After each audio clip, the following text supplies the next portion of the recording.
Hey, we're back. Let's get them up on stage. Hello, friends. Stop it, Gibbs. I'm on to you, bro. Is your camera quality better, Hunter, or you get a new camera, or I don't know, maybe my I eyes did get a new deceive. camera. Well, You- it's been the same camera for 3 weeks now, but Okay, maybe I'm just unobservant, but at least to my eye, No, the camera quality looks much- I think the room is brighter, and we can see more. Yeah, you definitely details. did something. It looks a lot different. Yeah, good. it looks better. Yeah. oh well, thanks. Lots The of window's homo. open. Extra ditty. I've been struggling with the lighting a little bit, so Yeah. No, but yeah. I mean, we can see more of the details, more of you aging slowly in front of us, dying, really getting closer to the end. We can see that all in 4K now. So it looks fantastic. But it always yeah, starts glad with you guys- insults, doesn't it? I know. I know. I started with a compliment. Well, actually, Man, I started with a compliment of saying how good you look. I'm on to both of you. I agree. He looks good. I'm on to you. Good. Now come to our side, Hunter. Come to my side. Oh, please. Good. I think it's literally impossible. Come join me. Wait, Gibbs, your cat's name is As much as Prime thinks Boba, that I'm correct? Yeah, the white one is Boba Cat, and the other one's Garfield. I think you're someone released a song in honor of your cat. Then, Did they really? yeah, I'll post it. Yeah, while that's happening, Hunter. Yeah. Mhm. No, you'll stick with the with the label Democrat, right? But in the end, you'll wait, vote for yeah, a lot it's of his priorities. So yeah, a lot that's of fine. what? You like Admiral Gibbs said that you should come and join him. You said you won't do that, and then you were about to say something about me. Saying As much things as about Prime you. probably thinks that me and him are the same. I don't think you're the same. I don't think it's that, the same. you know, I think actually No, that I there think is you're a a subtle spineless liberal. difference. No, I think there's you're a a subtle spineless difference liberal, between right, liberalism you and are. A fascism. spineless, Yeah, dirty boy. liberal, his spine is dirty level. Excuse but me. with Corey, a what do high you- quality camera. So What do you it's all- identify as? I'm like the handmaiden I of don't know, fascism. progressive. In the leftist direction, maybe not quite as that. Okay, so It's just arguable whether me. I'm more less or more or less. You know what he identifies as because he's Canadian? Poor, because Alabama's richer than him now, and that's not good for y'all. Alabama's richer than. Okay, well, I don't want to get Yeah, into their weeds. GDP is higher now. Wow. Yeah, That's big time. embarrassing. Yeah, it's pretty rough. Actually, it's a very impressive turnaround for Alabama, but still Yeah. embarrassing for Canada. What's the average life expectancy of a person in Alabama? I don't know, probably like 30 because they're all buck-tooth and inbred. What are you talking about? Like, roll time! Roll Yeah, time! why do you think we're gonna? Like, why do you think like we're the gonna overall defend median income in Alabama? Canada is lower than the United States. I can admit that, but like Listen, well, at least they can buy we cool have guns healthcare, and we have other hot like rods. social services that like you don't like. These are all like balanced out. Nah. That's That's Alabama. probably They don't true. need none of that shit. Yeah, where are you getting your numbers from? I would bet that it's just personal income. Oh, it was GDP. Alabama's GDP was larger than Canada's just like last year. Some that's study it? came out or some shit. Yeah. Listen, I'm going Alright. to talk my shit, all right? You're an American. All you should right. be happy to talk shit to Canada. Hold on, I am happy to talk shit about Canada. I am not Yeah, very that's happy right. to defend Alabama. Listen, that's neither here nor there. If our worst among us are beating them, imagine what the top tier do. Beat him in what way? No, Again, let's that's compare fucking- life expectancy. Let's compare true. infant mortality. Let's compare maternal mortality. Like Doesn't these are- matter. Doesn't matter. 50,000, As long as the whatever. GDP, as long as your number go up, we're Hey, winning. we don't want to get into specifics, okay? We just Yeah. want you What to are- what know are that you're specifics worse than really? us. Yeah, that's right. Just like in hockey. Okay. But wait a minute. Hold on. Corey, I'm gonna agree with you probably, right, on lots of things here, including that like the Canadians are probably like just better off than Alabamans in almost every way possible. However, right? So I haven't looked at these numbers, right? I'm going to take it on faith. Our friend Gibbs is correct on this GDP thing. But assuming that's correct, right? Doesn't it really mean that the problem is that no one lives in Canada? that you have that massive open space and there's no one there. I There's agree with no you. It's one largely there. open space. We're a country of about 40, 42 million. Yeah, we're 10 times your size. Yeah. And I agree that we are geographically bigger. We have more space. So like, Yeah. and we're all He we're all admitted. we're all clustered Yeah. at the yeah. I'm not. I don't dispute basic facts. I That is know. true. I don't know why. I And so- just wanted to No, say it's that. not just GDP. It's also unemployment rate. Alabama's 2.7, Canada's 6.5. Which lower unemployment doesn't necessarily mean always good. Like what?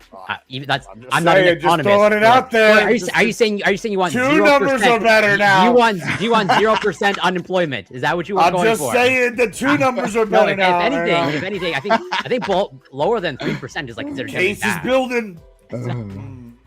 But I'm just saying, like, wouldn't it be better if you were ours?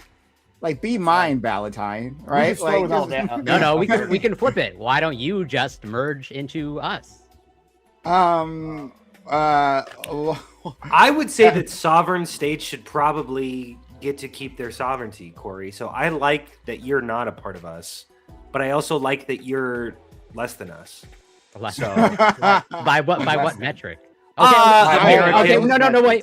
I've had this conversation. I have Here's this how I have conversation that- many times before. Okay. here's how I have that conversation. Wait, I hold will on. pose Here's the how I same know that you're challenge that less I've than done me. to Lactoid. You open a Kinder Surprise on stream. I'll admit all day, every day, how much United States is better than Canada. Corey, here's What how if I you, know like, that. did it in Here's how I Canadian know that we're territory? better than you. I Isn't that look big at the caveat? map and I go, "Does your country say United States of America?" That's how I know. And it doesn't. So we are. Okay, That's and it. if You know we how it survey, could? We if manifest destiny. we survey across the population of Canada, United States, which high proportion can read just a map in general? Do you think? And read whether or not it says Canada. No, just or read a map, United- any map in general. What Let's- does that let's- mean? let's Read a compare- map. Let's Understand compare a map. literacy rates as well. What do you Understand mean a map. read a map? literacy. Look at Who a. needs to read? We shoot good. You think Americans can't read a map, as in look at a country and say what name that country is? I'm more than happy to compare, probably in terms of like literacy. No, rates. yeah. How do first you one. think? Hold on. No. Literacy rates are usually like do you read at a 6th grade reading level? And Americans Hunter. not very great. But looking at a map and saying what country it is feels like a 1st grade reading level. That's not Mm. the hypothetical that I'm proposing. So hold on. So there's two things here, Hunter. One is what you were saying about like can you like read the names, right? But like I think the deeper thing is like do you know like which countries are which, right? How many countries can you identify without the names, right? And another thing. How is that reading a is, like, map? Of course, of course. Then there's no names reading on it. it. That's not reading a course. map. That's looking No, at the oh my world God, and- Hunter, putting please, words on it. please. That's writing a Hunter, I map. need you to concentrate. Hold on, Hunter. I need you to focus here for a second, okay? Right? That is a level of comprehension. Call it whatever you want, Hunter, so that you don't spaz out on me. But I it's won't about call it a reading a comprehension. map. So whether you can identify countries, right? Like in relation to others, right? Like, hey, like, the thing am I showing you? Is that Yeah, we're gonna do Europe, terrible right? at Or that. is it Australia? And then understanding like like what those countries are in relation to us, in relation to the America. Yeah. Right? It's another level of Writing a map, comprehension. I think we're gonna do a bad job. But you know what? Me and Gibbs know this is the one thing we're gonna be united on, is that we're the United States of America. That's right. America. And that's it. That's all we fucking need. That part's That's right. That's Can part- either of you best. locate all 50 states across the I have United States before. map? I did do it. Have in before, college. like in Stop saying elementary school? read. I'm writing. Yeah, I'm I mean, I did it writing. in fucking college. Because I you're said saying that identify. with a blank At map. one point, said at one identify. point, I knew all the countries in Africa and the capitals, but now Hold I on. don't know. If I could I identify all 50 states if I look at a map of the If I United gave you a States? blank United States map, Well, so okay, there you with throw a it state in. You outline. throw on the blank. yeah, of Because course. if I got I a could map of probably the get United pretty States, I think I close. could probably identify them. No, It's got the no. name I'm on it just- written right there. yeah, that's not the I understand. It's difficult for you Could I to do all 50 engage in states? hypotheticals. I could probably do all 50 states. Okay, you want to test it? We can go do it on stream. Me and you, one-on-one, blank United States map, Oh, you think you could do better than me? probably. I What? played enough Paradox games where I could beat you guys in Europe for sure. I know all. Oh, the countries well, in that Europe. I wasn't don't the think you- question. No, I Yeah. don't think you could beat me either. In Europe? I You wanna agree. go? play a lot of. I agree. You I get play a better lot of in that Europe. Supremacy War. I'm on. I play a lot of. Now. I play a lot of like Victoria and like Europa Universal. I'm pretty good at geography when it comes to countries. So, are you going to accept the challenge? Sure. I could I don't probably. I don't know how we're gonna do it, but I mean, if you have an easy way 100. of I doing could it, probably 100% United States. Well, think. there. I could probably do 100% US too. The East Coast gets a little bit. Have you ever lived fuzzy. here, Yeah, Lactoid? North. Because you're Canadian, right? Where's No. North Dakota? True. He absolutely is. Hunter, are you actually asking if I'm Canadian? Aren't Or you? is- Oh God. Yeah, he's absolutely Canadian. This is the danger of misinformation, guys. You know what happens, right? He's What are you absolutely talking about? What Canadian. misinformation? Of course. He's a crypto Canadian.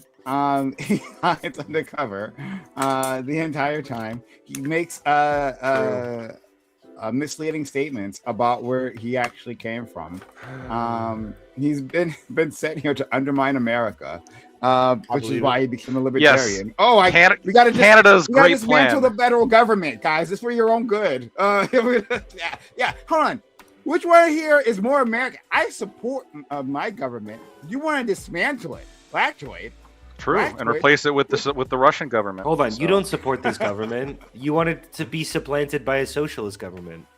Yeah, Um, I support the Kremlin. You support Hamas. I'm the only Come on, one who we're- supports the government. Actually, Gibbs is the only one who supports the government. That's right. Well, I support wow. the- Like this current instantiation of the government. I support the freedom of the government. I support want what's to best feel for it with my Papa. people. But just like everyone does, right? And if Obama was still in office, Gibbs would say he supports the framework of America, but he wants to fill it with his people, right? There's nothing wrong with that. That's why we have elections. Obama was doing some pretty base things in the Middle East. It's just saying, you know. Okay. Okay. So we're And he's just, doing some pretty interesting things with the border as well. Just saying. Might be surprised. Clash for Clunkers wasn't terrible either. yeah. Sorry. Wait a minute, that was Obama? Cash for Clunkers. Yeah, I know he That did was- the phones, but I didn't know he did that. Yeah, He did Cash was for Obama. Clunkers. Yeah, that was under his administration. Wow. Huh. The more you know. Yeah. It's What do you crazy. think of Gibbs that, actually does know Lactoid? some history now and again. Well, I didn't. I was ambivalent before, but then I learned Obama did it. I'm really opposed. Really bad policy. Very bad, I would say. Valid. Yeah. Frankly, it's the best policy. Yeah. That's his Obama. I can't. Ba-ba. Okay. So we are still. Yeah, I just double checked because I don't want to give out bad information. It says the car allowance rebate system, known as Cash for Clunkers, was a $3 billion 2009 U.S. federal program that gave consumers $3,500 to $4,500 to trade in older, fuel inefficient cars for new, more efficient ones. Yeah.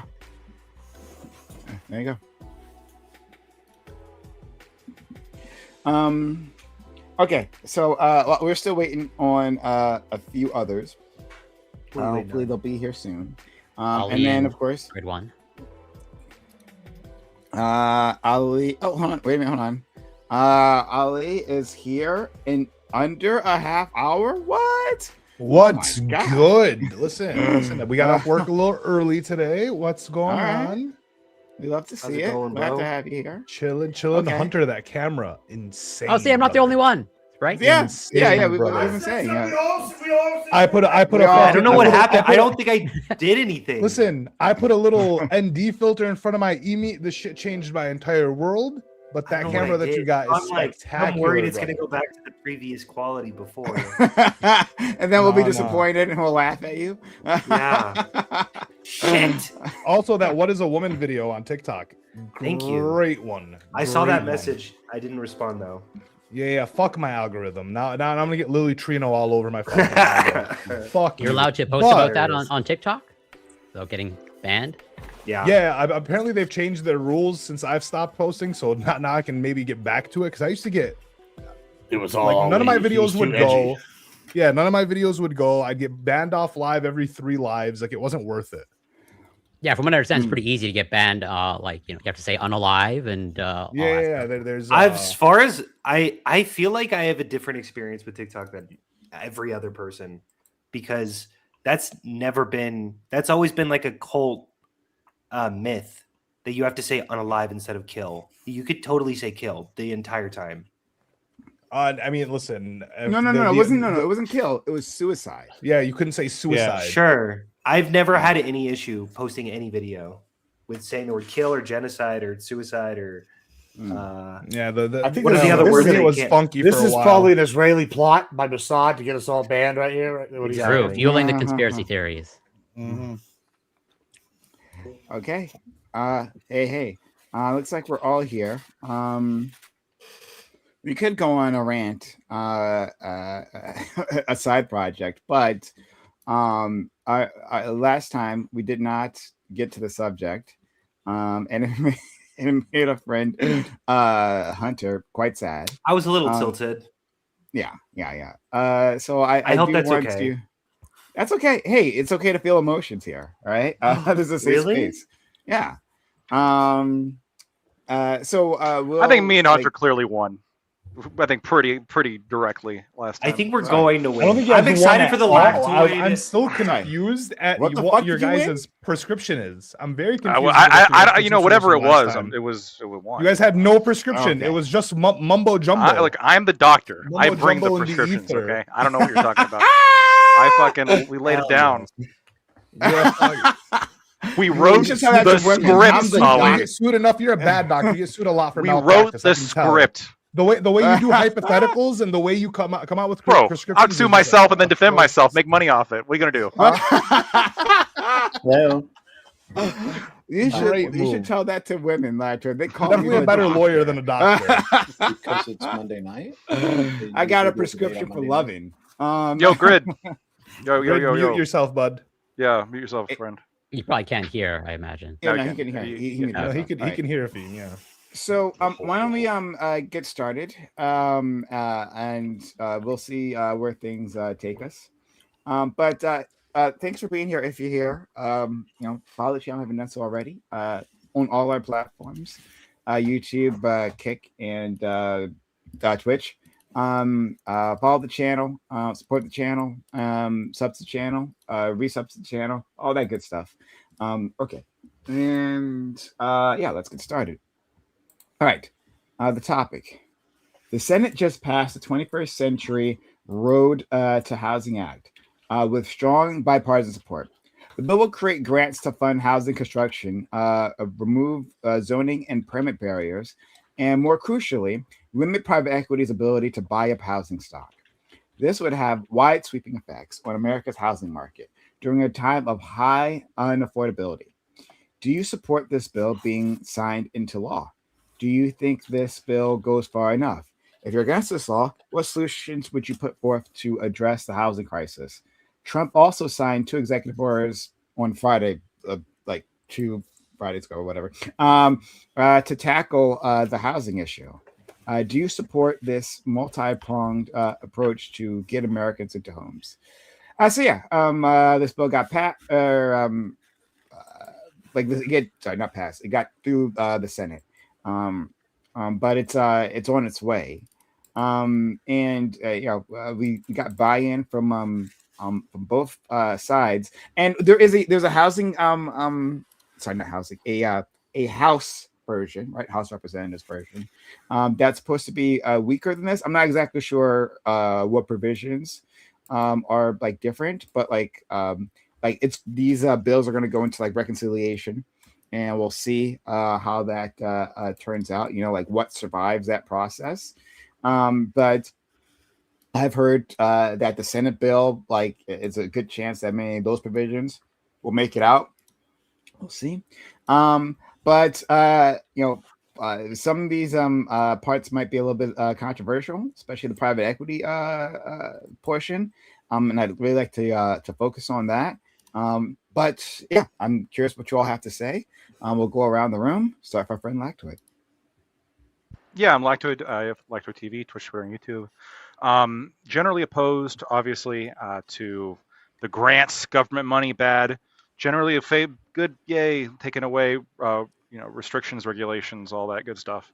The zoning and permit barriers, I'm actually pretty in favor of that. I think that zoning should be replaced with HOAs, which will solve all the problems. Wonderful, beautiful HOAs, and remove all zoning and just have like factory HOAs and stuff too. That'd be fucking hell yeah. I'm a fan of that. I think really the thing that maybe I'm wrong because you never know how this goes. Maybe the thing we're going to run into a roadblock here and litigate is I think the big thing, which is institutional buyers of single family households. I mean, people have been talking about this. This was actually something that is sort of almost agreed upon by both sides of the aisle. Like there's a strange level of bipartisan agreement here. I just don't think this is a thing, really. I mean, if I'm not mistaken, institutional buyers of single home houses is what, less than 1%. I mean, we're talking a tiny, tiny, tiny fraction.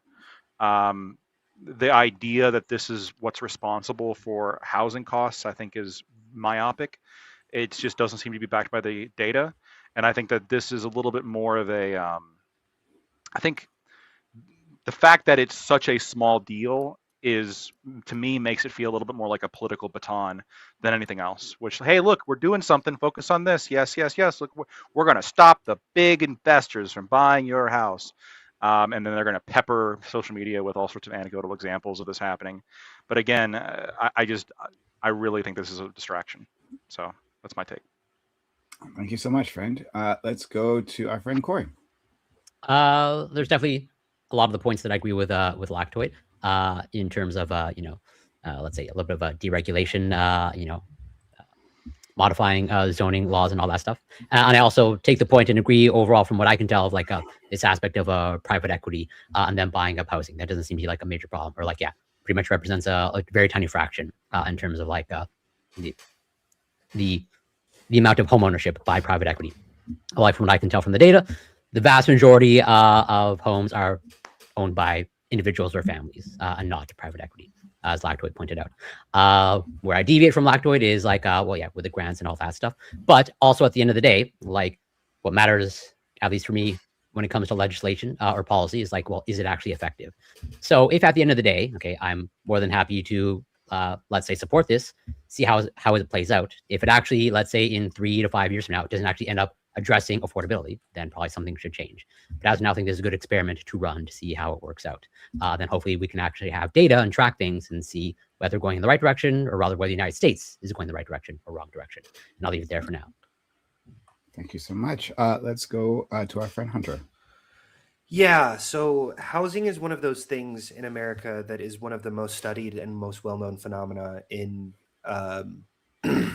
in politics. It's super easy to understand what the issue is, which is largely zoning regulations. It's preventing housing supply from being built. My main issue with this piece of legislation, Lactoid mentioned it, I don't think that there's anything in here about zoning regulations or about things like transfer taxes or building codes that actually prevent cities from blocking construction. So when it comes to the Housing Affordability Act, I don't think that this is going to do much, if anything, at all. I'm all for grants if they're used in very narrow, specific ways. I mean, grants are good when they're good and they're bad when they're bad. And to me, there's some competitive grants in this analysis. In this bill, there's competitive grants that let people experiment with different types of housing policies, but this kind of feels a little foolhardy considering we kind of know the types of housing policies that work and don't work, because we've had 200 cities in the United States try, like, already experiment to begin with. My big issue, largely speaking, is this obsession with big institutional investors, and that's hopefully where me and Lactoid are going to agree, that it's specifically Title IX of the Road to Housing. It says something like housing is for corporations, not people. This is like we're running out of food in America and we're saying we need to ban McDonald's. It's like, if anything, they're going to be helping the situation. Why are we banning corporations? They make up less than 1%. It doesn't make any financial situation. It's this complete myth that BlackRock is buying up properties and then holding onto facilities, and that's what's limiting supply. What's limiting supply is city council meetings that prevent housing from getting built. But that's all. I hope that we can have a substantive debate on this. We'll see with the we'll see what we can do. We'll see what we can do. Let's go to thank you for that. Let's go to our friend Ali. Yeah, I don't really understand legislation much. I'm not gonna lie. Reading this doesn't make sense. However, when I hear talks about housing, I like Hunter. You keep talking about zoning and all that. I never see that as the issue. I see the issue that there are multiple people who own apartments and apartments and houses that are putting them up for rent, and they make all this money off of their rents, but then they keep jacking up the rent, but they never fix the houses, and then when they finally get caught, when it catches up to them, they can't fix it. So on, so it's like that. Then the zoning becomes the issue, and the legislation becomes the issue. I don't know. It just seems like people are making hand over fist when it comes to the like rental properties, and when it comes to like BlackRock is owning everything. I think people feel that they can't afford a house; they have to rent, right? So it's not necessarily that BlackRock owns everything, and it's not like huge, but there's a lot of people who have enough money to buy multiple houses to put them up for rent, or the people that own the apartment complexes, or the companies that own the car. Like these are the people that they have to resort to every single time. So it does feel that regardless, if you're saying 1% of people own, 1% of companies own the property, or they own 1% of the property. Sorry. It doesn't feel that way for most of the people, considering that most of the people are renting. And who are they renting from? They're renting from like the owner who's making money off them. So it just feels like a company or a business it's just a business that they're functioning for. So I actually, we can talk about that. Yeah. Okay. Let's go to our friend Gibbs.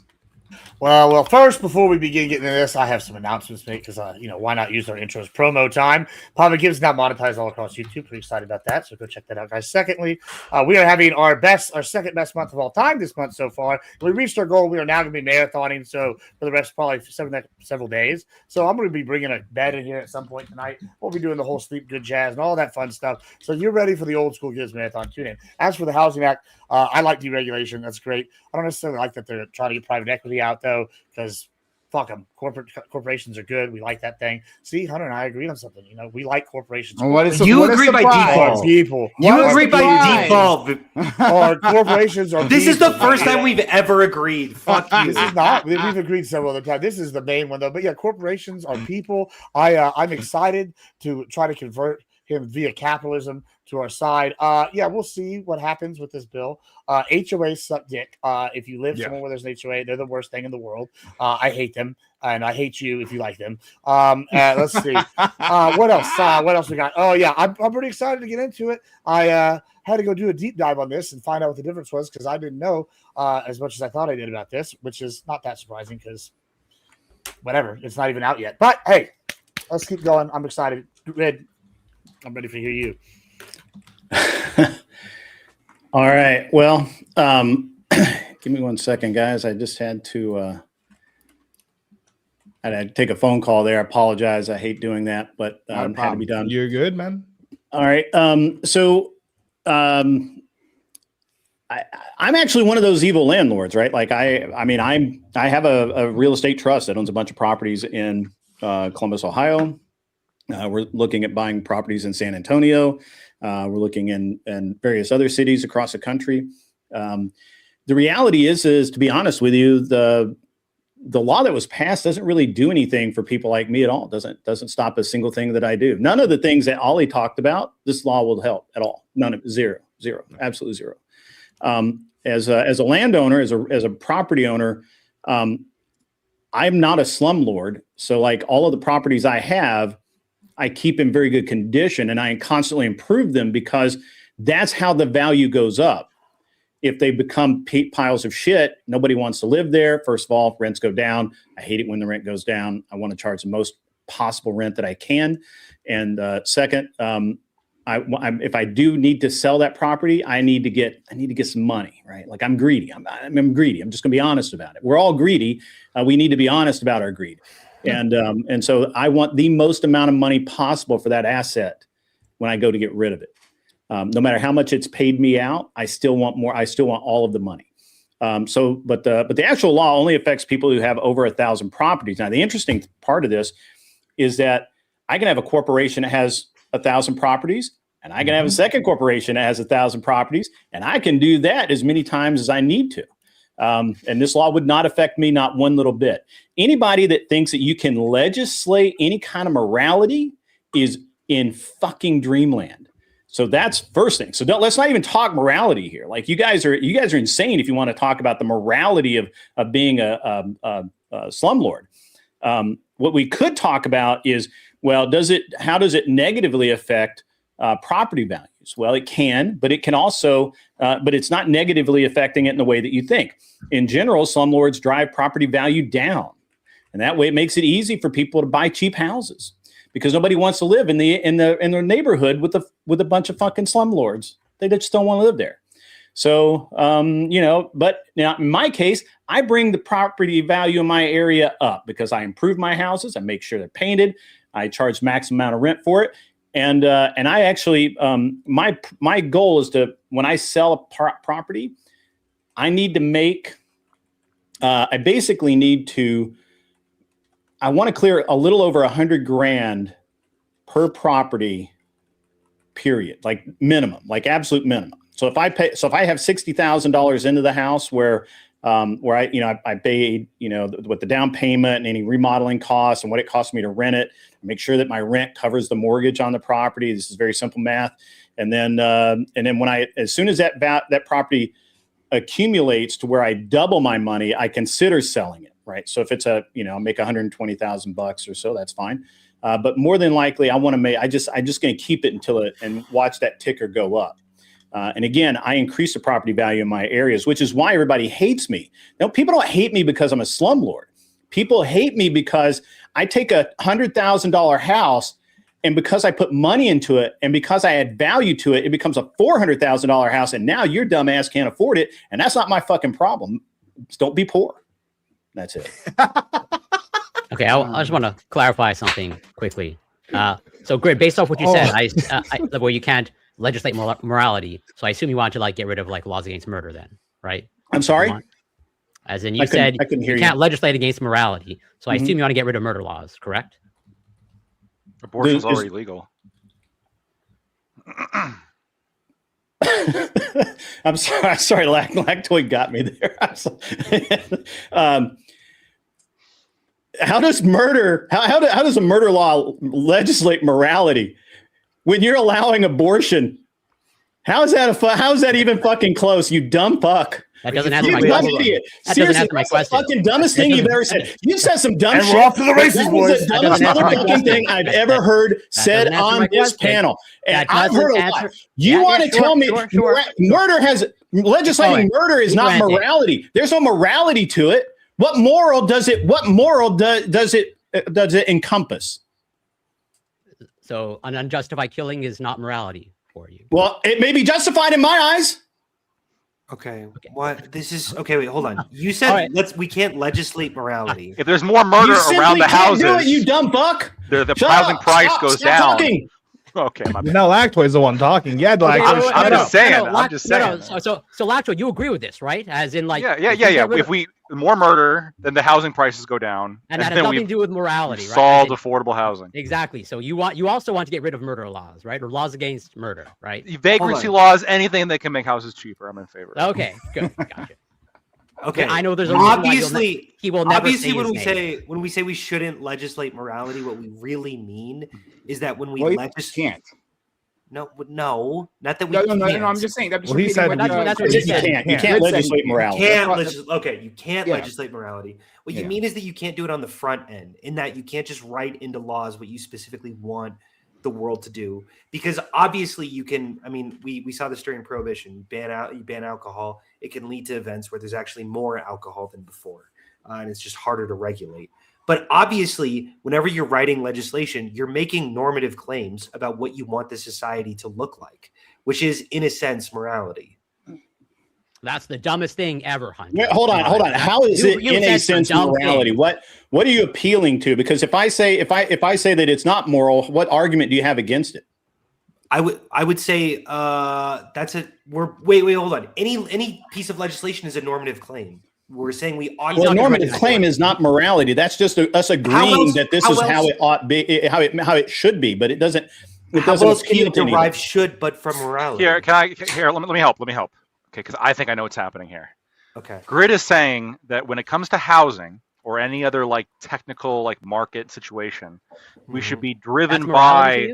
Hold on, I'm not saying that's morality. Oh, I'm saying when it comes to these situations, we should be driven by like numbers and stats and like what actually works to achieve XYZ outcome, as opposed to perhaps what some people are like the micro morality of the situation, right? I understand. Like, this particular landlord rose my rent. That's immoral. Well, no, like I don't think he's opposed to macro morality. I think the question is here is, there's a lot of housing policies to be driven by like micro morality.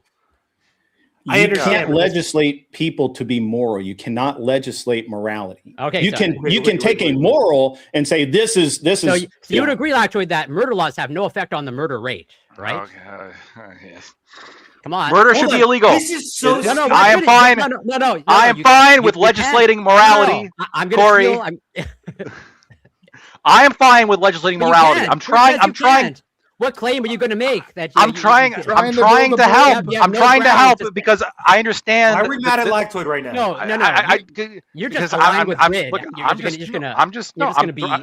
I'm trying to explain the situation because I think I see what's happening, and I think you're like let's bear with me for a second. You should take one of those flags and make them a cape, Lactoid. You would agree. Oh yeah. You would agree that when it comes to like a technical situation, like let's say we're talking about, I don't know, like nuclear engineering or something along these lines, like it's important to look at, yes, the overall impact in the macro is going to have moral implications that we should care about. But like we shouldn't get all up in our feelings about any single case or like any individual circumstance. And I think this is when it comes to housing as well, because when you look at, I think a lot of housing policy, it's driven by, rent control, right? Where just objectively, this is horrible economically, but hey, don't raise my fucking rent. Or that's kind of similar a little bit to like NIMBYism, right? Where it's like, yes, building more housing is good, but not in my backyard. Fuck that. And so that's what I think is I think Grid, you can correct me. Okay. Grid, is that what you meant when you said you can't legislate morality? I will grant that. So then, but now wait, Corey, let's listen. Well, I mean, look, we can talk about. So then, Grid, can you summarize Lactoid's point for me? Well, what Lactoid's really talking about are ethics, right? Which are different than morals. Oh my god! This is definitely paraphrasing. We're so fucking in the weeds. Go ahead. Well, I'm not the one that brought morality into this. Except other than saying that you can't legislate it. You can't legislate people to be good. Explain you can't legislate people to be good. You can't legislate people to not take advantage of what's in front of them. If you pass a law that says, I can't do this, I will figure out a way around it. That's what human beings do is we solve problems. God, that's the dumbest fucking shit I've ever heard in my life. There are obviously two of the dumbest things have ever been said. We can minimize I can say dumb shit. We can minimize that. We can minimize the ways that people go around laws. That's like, are you saying laws are futile? Futile? Yeah. I don't even know how to. So did Grid just echo your point, Lactoid? Did you hear those same words that you just That's said? why we should let corporations do whatever they want. I did not hear my point echoed. Okay. So he's not saying what you're saying. He can't. I think that's what he means. I'm trying to be charitable here. I think that's what he means. He doesn't even understand your own point. Okay. I understand you're trying to pretty much sympathetic to him. Okay, I'm being charitable. I'm being charitable. That's what I'm doing. Charitable. Look, I'm just saying that you don't have to be though. Not with this guy. What are you fucking talking about? That laws don't affect the way that we handle our do you feel like laws are futile? I guess my question is. Yeah. I think that laws are necessary. However, but hold on. But they don't affect any human behavior. You just pretty much said that. You're talking about two different things. Okay. If you're saying that morality is the guiding force behind laws, I'm going to disagree with you because it may not be my morals. So you can't legislate those morals. You can say ethically, this is what we should do. We could say that. Walk me through the difference between ethics and morals. Well, ethics are based on logic and reason, and you can argue back and forth as to what they are. Morality comes from God. Morality comes from my belief in myself, and you can't legislate that. You can say that ethically, this is right, unethical. You agree this with is an that point, unethical right? thing, right? This is unethical to do this, and I can disagree that. No, I think that's absolutely ethical, right? But wait, hold on. This is stupid for like 1,000. I think we should move on. What? Go ahead. What? Go ahead. I don't mind arguing. I like arguing. You can only I think we all derive. probably do. You can't logically argue for ethics without an ought statement. This is what Hume proved, that like there's an is-ought distinction. You have to come at huh?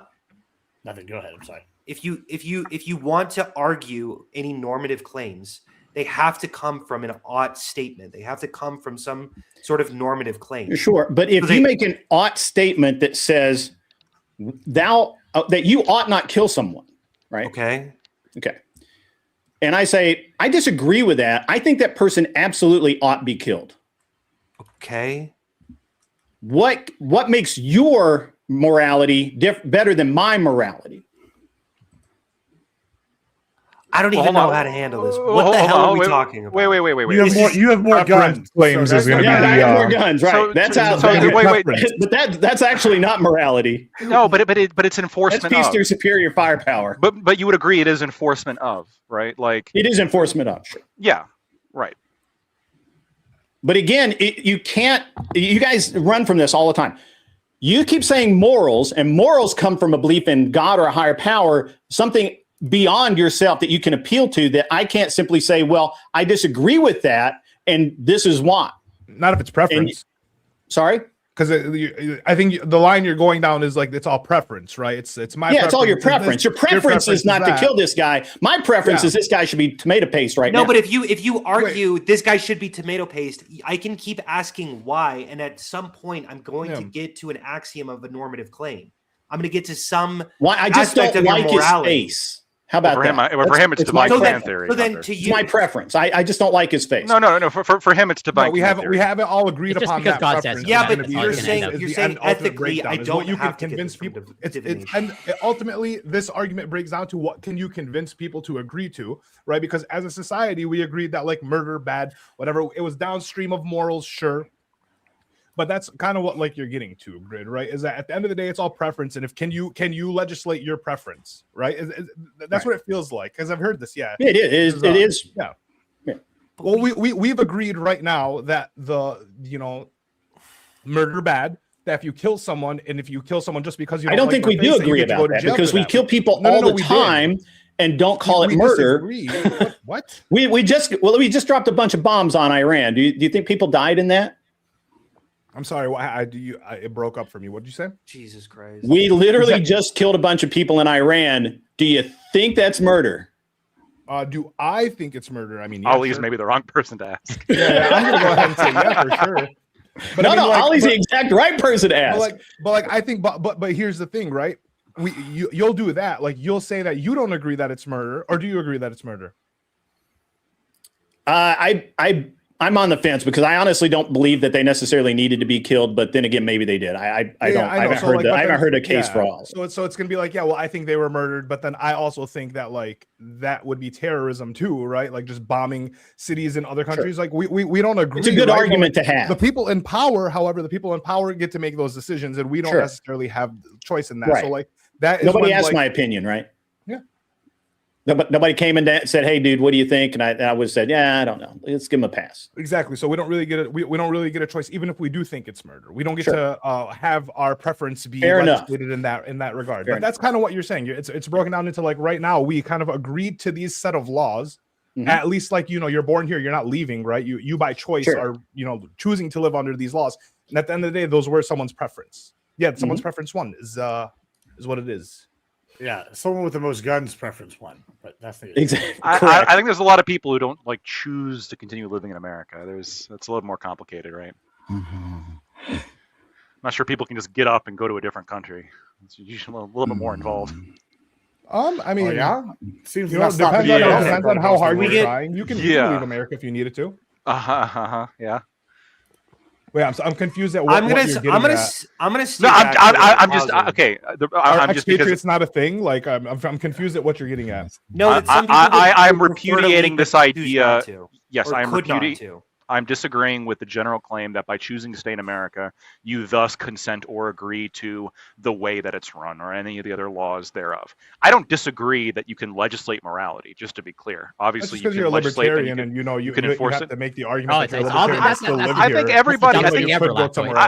else. I think everybody agrees that you can't just get up and go to a different country. It's not so easy, right? I mean, once again, you know, you just got to get deal up with and go. No, if we immigration, resorted to like, deported. I'm gonna move tomorrow. No, but like, if you don't want to live here, if you agree If with you're the wealthy world enough, or the legislature, you don't have to be that wealthy. you don't have to be Yeah, that but wealthy there to is- get up and there go to is another a country. cap. Once There is a again, cap. Well, just get up and technically, go. you can No, just but start you walking. can plan for it over like the course of 3 to 5 years, and you'd be able to get out just fine. Or you can just Yes. walk. You can just walk Aha. like a hobo back in the day. And go to another country of which you fully consent and agree to all the laws, because there are so many of those around. You have to I read mean, the fine maybe you print. consent to It is agree with important. more. Yes, 100%. Yeah. You may agree with other countries' laws more. Yes. But more, you might agree with them more, but Yeah. you would agree that Yeah, you're not like, going to get your let- perfect country. Yeah, Right? Like, no exactly. one's gonna get their So perfect you would agree that like legislation. I can't go anywhere and avoid taxation, so I don't agree to taxation Yeah, you at can. all. Which Go country to doesn't Dubai tax? right now. Go to Monaco. first, I don't think tomorrow. it's- You're a lawyer. You should be able to make enough money to move. any Monaco. of these No, places. I can't fucking Yes. move to Monaco. Why? What are you? It's expensive as fuck to move to Monaco, Move to and they're Dubai. and the immigration is hard. Make It more would both money. cost a lot of immigration and money to Dubai. ship his motorcycle. So yeah, stop being poor. Make more Stop money. being and poor. You Yes. get out of your tax. Stop being There we poor. are. Best There we point made thus far. It's a skill That's a good point. issue. Yeah. There we You're a are. lawyer. Stop You being can poor. make more money. No, Ultimately, I'm being look, so serious. I love it. Ultimately, the left wing argument shift to the right wing. Love it or leave it. Stop being poor. I've always said the best way to debate you is to get to the right of you, and if you get to the right of you, Yeah. you're in gold. Look, I like it. Yeah. You know, if that's where we want to ground ourselves, sure. It wouldn't cost him a lot to ship his motorcycle, though. I think I'm gonna be honest. Grid has enough From money to where if he wants to leave, he can leave, Grid Right? probably does, yeah. and so he's choosing. Well, to I own live here. houses in China. Yeah, see, but he's Okay, choosing to there you live go. here because he's. Oh, okay yeah. with, he's okay. Oh, he's okay yeah. with what we've agreed So he should move to upon. a more free country like China. Yeah. No. I mean, once again, just like when you have money, everywhere is free. You know, You have enough money, you're that's a free solid point, everywhere. Ollie. That there is. I listened to this this guy's speech the other night about how traffic laws in California are ridiculous because they're not enforced on poor people like ever, but they are enforced on people that can actually pay the fines and everything. It's like but the laws truly don't apply to the rich people because they just pay the fine and keep going. Like they don't give a fuck, right? They just keep growing, and so the people in the middle that appear wealthy but actually aren't, they get fucked. If you're 'Cause they rich, got- bankruptcy is a flex, not a bad That's a position. flex. One of the things they do, this is one of the few things that I sort of agree with that they do in Sweden, but sort of, but not really, is fines are as a percentage of your income. So, like if you're rich and you get a ticket, it's like an obscene amount of money. Because the expectation is it's actually like it's supposed to be a deterrent. Now the Yeah. problem I have with it is, on one hand, I like the idea of like no matter what, like this is a punishment for you. You shouldn't be doing this. But on the other hand, I do think rich people are superior to the rest of us, and so deserve to be able to break the law more often than the rest of us do. Speak for yourself, the rest of us. So you think Epstein is superior Rich to people you, are or better was than superior you. to you, Lactoid? I have one exception, and that's Epstein. Hold on. What about Diddy? What about Diddy? One exception, Diddy. Two exceptions. Easy. Two Easy. exceptions. Diddy and Epstein. You just keep adding exceptions. One more will come. Yeah. Just Jillian Maxwell. His moral compass is adjustable. yeah, it's adjustable. He was okay with Jillian Maxwell. He was not okay with the other. Got it. She's kind of a baddie, though. Yeah.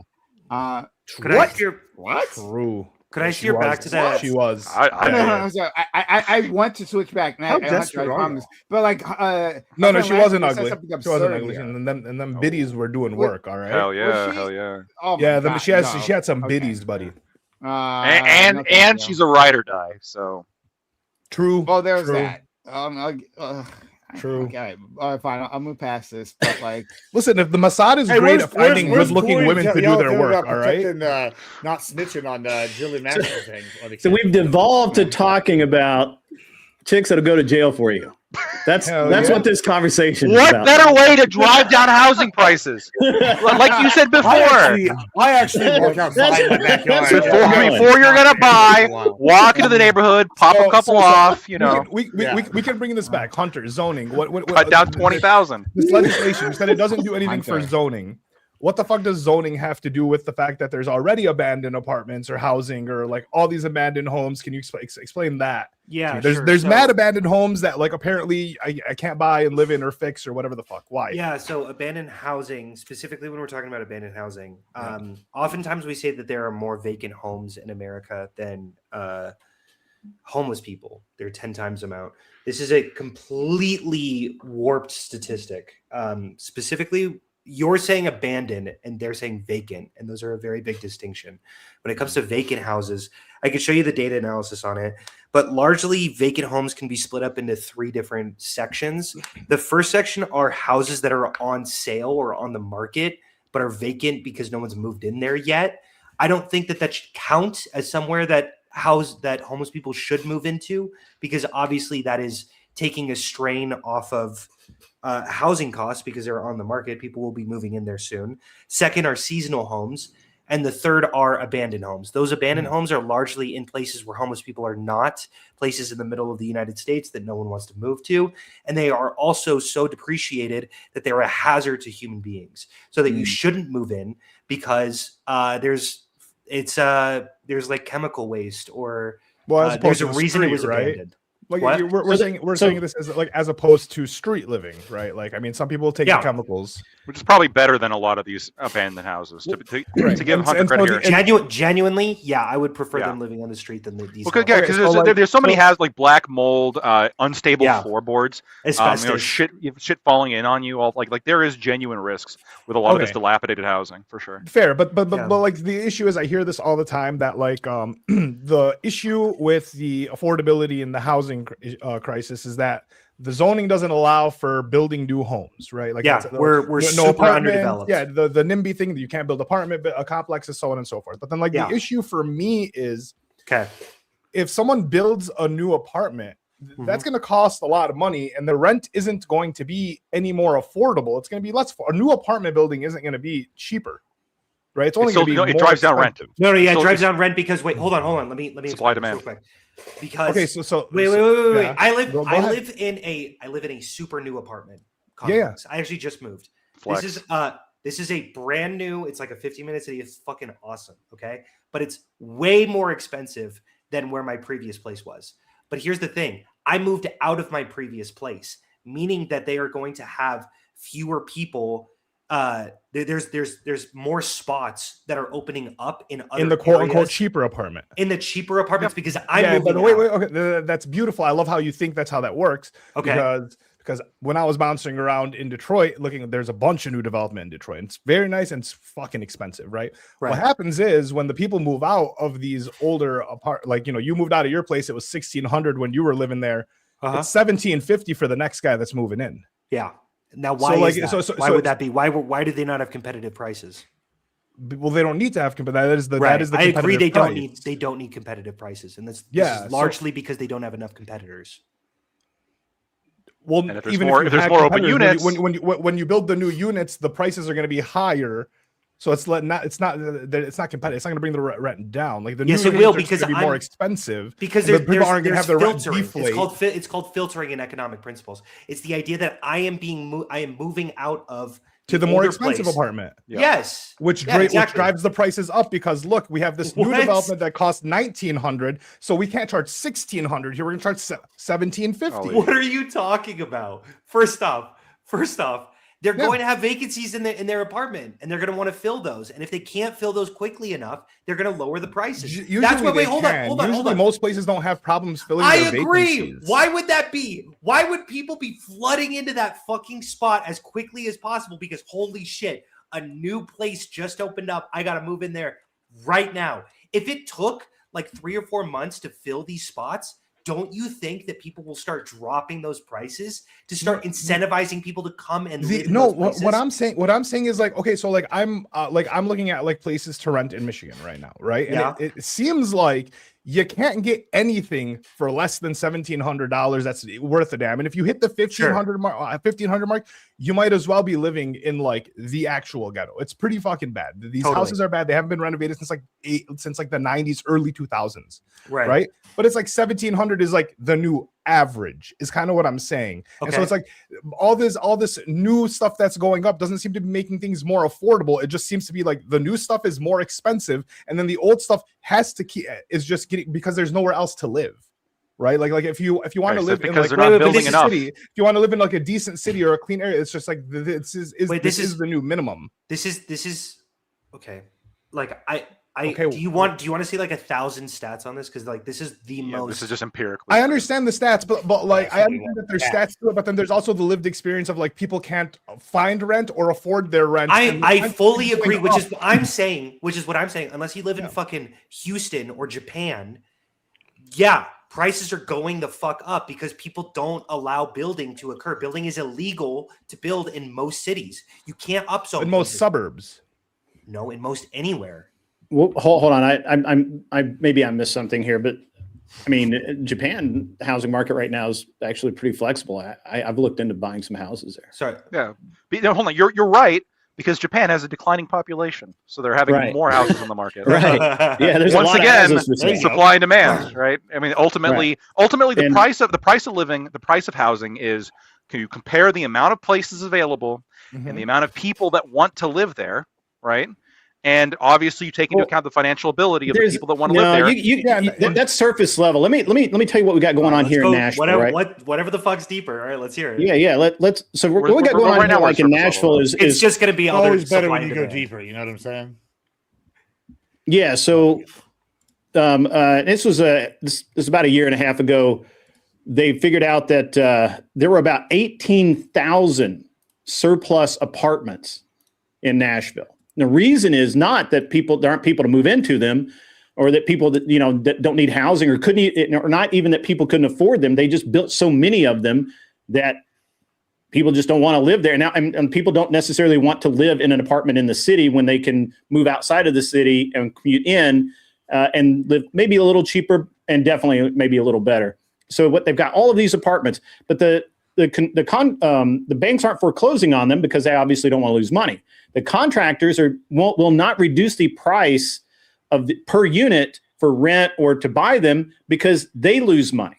So they're just in this holding pattern of not allowing people to live there because they have to drop the prices at some point. At some point, it's gonna come down like a house of cards. Yeah, and that takes out an entire level of basically pricing structure in the community, because now a 1,200 square foot, well, not 1,200, probably 1,000 square foot apartment is going to be, it's not going to be $4,000 a month anymore. It's going to be $2,000. You literally try to sell the building before they take the loss because of low demand. No, you literally just described like a bubble. That's what that is. Yeah. Like bubble. That's exactly what's going on. Everybody's predicting the price is going to be a certain way. US. I don't think it's in every major city, but maybe I'm wrong. Well, we overbuilt. We overbuilt. Well, maybe not New York. I'm sure there's some places. I know, and specifically, you brought up Nashville. I know Nashville. I know, for at least historically, in the past like 5 years, there's been massive demand in Nashville, and that's driven up housing prices dramatically. And so, it wouldn't surprise me that there's a lot of intention of, okay, let's build more housing there to try to, kind of cash in on this while also bringing the housing price down. And then maybe they overestimated it. Maybe they built up more than they expected. Maybe then they charged too much, or too luxury, or there's all sorts of things that can contribute to the bubble. But at the end of the day, like, unless they want to lose more money, they're going to have to rent out those apartments, or they're going to have to sell them. And if they have to sell them at a loss or rent them at a loss, they're going to be renting them cheaper to meet market demand, which lowers housing prices. Ultimately, just like any other good, housing is very responsive to supply and demand. Of course. That's what we're talking about. And so, if we can't address the demand part, the demand to live places, is you're never going to necessarily be able to meet it, right? People have to live places. People want to live close to their families, so on and so forth. But like, that's what I'm saying is like the issue. The issue is, you guys are saying that like, so there isn't enough supply, so that we're going to build more supply, and that should drive prices down. Yes. Right. It does. So I've never experienced prices go down. Maybe That's like prices, Well, prices stay But same. that's like maybe that's like prices saying I've with never inflation, they go experienced down. evolution. That's Well, like hold saying on, I've never hold on. experienced evolution. It's like shit. Sometimes this takes such a long time, or such like a macro analysis that it's really maybe you just have where to you're at, right? test Like this empirically. when, just for example, I was looking at properties today in the Mesa, Arizona area, and in all the way up to Prescott. They're down 3% a year right now in home value. They were pushed way up because you had people from California and New York and other places like that moving there. A lot of people from Michigan, cold places like demand. want to move to the desert. And then of course they figure out that it's the fucking desert and nobody wants to live there. And then they move back, right? Demand drops. Demand drops. And for about the demand was really up high for several years right after COVID. And then it's sinking and it's losing 3% per year in home value. Here in my hometown, same kind of deal. We had a lot of people move in from out of state, New York, California, all over the place. Drove the housing prices up ridiculously, and now they're settling back down. And as a matter of fact, I've got a property that 2 years ago, according to like Zillow and a bunch of the other, which is irrelevant, doesn't mean anything, but it was worth about $800,000.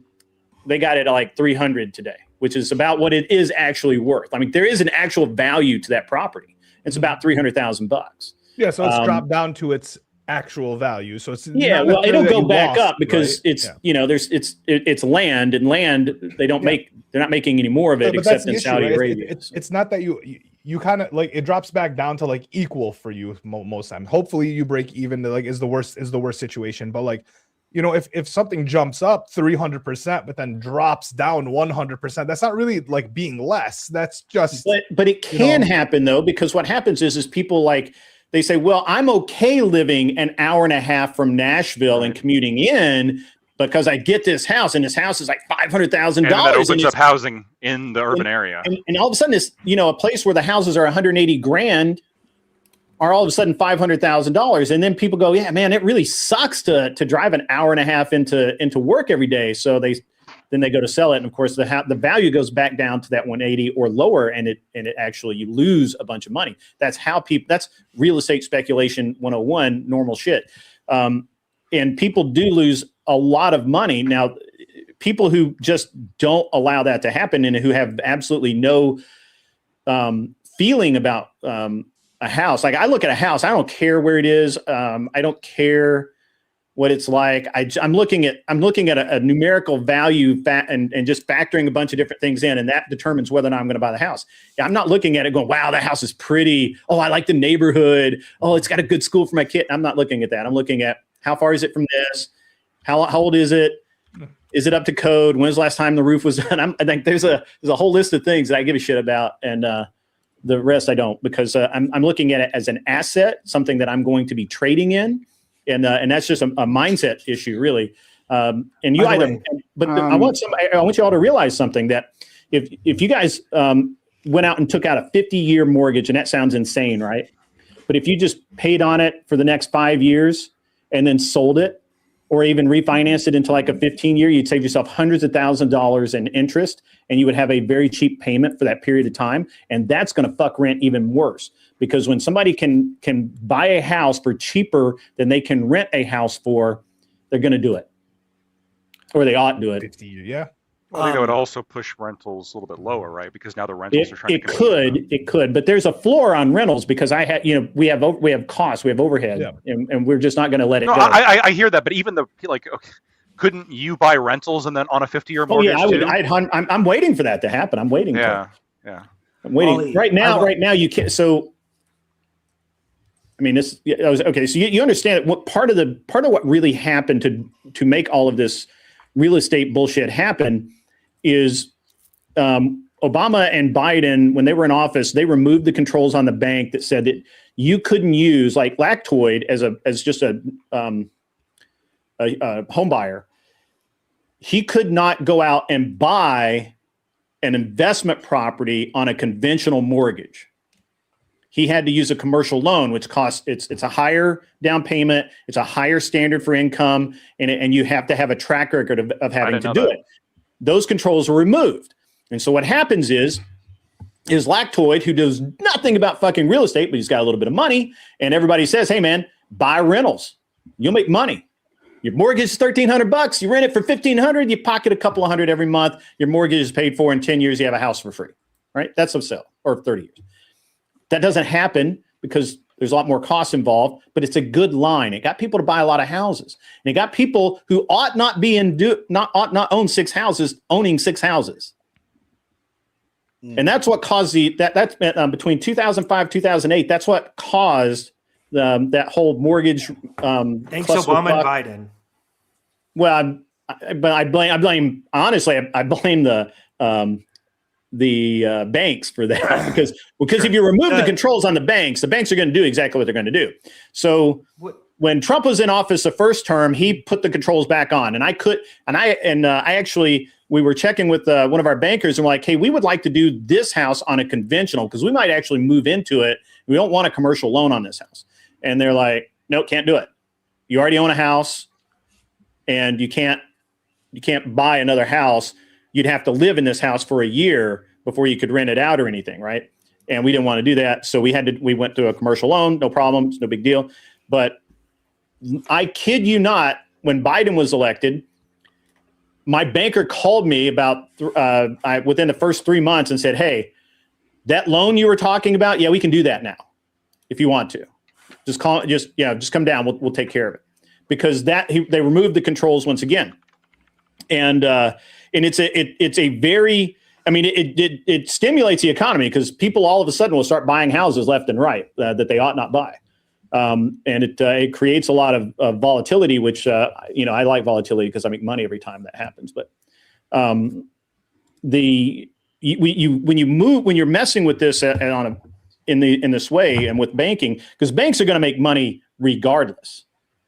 They're just going to make money every time they turn around. So they don't care. One of the things we've noticed is that we haven't seen the same number of auctions. We see what houses that are in default that should be foreclosed on that are not getting foreclosed on. We see a lot of different things and going on that I don't understand.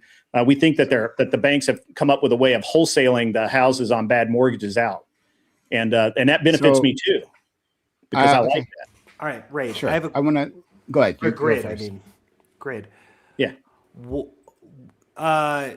You have to understand that a lot of people are worried about their rent increasing, right? Mm-hmm. What would you say the mechanism should be in place in order to affect that? You can't put a mechanism in place to lock rent down. What? There's no way that you can lower rent? How would you do that? Build more housing. Thank you. Build more housing. Yeah, you could build more houses, but okay, all right. You guys I like the energy. Let's examine that for a minute. Make me be 1-1 with Grid over here. More construction workers. Let's examine that for a minute. Let's examine that from a reality-based point of view. Build more houses. I love it. Love the energy. I'm actually trying to build some houses right now. Excellent. What do you think in 2021 or 2022, a 3-2 on a 1/8 of an acre lot, which is just a standard McMansion? What do you think the build cost on that was? Just no clue. Round totally depends on the location, right? As well. Well, no, just the build cost. Build cost. You already own the lot. You're building. You're putting a house. The build cost is the same per state, more or less. I mean, yeah, dude. Lumber costs what lumber costs. Labor costs what labor costs. Okay.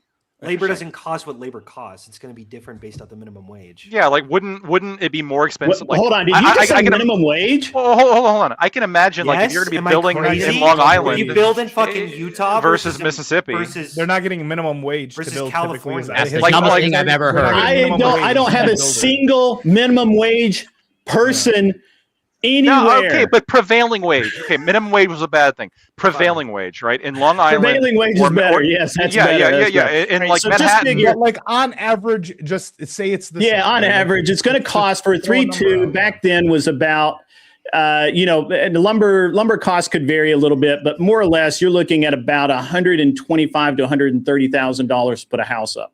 That house would be then Wait, worth when? about 300, when? For the 2021. McMansion?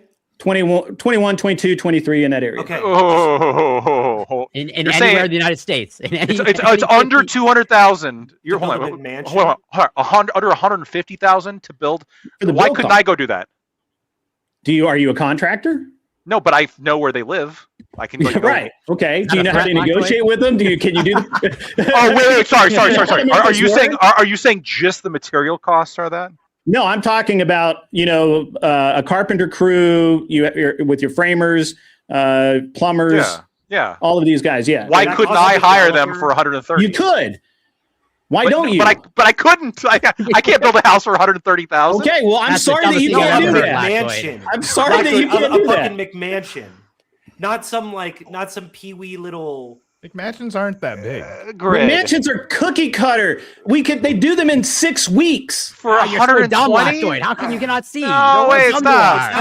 I don't know if It's it's not the 120, timeframe but they're that's not. Well, how freaking much do you think they are? Wait, I don't know if it's How much? 120. Fucking, you guys are insane. When a I'll house give it- was I'll explain. $300,000, when a house Yeah, was $300,000, do you honestly think Yeah, it cost like- $300,000 to build it? No, it cost $125,000 to build that They house. got to make money on the house. We when they're building understand it. that part. Insane. Okay, So so I- just like, I- what do you guys stop. think a house I costs understand. to build? Just Okay, go off of that. I'm gonna guess, and if I Google, I'm gonna Google what the actual cost of a new construction is. I think I'm gonna be right. I would guess. I've already got Currently- it. All right, well, okay. That's about I 200. haven't looked it up. I'm just gonna guess. Yeah, I think that if I wanted to build a standard 2,000 square foot He house, said mansion, by the way. Standard no, mansion. I'm not even talking about mansion. It's I'm not even talking about term. mansion. I'm talking about like a 2,000 square foot fucking suburbaville house.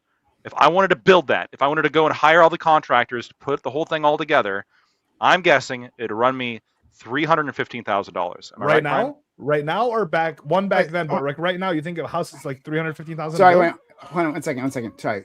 What was the cost that you specifically said? said there? I 315. apologize. 315 No. To do what exactly? to build a about 2,000 square foot house. In You own the suburbia. land. In the suburbs. 2,000. Okay. Yeah, so just I'm just gonna- assume the lot I'm- cost is out of it. So okay. I'm gonna read you what it says here, and it's above. This is a 3,000 to 5,000, but like we can scale the Yeah. cost. Okay. Here, right. Fine, a little bit So more. it says, building a McMansion, typically defined as a large mass-produced home ranging from 3,000 to 5,000 plus square feet, generally costs between 1 million and 2.5 million for the structure alone. And then it, it goes. To be fair, I said 2,000 square feet. Okay, Great I just was. doesn't Yeah, know no, the yeah, number of well- zeros in a million. That's all. He's just off by an order of magnitude, And then you know? like I am changes telling you, from, my build I mean, cost is he not might that be the only much. I'm millionaire. literally building So for those structure- now. You're a developer. in the Midwest, in rural areas, it says like thought you for were the a structure landlord. and the land would be from Why wouldn't you be both? 750,000 to 1.2 million for the structure and the land. Okay. So So I mean, land is what land costs right now. Right now we're looking at anywhere from $10,000 to $100,000 an acre, depending on where it's at. because Okay, look, but- when you're right. When the 300,000, when they're selling that, which I mean, for new builds, it's going to be more than that. But if you're obviously they have to make a profit, and also, but if you're paying contractors to build it for you, they're also going to have to make a profit, right? I don't. Right. In what way? 120,000 would be crazy. All right. So on my property, or right next to my property that we're building on, they built it's a fucking. Hang on, I will actually just pull it up and see. And to be clear, I want to be clear. That was from Google's AI mode. Just to be clear, right? If it's 1 to 2 million to build a McMansion, how much is it to build an apartment complex? Millions. A lot more. Or renovate, or Thousand. renovate, right? Millions. And then Millions. and so Yeah. like once again, these people that are building the rent, you're making the city better, right? You're adding more to the city, you're so on and so forth. I just don't see how the property value goes that why the property value would go 315 down. was probably low. Honestly, wait. Ali, how probably are should've you said higher. not understanding that when the supply increases, the costs go down? Because I'm lost how that's lost. because I think like part of this equation is that like we're acting like there's a set amount of people as like we build more housing, it takes like 5 years, but then over those 5 years we have 5 years more of people that are renting, right? There's 8 new 18-year-olds every single one of those years, right? There's more people to rent. Yeah, but there's old people that die. Right. It would obviously but be not as relative much. to the population. Wait, hold on. It would obviously be relative to the population. Right. If the population is increasing as well, then sure, yeah, we're going to need to increase relative to that number as well. This is why Trump said when you deport the illegals, housing prices are going to go down because of this. Right, because supply is lower. I mean, if you're talking about like how many millions of people, but you're also losing out on a lot of construction crews. So. Exactly.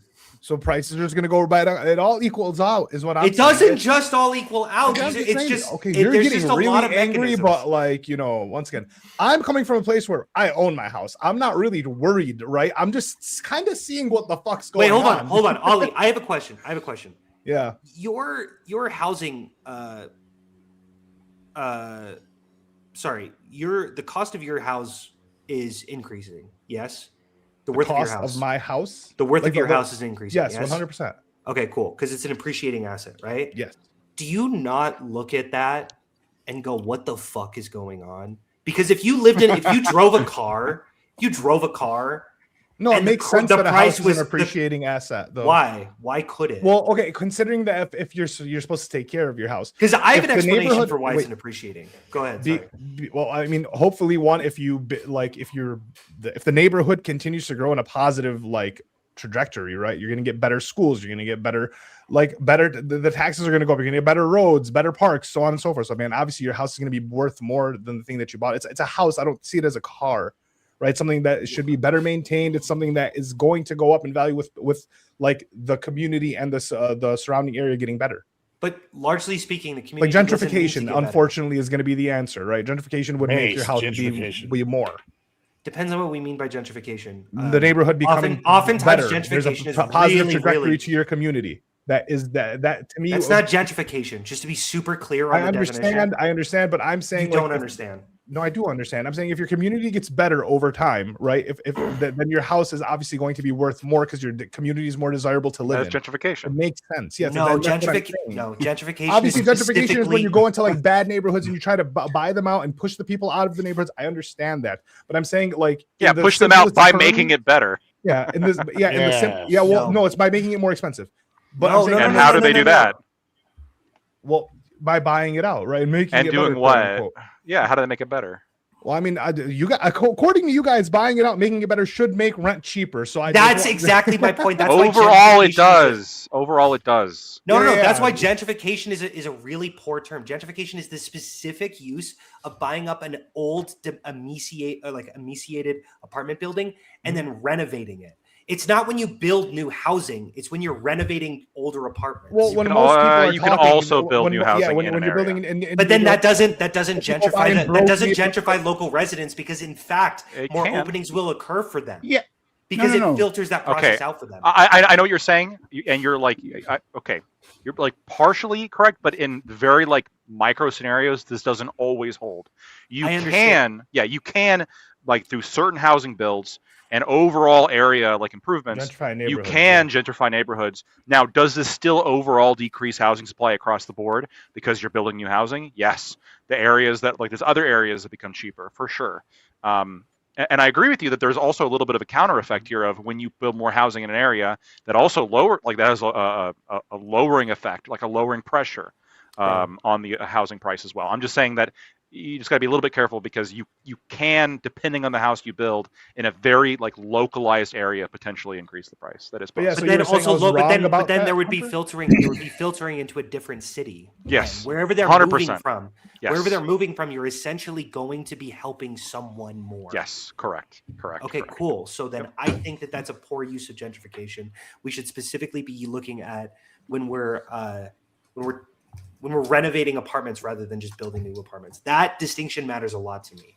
Well, if you're building new apartments, the idea is that the surrounding apartments should be getting renovated as well, right? Like you're not gonna have because you're not gonna have new builds that are worth a lot of money next to shit builds that are worth no money, Yes, and you people do just all the moving into the time. new builds while living next to the shit builds. Hold on. Of course that happens. You have luxury apartments in a thriving city, and you have like 2 blocks away, you have shitty apartments.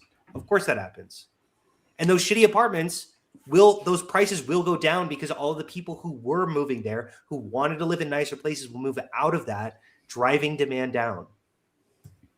Once again, that's the idea that it drives if they can demand afford down. to. There's the wait. So most apartment complexes have like waiting lists of people who want to move in. Yes, because supply is low. And they're denying them. So the people that move out, there is a huge supply of people that want to move in. I don't know where you think the supply of people wanting to move into places ever decreases. Hold on. Or that the demand ever decreases for wanting Have you to heard live about anywhere. Gary, Indiana?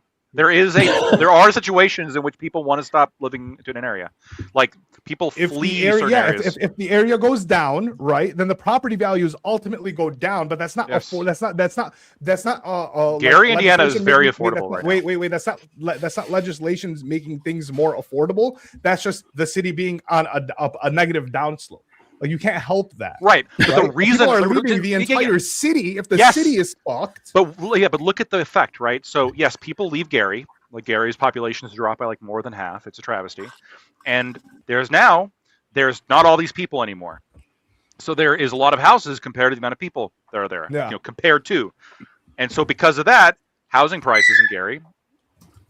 Yeah, and how many people are moving to Gary, Indiana willingly, not because they have to, because of the affordability, because they got pushed out from whatever neighborhood. Wait. But it's a self-correcting problem. All you're doing is funneling the brokest people around. That's all that's happening. It's not becoming more affordable for them. It's just you're funneling them around to, honestly, they're going to end up paying a little bit more rent than they were in the previous place. You just let's look here. Let me make a hypo for you because I know you love my hypos. If there was, they're the worst of them all. The worst. I've got good hypos. I did good on the LSAT. No, for those we need Fabian here. I got a really high LSAT score. Okay. Let's say there was one house. Mm-hmm. Yes. And no other houses could be built. How much money do you think people would pay? How much value? What it would cost to buy this house? I would spend $20 billion. Are there huts and tents and things, or what's going on? There's nothing. It's either this house or you have to live in the fucking trees. Like you got to live on the on the pavement, killing each other. People would just be It's like Mad Max. It's like Mad Max. It's awful. But everybody respects this one rule, which is whoever owns the house, they own the house. Oh, okay. Yeah. What do you think this house is gonna sell for? Sell for? I don't think this person's ever gonna be able to sell this house. What do you mean ever be able to sell the house? Of course, there's not going to be a price. Because who wants this house? And everyone screams, no. Please, I want the house. This is Lactoid's hypothetical, right? I don't think he's ever going to be sell the house, because why would I sell the house that I'm living in when there's no other houses? Did you ever think of that? So there is going to be no price. It's going to be an infinite. So you would have dollars. Yeah, you didn't think of that, did you, Lactoid? No. Hold up. I can work with this. Why would I sell my house? I can work with you. I can work with this. I build another house. I move to that house. No, you can't build houses in this hypothetical. You can't build houses. The original price drops for the second house because I built another house. So what I was how you get it? Hold on. I'm getting there. I'm trying to get there. We're gonna get to the second house in a second. Right now we're on the first house, okay? The first house. We're on house number 1. Am I doing you proud? Stop. It's Schrodinger's house. No, it's not. I'm questioning that LSAT score now. Wrong It's a hypothetical. new invention called housing, and this is the first one. And now we haven't gotten to this. Guys. I know. It's very exciting. Yeah, go ahead, Lactoid. Very. Everyone's very animated. I understand. No, I'm just answering. So in the first house, in order to convince the guy to sell the house, you would need to get him to part with the house. You would need to give him such sum of money that would convince him to go out and live in the trees with the rest of the animals, right? Yeah, you have to give him a fuck ton of money. He's going to demand. Is there things to do with this money? Stop! No, please. Are there things to do with the money? Yes, there's things to do with the money. Okay. Cool, awesome. As long as there's places to go on. Tons of things you can do. Yeah, there's all sorts of shit you can buy, but just not cars, but no houses. And so you're gonna live in a Ferrari. And so No, you're no, no, gonna. wait, here's critical. Here's critical wait, too. wait. Fine. And so I'm trying to help you're you out. gonna have to pay him a ridiculous amount of money because Ungodly amounts of money. ungodly amount, right? Because it's Money, the one house. Yeah. It's I the don't one know how house. I made this money. It's I don't so know much how I money. made Yeah. this money, but Oh, yeah, it's you're worth true, so much you're money. right. Okay, now let's say we add a second house. True. Is that first house as valuable, Ali? No, it's not as valuable. It's Why still not? it's still pretty fucking It's valuable. still It's not pretty as valuable. I agree. Because But is it because as there's more valuable? of them because there's more supply to meet people's demand. Uh-huh. Yes. And that lowers the price. If you have the supply, And that lowers the price, Ali. If you have the supply, it'll meet the people's demand. Yeah. All we need to do is build that a house lowers for the every price, single Ali. person, and every person that's coming up, and then Ali, I just need to know, if you build the second house, does that lower the price? 100%, Okay, if you cool. build 3 Where you houses, lost that me. would lower it down even more, right? even more. Even Yes, more. if you go from zero to 100, the price of the 100 Can we isn't use So really some let's that much. keep mathematical adding. induction here. Yeah. And then the housing prices keep falling, right? For initial buys, yeah, for sure, every time. For the initial, if we start from Where zero, you- then yes. Okay, walk us through where you. Wait. where this is wait. going I at. want Where to you got understand- lost? I- Where no, between no, 1 no, and a million houses? Here, Which here, number here, did you? here. Because you guys were working from infinite amounts of money down, right? But right now there is a set amount of things. There are things, right? And there's prices for Correct. shit. If you build a true. new apartment, There are things. once again, I need you to show me with We the got real empirical deep data where level the analysis prices are here, going Nate. down for the other apartments due to just because there's more apartments. Yes, Where I is can it? show you empirical economic evidence Send me- that send me building the- housing send me- lowers the cost. This Let's is the get most these fucking links going, studied. baby. We've This is had the this most debate. I studied have sent this subject. to you. Like I can pull you 20 fucking graphs where we talk Yeah. about. Oh, Send well, in the when graphs, you- Hunter. Help me out. When you send me the graphs, what I'm gonna do is I'm gonna look up the local listings of the local rent of any place that I want to live, and I'm just gonna show you how high it is and how it's. You're going to not refute down. those graphs But not, with your wait, but not, lived your role- experience. your- You know what? yeah. I'm gonna refute your stats with what anecdotes? Because that's how we do anecdotes. this. Chad, That's how we live- fucking do this. who baby. needs numbers when we got lived experience? Good point. Kind of, yeah. Kind of, yeah. Because is it true? Is it true that millennials are having a hard time because of avocado toast? What was it? We're doing too much avocado True. toast. That's why we can't afford Yeah, anything. That's what the because, stats said, right? That's right, that's okay. where that's where I our had, that's data's fun. that's a getting new us. one. I Yeah, had not true. heard that. That's clearly Yeah. true. I've seen millennials with avocado Um, toast, so that must be true. Okay, so I want to try to engage in here, right? Because I feel like we're making our friend our friend Hunter sad. And Yeah, me and I'm on Lactoid's side. This is crazy. You No, guys it's just are- because Hunter thinks I because he wanna- got the new, more expensive I want apartment that to- the guy behind This the guy happens a lot, paid Hunter. for. This is filtering. This is such a fucking known phenomenon. This is like the went most to- studied Yeah. shit in economics. Is build more housing shit happens. It Build fixes more everything. housing. Housing is so expensive to build that the rent. It's illegal to build. That's the issue. It's fucking illegal. It's Or illegal. artificially more expensive because of the regulations. Why is it illegal and to build? OSHA. Because wait, hold on. Let me stop. This is why we Yeah, abolished why is it illegal to OSHA. build? Actually, I want to know. Stop. Prices Stop. go down. Hold on. This is my shit. Don't fucking. Okay, cool. I've never Why been so is it happy to be illegal like to build sitting in on the America? sidelines for a Why is it panel illegal before. to build in This America? is great. This is a great question. This is a great Yeah, question. why? Is it illegal? Okay, great. Yeah. If you want to build a house in America as a developer, you have to go into a city council meeting and start advocating for changing the zoning so that it is allowable within the city's regulations. Mhm. Now, what often happens is a lot of the fucking loser ass landlords go into the city council meeting and go, wait, hold on. If you build this apartment building, my rent is going to go down and I want to make as much money as humanly possible. So I would actually like you not to build those apartment buildings. And they fucking swarm the city council meetings and they say, no, don't fucking build apartment buildings here. Please don't build apartment buildings here. And then the city council meeting are just filled with the entire room is just filled with fucking 80-year-old loser ass landlords who want to make as much money as possible. And they You go, sound a little "Fuck." envious. So what's I'm not- considered? I'm not 80 yet, but- Wait, Hunter. What's considered a city? Like, is Dearborn a city or is it a suburb? I don't know. Well, I don't. Well, okay. Can you? I mean, It's a suburb. I'm Come on. what's the guessing difference it's- between a city and a suburb? Is a better. Yeah. question. Legally, it's probably a city. I don't even know. Legal. Oh my God. The lawyer actually, goes right to the legal. Like, Hey, what's the difference between a city and a suburb? Because I Sorry, think you're talking about like, people. It's not super clear. Well, because There's going to be a because he's saying landlords are going in and they're saying their prices are going to go down. If landlords are owning apartments, right? Like I'm thinking of like bigger apartments than like maybe a 3-story apartment, right? I'm thinking of like when you say city, I'm thinking of like a downtown area. That's kind of what. Think of literally any place in America. Think of literally any place. Okay, there are metropolitan. To be clear, there are any place. Areas, Yellowstone National Park. Fuck. There are metropolitan areas, and then outside Houston's like the one place in America where this is actually not happening. You will find suburbs. So you can't choose It's Houston not either. actually that hard to figure this out. No, that's fine. Okay, so there's like Minneapolis, I think, is doing really well. So don't think of Minneapolis. Think of any fucking. I'm gonna think of little. Nashville has too many apartments. Because you can't build apartments here. Minneapolis is not doing is because you're saying it's landlords flooding you're saying it's landlords flooding city Well, council. it sounds like he's specifically talking about apartment complexes because I mean, for me to build a house, I don't really have to do much of anything. I apply for a building permit. I tell them how big it is. For single family homes, sure. No, to build like if I want to build 10 single family complex.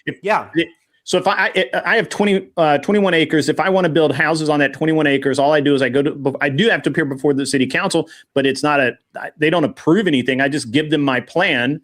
And they go, okay, and all right. Largely for single-family homes. Fine. Wait, hold on. There's an emphasis on single-family homes in America. This is because fucking American dream. Everyone wants to own a single-family home. Those will get passed super easily. But the problem is that doesn't really fix the supply issue. The way you fix supply issues is upzoning. Build up. By making huge apartment buildings. That is illegal in most cities in America. And my argument, wait. I've had this conversation. I had this with non-funny. Tried to explain to me how this would bring the prices down. So I can agree that like maybe building a bunch of apartment complexes around a suburb would bring the prices down. But the argument to me isn't that landlords of other apartment complexes are the ones at city council meetings.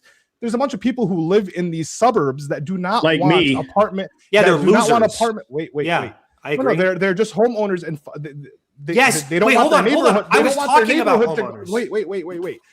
They don't want their neighborhoods to just become like random sprawling apartment complexes because they've invested into the land. They've invested into a community. I agree. So it's not just landlords. It's also people who just want their community to change. Yeah, nobody wants more apartments. No, you said landlord. You said landlords. Fine. I think landlords are largely speaking the ones in those city council meetings. But you are right. Homeowners, anyone whose fucking wallet's going to get a little bit thinner. No. Don't do that. Don't just resort it to their pockets getting thinner. There are people Ollie's actually making a good point here. There are people there's an aesthetic distinction. Because when I'm buying a house for $380,000, I'm buying part of the community. I'm buying into a community. I'm buying into an area. I want to see a progress for this area, especially if I'm paying $350,000, $250,000, $400,000 for a house. No. I don't like most people that are spending this type of money don't want random apartment buildings popping up, not because the price of their house is going to go down, because eventually it'll go up regardless. But they don't want these things in their neighborhoods. Largely it makes the neighborhood ugly. I understand. Largely and crime. Well, I don't get the crime, not so much. But like, wait. Are you part of the non? Are you part of? Do you know who non? Hold on. Non-fun Crime. Is? Wait. Do you know who non-fun How is? crime? No crime. Homelessness. More population density. Do you know who non-fun is? Do you know who non-fun crime. Is? Okay. So there's. But no. Actually, I disagree with you. But whatever, we can get into that. I have stats on this one. So like, are you part of the people who like think that that it being affordable is more important to the people than the community or like because we can just demolish all the homes. We can just demolish all the homes and make a bunch of apartment complexes, but most people don't want to. Hunter, I with all the housing in one place. Right, Lockpoint, yeah. Hold on. Let me say something. I want to engage with Hunter on something because this is super interesting to me. Can I say something? Slava Ruski. I want to say something real quick. Just real quick. I think specifically when we're talking about the aesthetics of a neighborhood, we're like, we don't want apartment buildings to go up, but people are coming in anyway. That's largely going to displace a lot of residents that currently live there, and homelessness spikes around the when capacity, when supply doesn't get increased.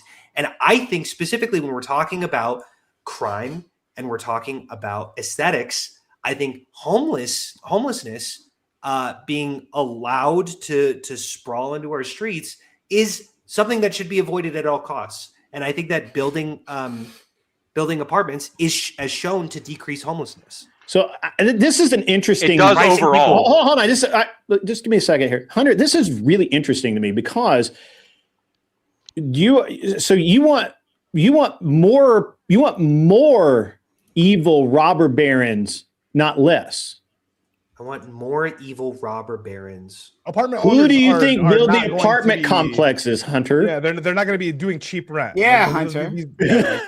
I'm not even. I'm fucking literally following right a now, little bit. like one of the things, Apartment one of my owners are the projects on my slummiest plate of right now. Multifamily housing is run by landlords, isn't it? That's Oh, what of he's saying. course. Yeah, Yeah, so of you're course I asking do. for more landlords to come into my Of course I suburb. do. Well, Of course I okay. am. Well, hold on. One of my Blood-sucking projects landlords. right now is Of course I am. build a to dumb- rent. We're building houses not to sell them, I know to but rent. to Build to rent rent them. is good. build to rent, and You'll own nothing and you'll love it. You That's guys are right. so fucking You will own stupid. nothing. Let's move everything to the subscription model. Here's my issue. Renting. Americans are way too fucking obsessed with buying your fucking home. When you are a student or when you're someone who I'm glad to know Hunter's on my side as an evil robber baron. I'm not morally against landlords in any way. Even if I was, I couldn't legislate you out anyway. Because morally speaking, To win! It's a I don't know win if for he the was evil fighting robber you. barons. It's I a don't know if win he for was the fighting evil you. robber. I'll This take is it. the issue. Okay, so I Hunter, wanna try to- liberals I've never are found pro- landlords liberals are the pro issue. slumlords because you guys think the want rents to- go down when we have more slumlords in the world. That's the issue. Well, I won't be a Slumlords slumlord, can but I will only be an evil exist. robber I baron. wanna slumlords try to can move only the exist because they're conversation. taking advantage of a situation that is I'm gonna largely try been- to. Okay, guys, I want to try to shift the conversation. We're gonna start a fight. Okay, all right. The fight starts now. Oh, Let's now fight. we're gonna We hadn't fight? already started. I want to start a new fight. Excuse me. So private. Hey, by the way, so Prime, just give me 1 second. Before I forget about it, Lactoid, the typical contractor percentage of homeowner costs home building costs is about 40%. So where I would build a house for, say, I don't know, 150, 200 grand, you would spend 350 to 400 grand doing the same thing. Because you would pay the contractor 40%, and I don't do that. I'm my own contractor. Hold on. You just said that you would have to pay the contractors to come build the house, though, right? You don't personally No, go out there and I build the act house. as my own contractor. I deal with subcontractors, and I pay them as little as fucking possible. Okay, so let me understand this correctly then. Are Mm-hmm. you telling me that because, and maybe this is start like this, I believe much more. You're saying that like as your position, because you're a large contractor, because you can offer a lot of jobs, you have more negotiating power to reduce the price the subcontractors have to charge, as opposed to me, little old Lactoid, No. where if I try to go to I'm saying subcontractors, that they're going to charge me more because I'm just You one have to pay guy. a contractor's fee. He No, no. doesn't because he's a contractor. So you can't act as your own contractor because you don't know even how to talk to these people. So you engage in what's called a general contractor, and he marks everything up by about 40%. Well, now And he the knows con- that. Sorry, But I feel like maybe I hope I'm not being dumb. I'm pretty sure like, okay, if I did, I guess, a little bit of homework and I got to the point where I'm like, I figured out how to work with these subcontractors, I still think it's going to cost me like yeah, you $300,000 to could save yourself $400,000 maybe 20 or down the 30%. boonies. You could save yourself a good bit, but you got to know which crew. You got to know, man. I'm telling you, there's a bunch of shysters in contracting. Yeah, Yelp. Yo, you don't use Yelp. Don't use Yelp. Okay, Google in reviews. this I don't know. hypothetical world that Lactoid. No, paints, but this you is know. oh come on. It sounds a little bit to me like you're a middleman. Like you're just No, kind I of cut this, out the middleman. No, he's the contractor. No, The contractor is the I act middleman. as out my He is own a contractor. He finds Yeah, people who, but you're acting Lactoid, as a when you- contractor, right? Because you build the thing and then Yeah. sell it. Don't but he you? doesn't have to pay himself No, 40%. I build it and then I own it, but Right, you build it and I you could own it, but sell you it. obviously you rent it, right? I rent it out to people. Yeah. Yeah. Yeah. Okay. Okay. So you Yeah, so like when I built my sunroom, I got 3 quotes on it. The first quote was $160,000. The second quote was like 180 or something, and then I got one cheap ass quote for like 100. Quote for 100. I built it for like 65,000. Yeah. Well, here's what I suspect. Okay, could be wrong. Talking a little bit out of my ass here, but I do strongly suspect this. That the reason why you're getting good deals is because you work with these people a lot. You are somebody they want to stay on the good side of, and you are somebody that they are going to do a lot of jobs for. And so you are able to negotiate lower prices in ways that everybody here on this panel simply can't. We could have a whole conversation about how to deal with contractors. Well, You can't drive too nice a truck. You can't drive too cheap a truck. If I ever build a house, I'm gonna hit you up, and I'm definitely gonna ask for some advice. Yeah. So okay, I wanted to shift the conversation a bit. Private equity, bad. That's my argument there. Bad. Well, not our friends Lactoid and our friend Hunter seem to think otherwise. We're the hand washers of fascism. Yeah, they don't think it's bad enough. They don't. Lacto gets the left, Hunter gets the right hand. I think. Wait, Hunter. Let me present my argument first, and that's going to be part of Grid's argument, which was that most of these large corporations are going to do exactly what Grid did. They're going to set up small LLCs that are going to buy up as many as they can, right, and hold them off. So like there was a whoa. Don't just move past that. Grid. Is that what you're saying? You buy? Not that he does. That sounds illegal. Could do that. Just so you know. Wait, no. Illegal. Doesn't sound illegal. It sounds like fucking not a way to make money. Yeah, I'm not gonna rent it. Wait. Not all of these private equity firms. Not all of these private equity firms are trying to make money, right? So there was when I was in college and I was in Ypsilanti, Michigan, downstream from Ann Arbor. There was a huge thing, a huge talk in the city about remember like 10 years ago when like Chinese everyone corporations quiet were down. buying Money up. just came in. $50 from Doobie. Thank you, Doobie. Shout out, Doobie. It said, totally agree that general contractors are the devil. That's why you pay broke family members. My man, Doobie. Most of the donkey work. Also, ignore Hunter, please. Americans should be obsessed with purchasing and holding a profitable property, right? Well, okay. I have a little disagreement. Yeah, I kind of agree with that. Doobie, as an actual rich person, I think would know. And Hunter, as an actual obviously, poor it's going to person, make wouldn't money. know. I'm bad. I'm against. So that. wait, I don't think my position is exactly fleshed out here. Just to be super clear, obviously, if you wait, what does it mean? Purchase and holding profitable property, like holding as in not renting that out. How living in be it. obsessed with buying a home and owning. Living holding it on your balance sheet. Yeah. Hunter, imagine, leave it to Beaver. Okay, you have a wife, you have a husband, and you have 3 beautiful children, a white picket fence, and a beagle. I like renting. And you live in the house and you own it. We can talk about that, Brian. But you own it. You own the house. This is good. It is good to have this level of stability. It's good to not have a deal with. I hate dealing with landlords. I hate the idea that somebody can walk into my house at any with just hey, I'm gonna check on you. I'm gonna check on my shit. No, you don't get to come into my house unless you have a badge and a gun, and I have to let you. Lactoid likes the idea of shooting people. No, I'm gonna say this. I love that when my toilet breaks, I just call someone up and just go, "You deal with it." I replaced my toilet. You learn to be a man by owning something, right? Because then you got to fix it. Yes. But I hear you. I don't want to do that. I carried the whole thing in. It was heavy as shit, and I fucking made it work. I make someone else do it. And then he grew a beard like a real man. Thank you, Doobie, for the kind $50 super chat. You can also super chat anyone else out there.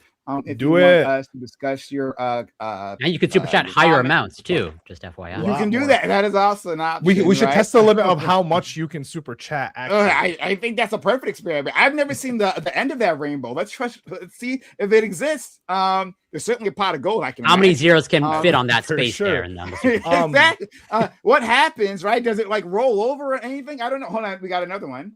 There we go. Thank you, DB. It says, purchase it, live in it, prepare it, and then rent it out. Selling it is haram. Right, Thank true. That's right.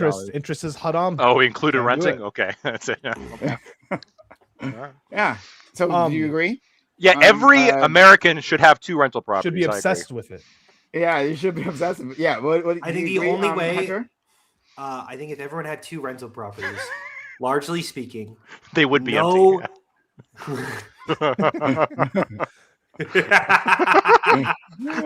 That's funny. Who would you rent to? Yeah. Every man, woman, child, 2 rental properties. Can't fail. No, I have a huge issue with this. Largely speaking, we have to be okay with our assets depreciating in value. Otherwise, like I'm not against people owning homes. I am against people owning homes and doing everything in their means to appreciate that asset, including restricting supply at their local city council meeting. That is what I am against. And I think that incentivizes that behavior. And if that incentivizes your behavior, you shouldn't be doing it. Spoken like a true communist. But it is a wait. Listen. How is that competition? People don't want to he's asking for more competition, literally. That's exactly correct. Yeah, I know, but That there's a difference between buying a car, right? Buying a car and buying a house, right? No one's buying into a $300,000 property in like being okay that it's depreciating in value. Why would anyone buy a property if like it was going to just go down in value? A car is a necessity. You have to have a car. You can rent. A house is not a necessity. I'm not even following. Wait. No. Owning a house for a lot of people feels like a necessity. Right? Unless you want to resort everyone to rent, that's fine. But no one is going to buy a house and have it like you'll have no one buying houses at that point. Yeah, I think that would be good. I think that no one buys houses. Hold on. Houses need to start depreciating in value. It's fucking crazy that the house market just keeps upticking. And this is largely because no one is building houses. If we start building houses, then housing values are going to start decreasing. How many people do you know that's paid off their houses? Hold on. Guess what? That's going to happen. Rent is going to be cheaper. Yeah. So how many people do you know have paid for their houses? When is it going to be cheaper? I've paid in full for my house, full for their houses, or mortgage their houses. Yeah. How many people have paid their house off? That I know on this panel or in life? just in real life. How many people do you know? I genuinely don't think I know anyone. Okay. My parents paid off their house. Didn't, yeah. No, I know tons of people who own their houses, but no, paid it off in full. No, well, you don't. You only kind of own it. You and the bank own it, and the bank has a larger share. Right. So you're technically renting. You just get to rent at a lower rate. Sure. You're building equity, which is different. Your house is collateral. I don't know if that's the same thing. So Hunter, houses shouldn't build equity? No. That's what happens in when we have built enough houses. No. There will never be enough houses. It will. Well, hold on. It should keep up. It should enough housing. Hold on. It should, at the very least, in an ideal market with pure equilibrium, which I agree is never going to be hit, but assuming a perfect equilibrium, it should at least keep up with inflation. Wait, Lacton, are you okay with that? Lacton, are you okay with the housing market becoming something that just stays stagnant? If it's a 50, hold on. If it's like a 50-year property, I lived in this place. When I was just a student, it was like $250 to live there. It was crazy cheap. I probably picked up asbestos living there. It was crazy. And like it was falling apart. It was shit. That house is worth more than when it was built. That is a travesty. That doesn't make any sense. Hold on. Wait. Listen to what I said. Right. Listen to what I said. You said it should keep up with inflation. Yeah, with general inflation. No, that should probably be worth less than when it was built. But it's probably the land that it's on, right? It's the location that it's at. It depends. It depends. Are they making more land? It depends. Hold on. I agree. No, but hold on. Up, Hunter, you can build up. If you kept it up, if you maintain the property. If you maintain the property, I think that at the very least, then it like holding around inflation makes sense. Sure. I agree. If you let it become dilapidated, then sure, yeah. Great. Okay, cool. That's all I'm saying. It drops. And by the way, it does kind of drop in value. If the surrounding neighborhood, in some areas it doesn't because it's crazy right now. But even if it's dilapidated, that's what I'm saying. Your guys' argument is Hunter. Your argument is that building new housing and blah blah blah should drive the price down, right? But like my argument is that like let's just say you have a dilapidated house on a block, right? The entire block got renovated, but now I have the shittiest house on the block now. Mhm. Someone still wants to live on that block. They want to buy that land. They want to buy the property because the property's on this land, on this nice block. That's why my property went up in value. Not be like that's just it. You're looking at it that The demand is there. The demand of someone wanting to buy my property for X amount because it's in this nice neighborhood with all this new build is why it's expensive. the real issue that I have here with how you're viewing this is you're seeing price as necessarily tied to whether or not the places on your block have been renovated. And I'm saying the places on your block can do absolutely fucking nothing and they would still appreciate in value. It depending on if the neighborhood. Wait, no. If you live in a bad neighborhood where nothing in that neighborhood is getting fixed, your prices aren't going up. If you Yes, live in a The bad land will go neighborhood up where- because largely they don't make any speaking. more land. Yes. yes, but if you live in a shit neighborhood and then things start getting better around your neighborhood, the prices of your things, even if you Okay. don't fix them, All will go up. else That's equal, the literally what it price is. of your house will increase. All Hey, else Hunter, equal. Hunter, so let me ask you something. So then, like, I don't see what the Well, your I- argument against that is. You're, build more housing. I don't understand Like, I Hunter's. really want to hit that 20 times. Oh my I God. really Fucking don't build more understand where housing. You you're build going more with this. housing and my house becomes more expensive because my area becomes becomes- more desirable. No, It's- it doesn't. It yes, it doesn't. does. Because you're Thank you, increasing Dibby, the for the amount of supply. $3. Yeah. It really is Yeah. that easy. It really So, is. so Hunter, let me ask you something. So why do you think it's wrong for a piece of property that was worth, say, a piece of land that I could have bought 5 years ago for $500 an acre is now currently today worth $10,000 an acre? Yeah, I think that's Bare probably dirt. indicative of an issue. Why? What issue do you have with that? It's Why should indicative it of an not issue. be worth $10,000 an acre? Wait, sorry. I think that you're taking a stand. It's indicative of an issue. I don't find it an issue in of itself. What issue is it indicative of?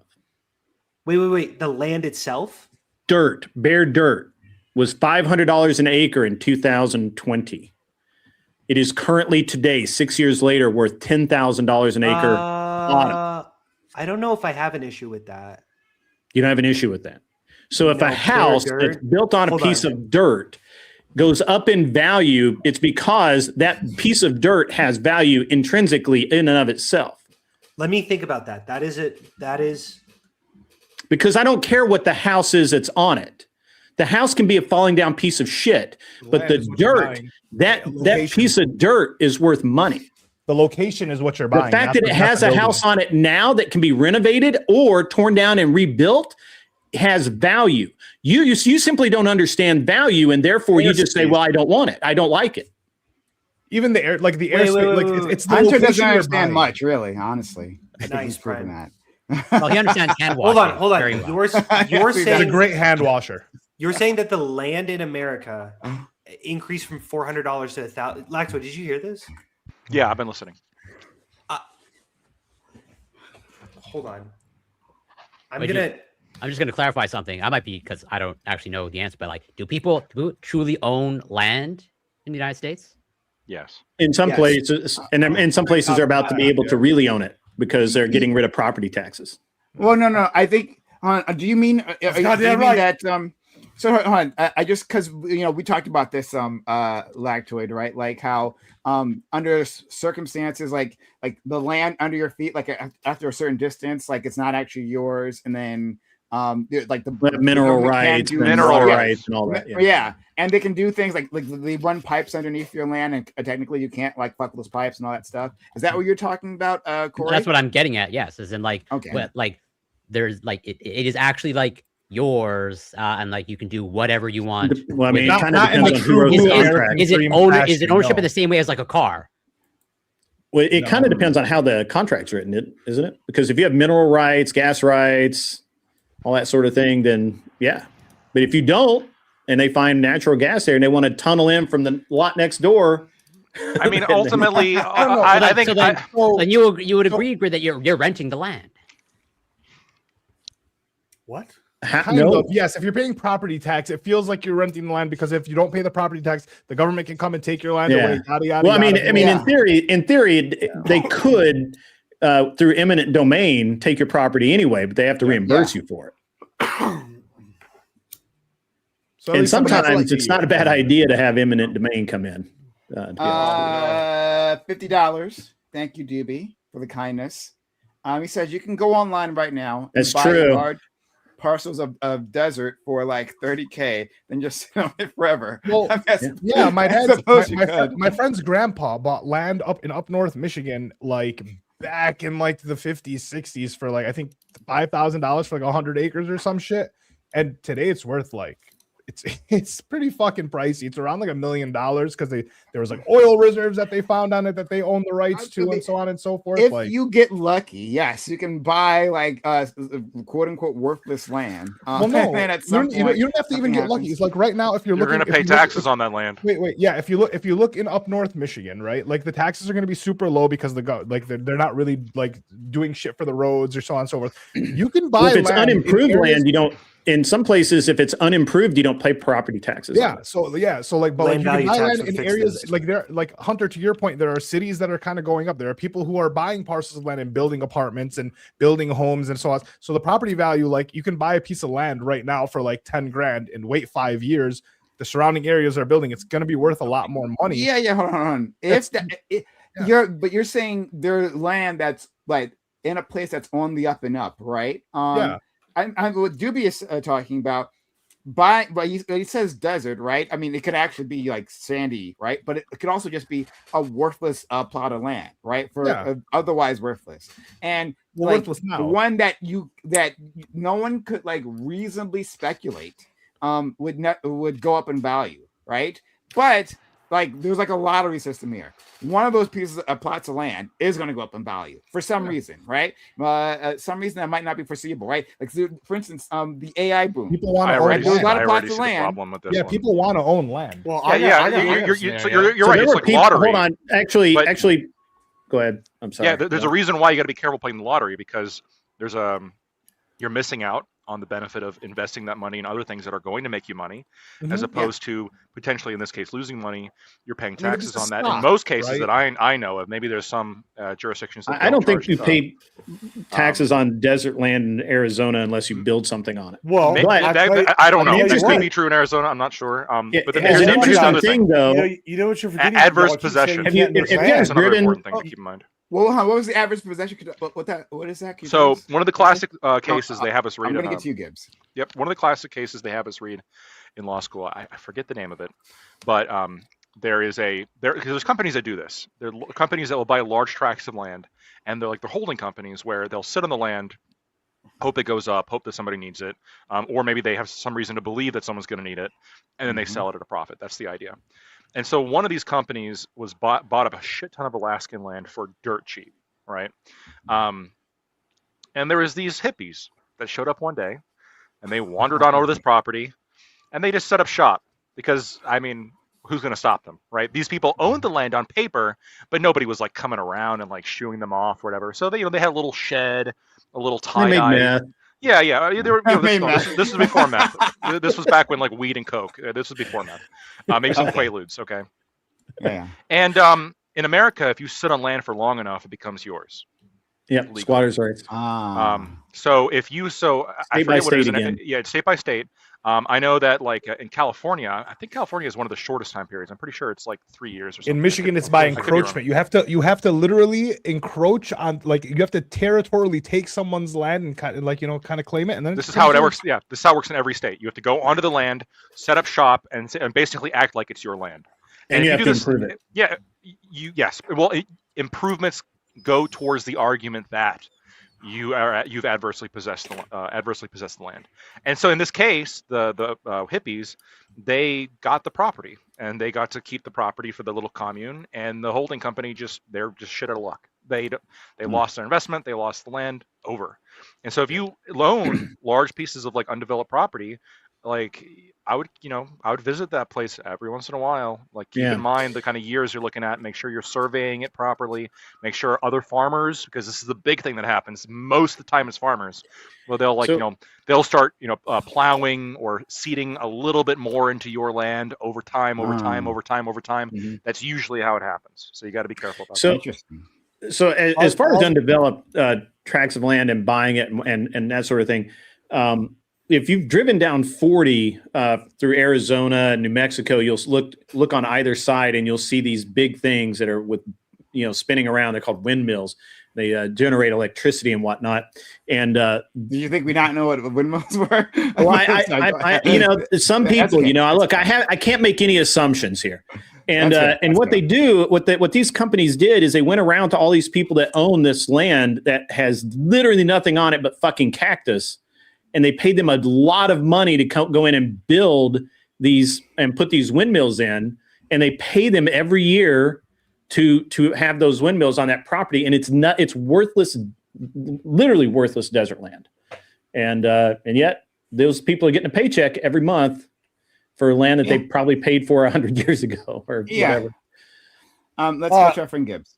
Yeah, y'all keep saying that we can't make land, and that's not technically true. I've been thinking about this. Dubai's done it. Well, that's true. We also have people use old oil rigs. They convert into other stuff, and I'm just going to bring up that liberal hot word that everybody likes to use, climate change. Even that desert land, that might soon be beachfront property if you sit around. Could be. Enough.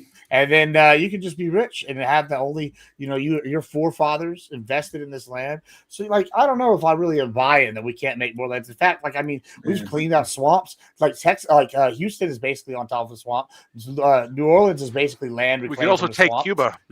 They've even extended New Orleans, if I recall. Or we can build up. They took built the little dikes, and then they built. It costs a lot of money to build up. Yeah, because of regulations.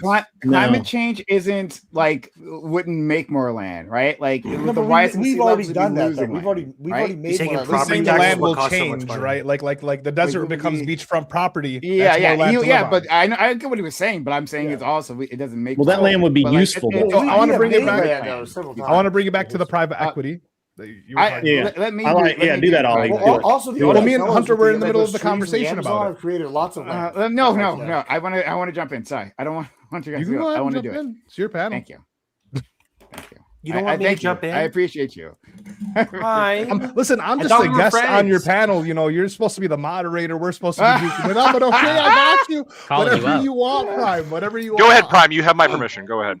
You're supposed to be the moderator, but in reality.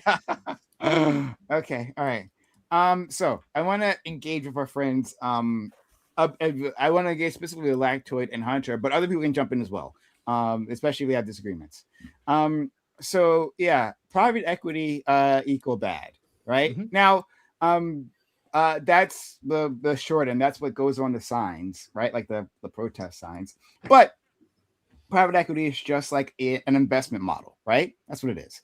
And gathering private money and then focusing it on a problem, whatever it may be. Which is, I think, in itself fine. But how private equity tends to behave in certain markets, certain industries, that's where we have an issue. So specifically, we're talking about housing here, right? And private equity in housing has pretty much been shown to be parasitic. They are a detriment to the housing market, and I wanted to make a distinction here, right? Because our friend Hunter at the very start of this, he said, "Why wouldn't you want corporations within housing? They're going to solve the housing problem." That's a weird statement just off the bat, but still, I understand what he's trying to say, and that legislation is pushing out entrance to the market to maybe could increase supply or something like that. But specifically, when we're talking about private equity, what they're talking about is not like pushing corporations out. Corporations are in the housing market one way or the other. They're in there, but they're talking about this investment strategy and the negative externalities that it brings to this industry, and that's why private equity should be pushed out. I disagree with Lactoid, Corey, and Hunter were talking about before. Oh, private equity isn't a big deal. Actually, it is a big deal in terms of certain parts of the housing market. Yes, actually. And it's weird that you guys are saying otherwise. So I'm going to stop there. I have lots to say on this, right? Okay. But I want to give you guys a chance to have a back and forth with me. Well, you didn't really stipulate the negative externalities or counter our argument that they make up less than one. Wait, hold on. Two things. Sure. First off, I'd love to hear more about those negative externalities. Sure. Second, I'd love for you to counter our argument, which is that they make up less than 1% of the housing market.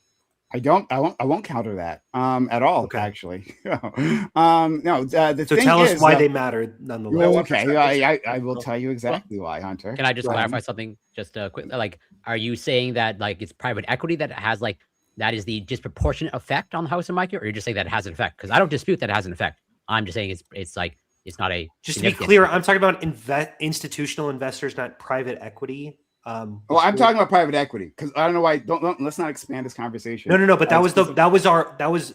that's who make up. We were talking about private equity. No, that's who make up 1%, less than 1%, and that's who's banned from the Road to Housing Act. Exactly. So that's the thing we're talking about right now. Right, not private equity. Hold on. Sorry, Hunter, what are you doing here? Private equity was one mentioned in the legislation, correct? Well, institutional investors is who we're talking about. Correct. Which is the same, I think, in this case. So I don't know what the. If what you're referring to is the exact same, because I think institutional investors is a larger group there. But whatever, it's fine. Okay. If you're saying the same thing, then I'm not going to. We're both referring to BlackRock and BlackRock-esque entities, right? That's kind of what we're talking about.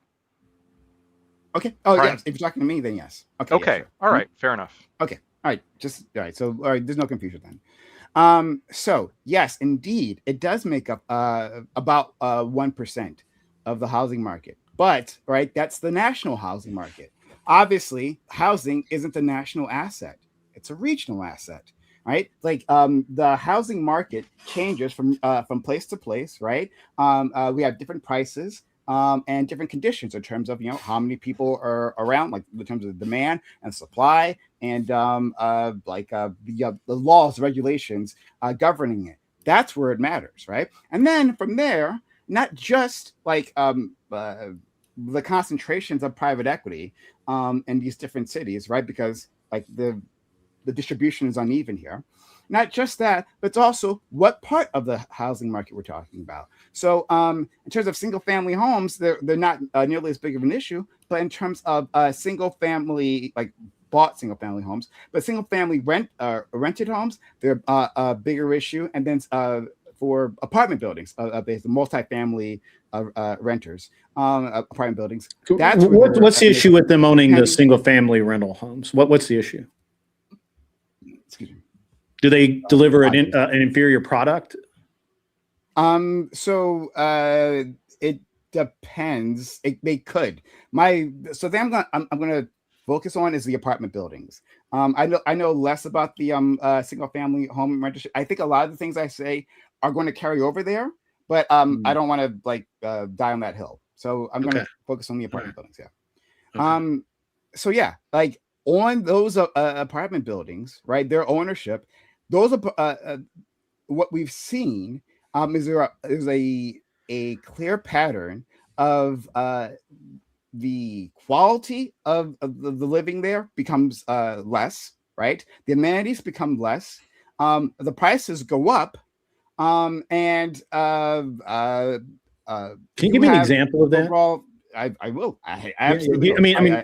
Do you have a link or something I could look at? I will provide you with one. 1 second. Let me finish my point. But I will provide you with something. So not only do prices go up, quality goes down. There may not necessarily be a slumlord necessarily, but they are trying to extract value very quickly. We can get back to what that means later on. So there's that, and also one last thing, it takes away choices. So when you have these large institutional investors, we can use that term, operating within these like discrete housing markets, because there's a bunch of housing markets, not just the one, not just the national, but in these local housing markets, at some point for renters, when they're moving about, they lose access to real competition. Though sometimes, and we definitely know they do this, they come up with a bunch of different names, right? They'll call themselves, they have a bunch of different LLCs under one investor, and you think you have some choice there, but it's an illusion. And then, of course, that also goes into like setting prices, because they're not going to compete against each other, right? They get to raise prices in a way across the board. And the bigger they are within the market, the more Which ability to companies? have the ability to- McKinley and Ypsilanti is a good example of So- this. Which one? I'm sorry. McKinley in Ypsilanti, Michigan. So- They own like most of the apartment complexes in Ypsilanti. Go ahead, Prime. No Okay. problem, no problem. I'm going to provide you. No worries, fine. I'm going to provide you with a link, and I'm going to refer to this article a bunch, so it's worth taking a look at. I'm going to put it in our group chat. I guess my experience with dealing with private equity and investor type deals. Well, first of all, so when I first moved back to Tennessee, and we were in a unique situation. We didn't really know where we were going to buy a house, and we still own a house in California and another one in Colorado and some other stuff, but that's irrelevant. And so we actually rented from American Homes for Rent or Progress. No, it's Progress Rental, and their one of their big investors is, I think, Vanguard or BlackRock. I think it's BlackRock. And but BlackRock doesn't actually have any control over what Progress does. They just give them a bunch of money and expect to see a return out of it, right? Progress does all of their, that they just do what they do. And same thing with American Home for Rent and Liberty and all of these other companies that, in fact, I think pretty much the entire neighborhood that I lived in ended up being owned by either Liberty or Progress, right? And so literally, like, every time a house would sell, it was Progress or Liberty that bought it, and they turned it into a rental. Now, they did a great job during my, when I lived in that house. If the AC went out, it was a single phone call. They had somebody there within an hour. They had somebody on call all the time. They had a maintenance guy. When we moved in, the house looked like, it didn't look brand new. It's an older house, but it was clean and the paint was good and everything. Carpet was new. So I don't have the experience with these with what you're talking about. Now maybe it's because I'm dealing with homes and not apartment complexes. It's the locations that you're dealing with too, right? Like sure. I'm sure, but I think nationwide that standard's pretty well kept because people are. You're right. People want to maximize profits, and the truth is that no matter how desperate people are, they will look for the best deal they can get. And if what you are offering is a pile of shit, they're not going to want it. They're going to go somewhere else, right? If and so they it can doesn't go somewhere behoove else. someone. or they're just going to take it because they have to. Yeah, if they can go somewhere Weren't you else, just saying that you could move out of the country if you wanted to? I could. Yeah, you'd have to plan for it. Yeah. You and Lactoid keep holding this against me as if I'm saying you could just pick up tomorrow and go. This is a So plan. I want to. So before we get distracted, all right, I'll let you go, Gibbs. But I do want to jump because I don't want to get distracted here. Go ahead, Gibbs. Gibbs, you're muted, friend. If you want to say? Oh, sorry. Yeah, go ahead, Prime. I'll go after you if you don't mind, because I'm going to move the topic a little bit to something else, part of the problem. But understood. So let's. I guess my perspective on this is different because I'm not as familiar with the apartment complex side, and I don't deal with apartment complexes. I think that there are a lot of trouble in there. It's where you lose money. Although we may actually be we may be investing in one shortly. So I don't know. Maybe I'll listen to what you guys are saying here. Yeah. And we still love your perspective. So to our friends, Hunter and Lactoid. I don't know, other white guy, whatever. But went to Lactoid. Sorry. We're called the base it seemed department. like. So I want to understand your position here, right? So I don't mischaracterize you, because maybe we're not as far apart as maybe I think, right? So I want to make sure I understand. Do you all think that private equity, right, or institutional investors, we can use whatever term you like, being able to buy up these large amounts of rental units within a housing market, right, a hot housing market, do you think that is a neutral thing? Do you think that is a beneficial thing? Do you think it's a negative thing? We start there and work our way down. So I glanced through your article. It's a very long article. Long article. I skimmed it. It seems like I don't want to misquote it, so I'm going to give a little summary. It seems like what they're saying is some private equity firm bought up this apartment building and didn't upkeep it at all, and it just went to shit. Is that a fair summary? That was what I looked at, but I took two. Yeah. So they focus on one in particular to tell the story, but like to be clear, like it's a larger story than that. But you're correct. They focus on a company called Graystar that bought a specific apartment building, and they told the story through that lens. But go ahead, yeah. I think that the only reason that they were unable to really that they were able to do something like that is because they're taking advantage of a situation, which is dwindling supply in America. I think that if you have a proficient or a sufficient amount of housing, which by the way, we're 3 million short, we're 3 million units short in America, that you wouldn't be able to do this. If you don't upkeep the place, the office would move and they would move to a cheaper location nearby that was able to take care of their needs. But because they don't have enough options available to them, that the people are able to take advantage of them. So I'm against the private equity firms taking advantage of these people. But I also think that the reason why this is occurring is because they have the ability to. Oh, wait. What if it's not necessary? What if it's not necessarily taking it? Oh, sorry. Go ahead. So before then, sorry guys, I just want to focus on a few things. I want to get and I sorry, you have your hand up, Gibbs? Is that I just whenever you go ahead. Okay, so Lactoid, I want your opinion on that question I asked. Yeah, I got no problem with private equity. I read through the article. There's no way you read that fucking article. There is when it goes into history. There's a middle section where it goes into the history of Freddie Mac and Fannie Mae. Mm-hmm. I did skim that part, but I read the first part. There's like a first chunk that it's Hunter summarized it pretty accurately, which it's mostly just like an anecdotal. This one came in and made shit suck. And talks about how like they pursue higher profit margins for their investors, and then there's the last part that kind of goes back to that, and then there's the middle part that explains the history of Freddie Mac and Fannie Mae. The article definitely is. Oh my God, who is clicking? Please, someone is doing a lot of clicking. Please, someone's the mouse clicking or something. Okay. There's a couple stats. It's probably Gibbs. Yeah, possibly. There's I'm not doing anything. I'm just sitting here. I'm just. Yeah, we can hear you about to take a hit. Yeah, you can hear that. You can hear that, but yeah, we can hear that. Sorry, go ahead. Yeah. There's a couple stats in here, but I mean the article is clearly there clearly is like a slant. So like for example, I'm going to read this part of the article. Quote, another advantage for Wall Street-backed landlords is their ability to wield influence in state and local politics, she said, shaping decisions that make a big impact on renters. 2018, for example, Blackstone, different than BlackRock, spent more than $6.2 million fighting a ballot initiative that would have allowed rent control in California cities. First of all, good.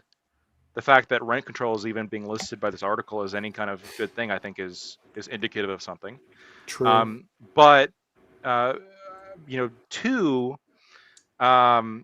nothing in here really like makes me concerned that once again this is you haven't read the whole thing, to be very clear. But go ahead, that's fine. It's fine, but you just haven't read the whole thing. I have read a disproportionate amount of this for the amount of time that I've had it. I have read more than enough to have an opinion.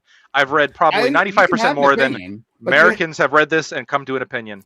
I even found this is a paragraph like 3/4 down the page, Prime, that I found. Yeah, you skimmed through it and then you found. I skimmed through the part they were talking about the history of Fannie Mae and Freddie Mac. I don't need to know about that.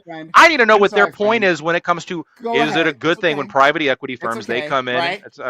Yes. When the private equity firms come in. So far, what this article has demonstrated is that they are very effective at destroying incredibly terrible policy. So that's good. Great. Yay. Fucking awesome. Way to go, Blackstone.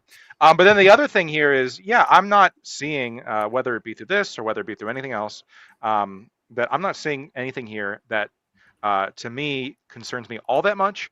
Once again, this article is about apartment units in large apartment complexes, which are going to be owned by companies to begin with, as opposed to, I think, what this bill targets, which is single-family homes, which is a absurdly small percentage that are owned by institutional investors, including private equity. Yeah, but so I mean, real quick. So to the extent that this is related, because it's not super related to this bill, but to the extent that this is related, I have no problem with a company, regardless of what they call themselves, coming in and buying out the property of another company and then making changes, some of which might lose them renters, as the article explains. One of the complaints was, well, then they raise the price and then higher income people come in and move in. Okay.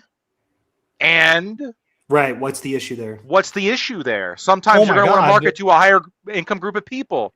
For and sure. then the places that they leave open up. But okay, so this is the issue that I'm having right here. I'm like looking at this bill.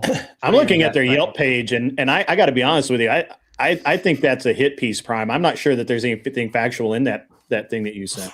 You So, haven't read I it, don't- so let's start with that. So Their I- Yelp page is like I'm gonna read the like, whole thing, even including the fucking Freddie Mac part. I'm gonna read the whole thing. Okay, Ready? so- All right, here we go. Get over So that. I've read whatever you just posted, but I have been reading through this bill right here. Right? And Someone's so I- honest. Thank you, Gibbs. Yeah, I mean, I've been listening to what you were saying, and it kind of got me wondering because part of this that we talked about was the zoning laws, right? And so I started diving into this, and there's some kind of interesting stuff in here, right? And so one of the things they want to do is they want to have you updating zoning codes and regulatory process, adopting pre-approved pattern books of housing designs and speed of approvals for ADUs, duplexes, townhomes, etc. Sorry, what are you saying? I don't understand. What are you saying? All right, Can so you they're repeat using that? pre-approved pattern books, right? So it's basically they're just going to be like slop. It's just going to go in. They're just going to be like regular, the cheapest kind of houses you throw up together, whatever you go. And then it also includes like preformed, like kind of like prefab stuff. And then it goes in here and it talks about how it's going to incentivize low income housing and all sorts of stuff like this. I don't know that this is what I was really expecting when I'm reading through what it's going to do for the zoning. When I was thinking the zoning, I was thinking, so I deal with a lot of like, we have land all over Texas, right? And so in some neighborhoods, there's oil. Well, what you'll do is you'll build an oil well and then you'll build a shell of the house around it, which is kind of what I thought they were talking about here. That's not really what they're talking about. They're not saying that they're going to make it easier to build houses in areas where there weren't houses before. It seems like what they're doing is they're going to just like throw a bunch of cheap crap and they're going to try to make low-income housing, lower property values, like lower all these things. Like I don't know that this is actually as good as it's been sold. Now that I'm really in depth into this, I got some concerns, especially in regards to how they're doing the zoning. Do y'all have any thoughts on this? So I don't want to. I don't understand zoning. To be fair, I that's actually argument. really want to focus on this I- part. can- I'm- what I does- don't wanna- Can I focus on it, bro? I- Because like I want to. Because okay, so like, Hunter, what's the problem with? Wait, what Prime was illustrating was that like a company comes in and buys a majority of the apartment complexes within within like a neighborhood. So like I'm gonna relate it to the college town where it was like McKinley. They buy it up. If there's now no competition, and even with the money that they're making, they're building new apartment complexes, but it's under their name, under their tag, under whatever. So it's not like the prices are going down. The prices are going to be going. There is no competition. Sure. If there's no competition, then that's a monopolistic practice, and I'm against it. okay, so So hold on. I don't want to, guys. I don't want to focus. So and I see your hand there. Good. Like, yeah, you're talking about what's the problem? Well, yeah, the problem is that when you take away choice, then it allows these renters to abuse tenants, right? That's the thing, right? You're saying, It hey, only it doesn't allows- matter if we. They operate under different right, LLCs with one. Hold like, on. You are going to have to point to very, very, very specific examples where an entire institutional investor is able to take over an entire fucking city because No, hold on, largely hold on. speaking, Stop. Stop. I'm talking. No, I'm not going to stop because you're being a fucking weasel. No, I never said they're going to take over an entire city, right? There is no example of them taking an entire city. I never said that, right? Okay, that's then what are we I'm not gonna talking give you about? that Wasn't dumbass that answer, McKinley? right? Isn't And that what the McKinley that's example really was? stupid. That's really stupid. I was very specific in what I said previously. I was responding to Ollie, by the way, but go ahead. The more. Did Ali? Did you say one of them was going to take over an entire city? It's not that they take over entire cities, but Is you that have not what like McKinley large groups is? of people who are buying out. You have companies that are buying out apartment complexes, right? And if like one of them owns 7 different apartment complexes under different names, right? One's like Spice Street, one's Long Meadow. Hold on. So The bill doesn't. The bill that was just passed doesn't really apply to apartment complexes. It I know. applies to He single family. changed the conversation. We He changed understand the that. Hold on. conversation Yeah, to we're this, moving the conversation. So they're operating under different names, like some I will be Spice Street, understand. some So will be they're whatever. taking over an entire city under different names. Yes. No, an It's entire not city. an entire I'm, Did you I'm say not entire following city? then. What are we talking about? All right, hold on.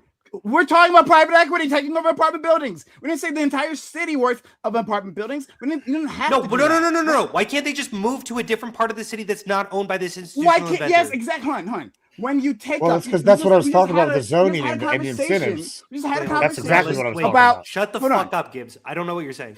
I'm Well, hold trying on, to hold on. listen This to is Prime. hold on. I've been quiet this whole time, and this Fair, is yeah, exactly I've what been- I was just talking. He has This is been. this is. Well, I know. I know, you are. I'm- This is that is exactly fair. what y'all have been. I was just talking about with regards to like how these are going to be taken over, what they're going to zone, what buildings are going to take, what's the prefab, what they're like incentivizing, how they're going to use old buildings. This is everything I was just talking about, and you're like, oh no, and now you're like, oh okay, now let's talk about it. It's kind of crazy that y'all are just like So- taking a fool.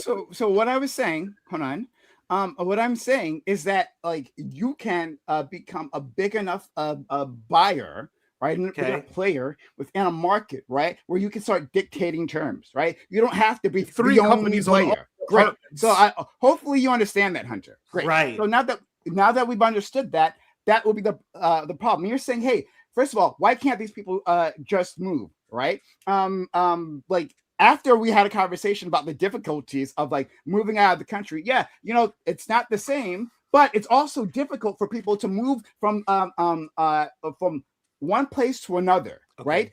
To upend their lives, to destroy whatever they had going on. Maybe their work is close to them. Now maybe they have to travel much farther away, and this happened not because there was some sort of change in the market, right? Only because this company, which we could say this investment firm, bought it up and decided to make these changes. Right? There wasn't some sort of a massive change. They just simply did this. They imposed this upon this. And you're like, well, why can't they just immiserate the population? This is a very liberal way of thinking, of course. Hold on, Yeah, like hold on, what just difference would it make, right? Why don't we just Also, move these Lactoid, people stop reading around? that It actually stupid does fucking cause. article. Jump in. I'm almost done. Almost done. I don't know. I'm like Yeah, hold on. So hold I'll on. respond. Okay, well, while we're doing that, sorry, hold on, guys. I'm gonna do this myself. You guys were talking a lot. I'm gonna talk now. So Hunter, Yes. like, does it does the quality of the lives of the citizens of a region, of a location, does that matter at all, right? Yes, I Or would say it can a does. corp? Oh, it does. Okay, good. It does. All right, It so then you does. would say. So then on the other end, then you would say Mhm. that that would inhibit the ability that then we should be allowed to inhibit the abilities of corporations to immiserate them. I would say insofar that it would help them, sure, but I don't think it would help them. How would it not help them? Because largely speaking, wait, hold on. Fuck. We got so lost to the point. Here's the point. I'm not even gonna answer that question. I want to get to your main point. build Which is- more apartments to affordable. That's the point. No, I'm So gonna I'm gonna address let me say Prime's it. point. I'm addressing Prime's Sure. point. Prime's point is, okay, I want to be super clear. I don't want this is a question because I think that I understand you. Maybe I don't. Okay. You're saying an institutional investor can take up a large enough part of a town's houses insofar that they can determine how those houses are operating, and they can ensure that prices don't go down, and they can reduce competition within a city. Is that fair to say or no?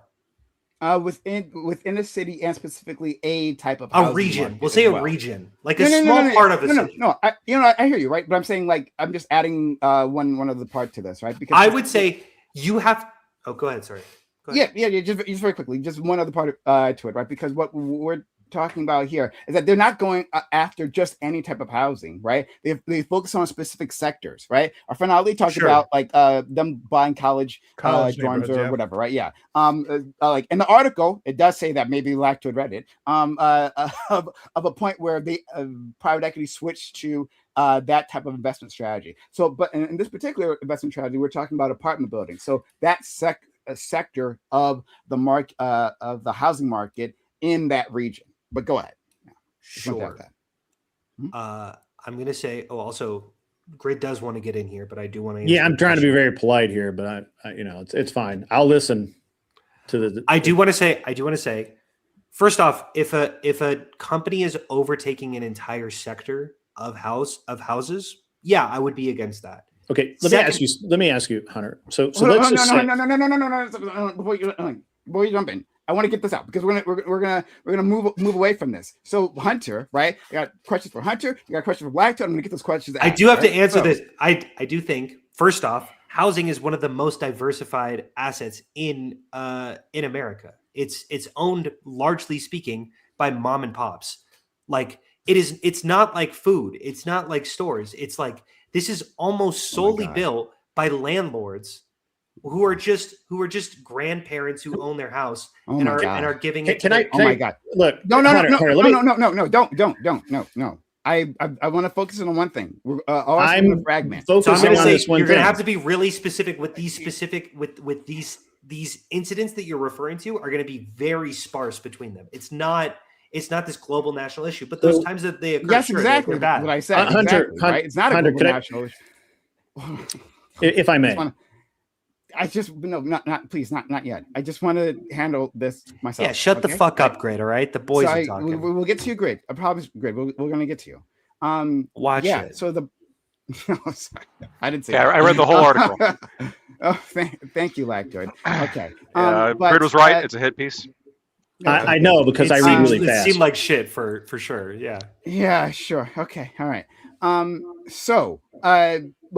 It's not just one company, and they don't, like I said previously. No, but it is one company. To. It's just under different LLCs. No. That's a strategy that some of these investors do, right? And that does indeed limit competition. But there could have been multiple companies doing the same thing. But in effect, right, we have an oligopoly. Is that what you're referring to? Yes, you know the name, but I'm saying in effect, we have a block of housing that's taken away, right, from these other types of ownership strategies that offer seemingly different results, right? Have a pattern of offering different results to this one strategy that has to have high returns very quickly.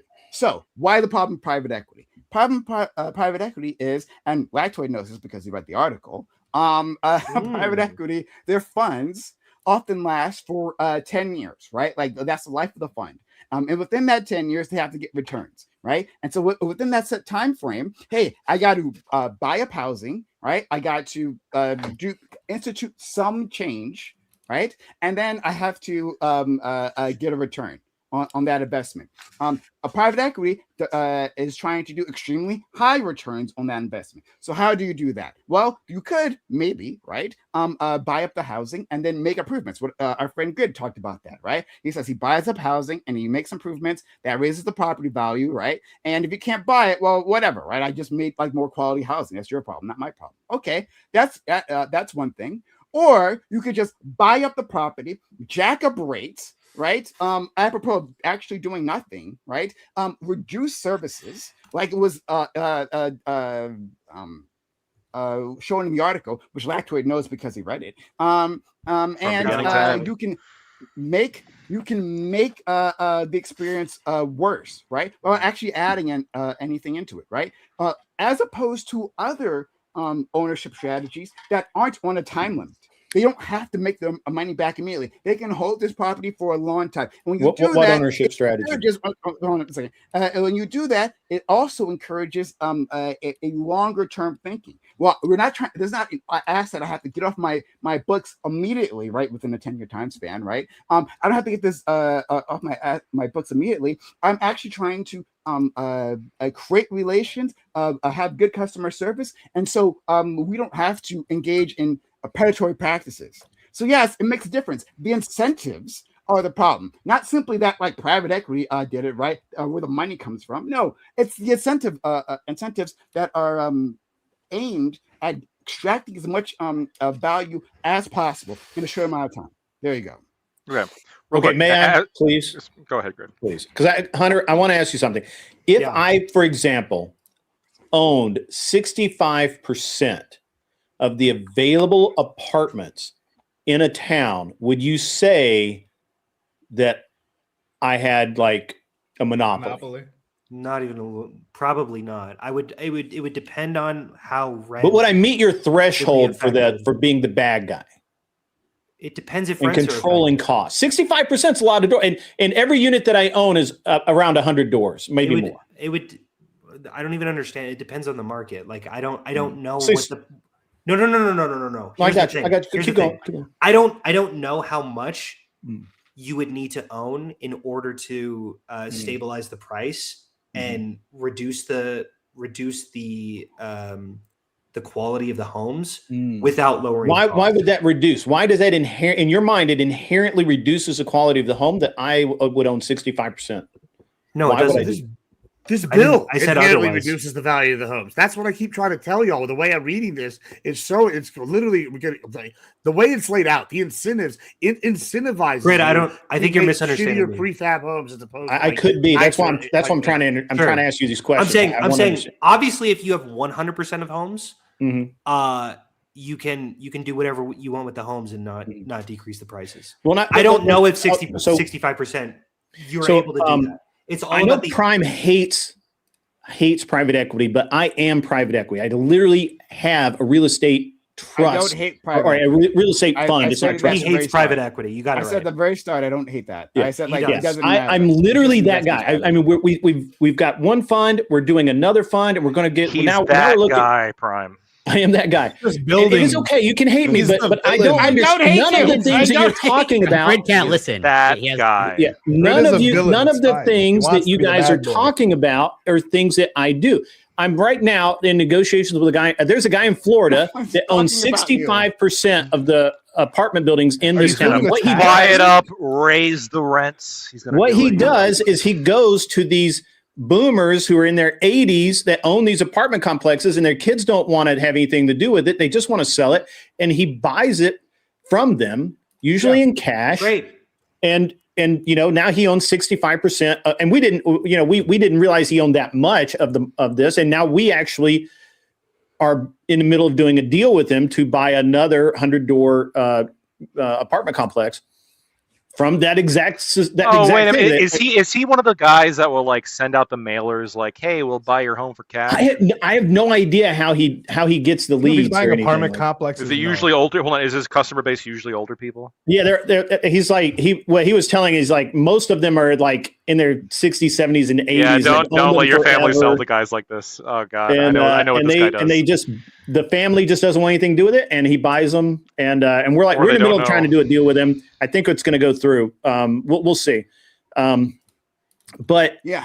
that What's would your give him concern? go from 65 to 75% of the apartments in this town that I live in, which is not a small town.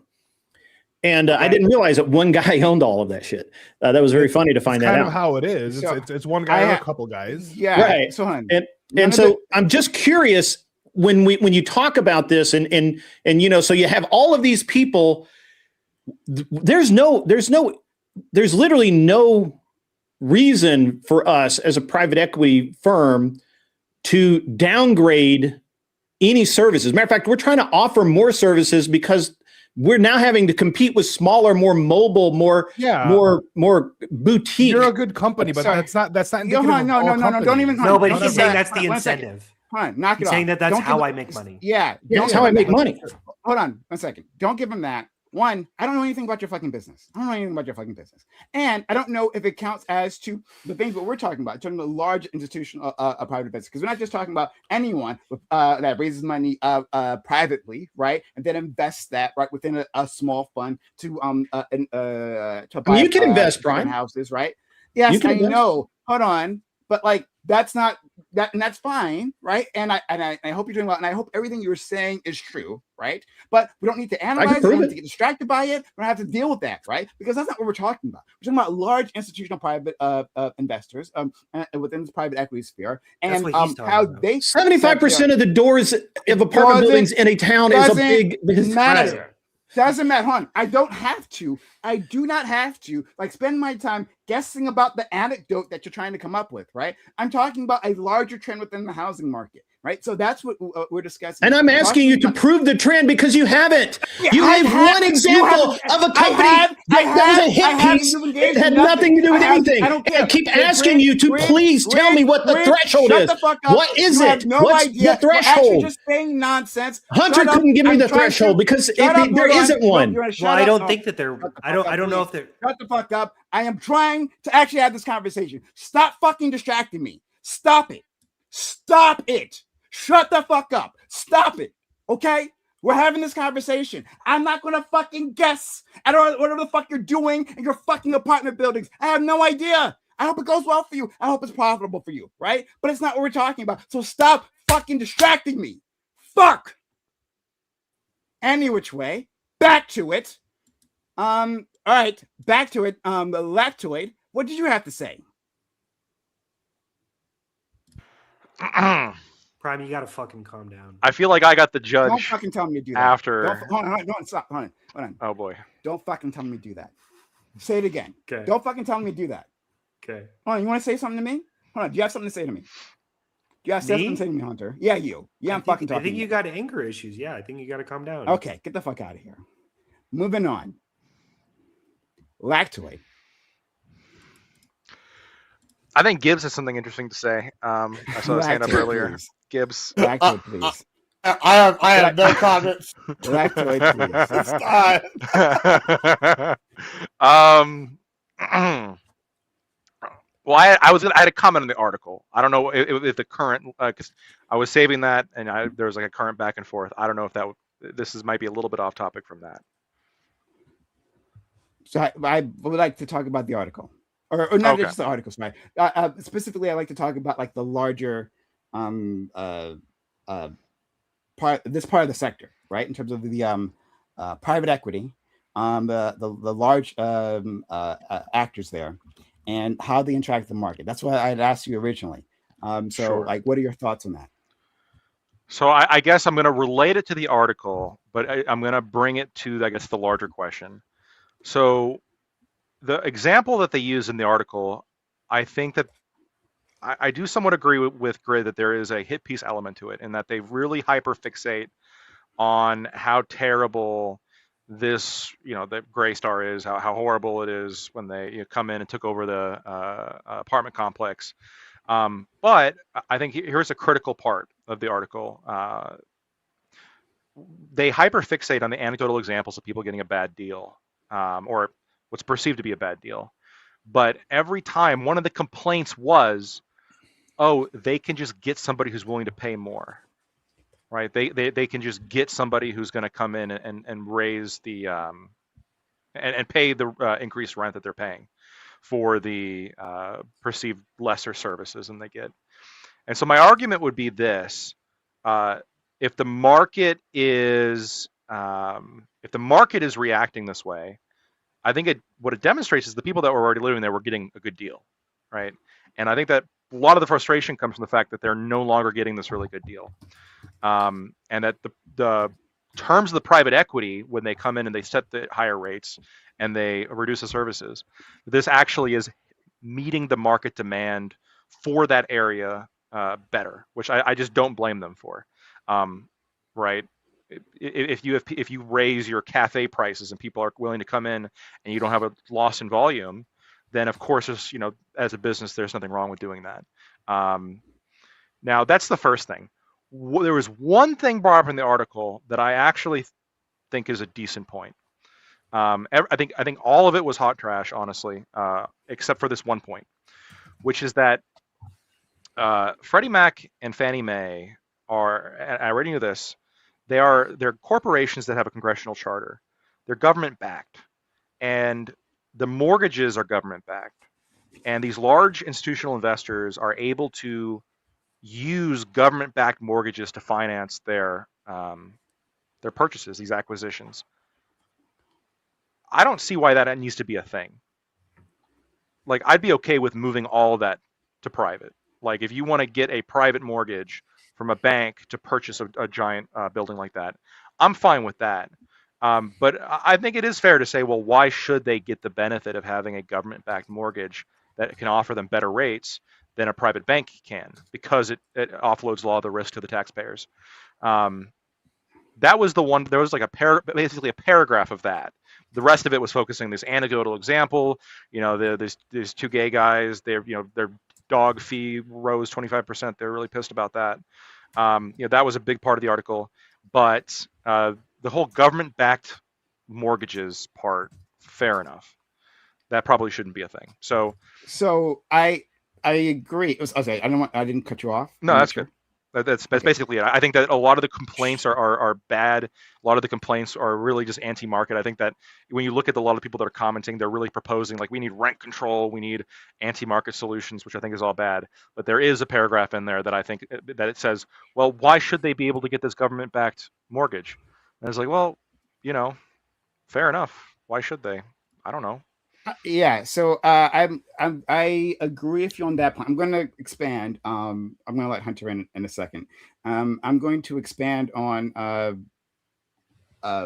another piece of it. But on that point, yes, the article talks about like these government-backed loans that these institutional investors can get. It goes on and it shares like, was it like of the top 20 of the biggest loans that Freddie Mac made within some sort of span of time, right? It all went to these private equity.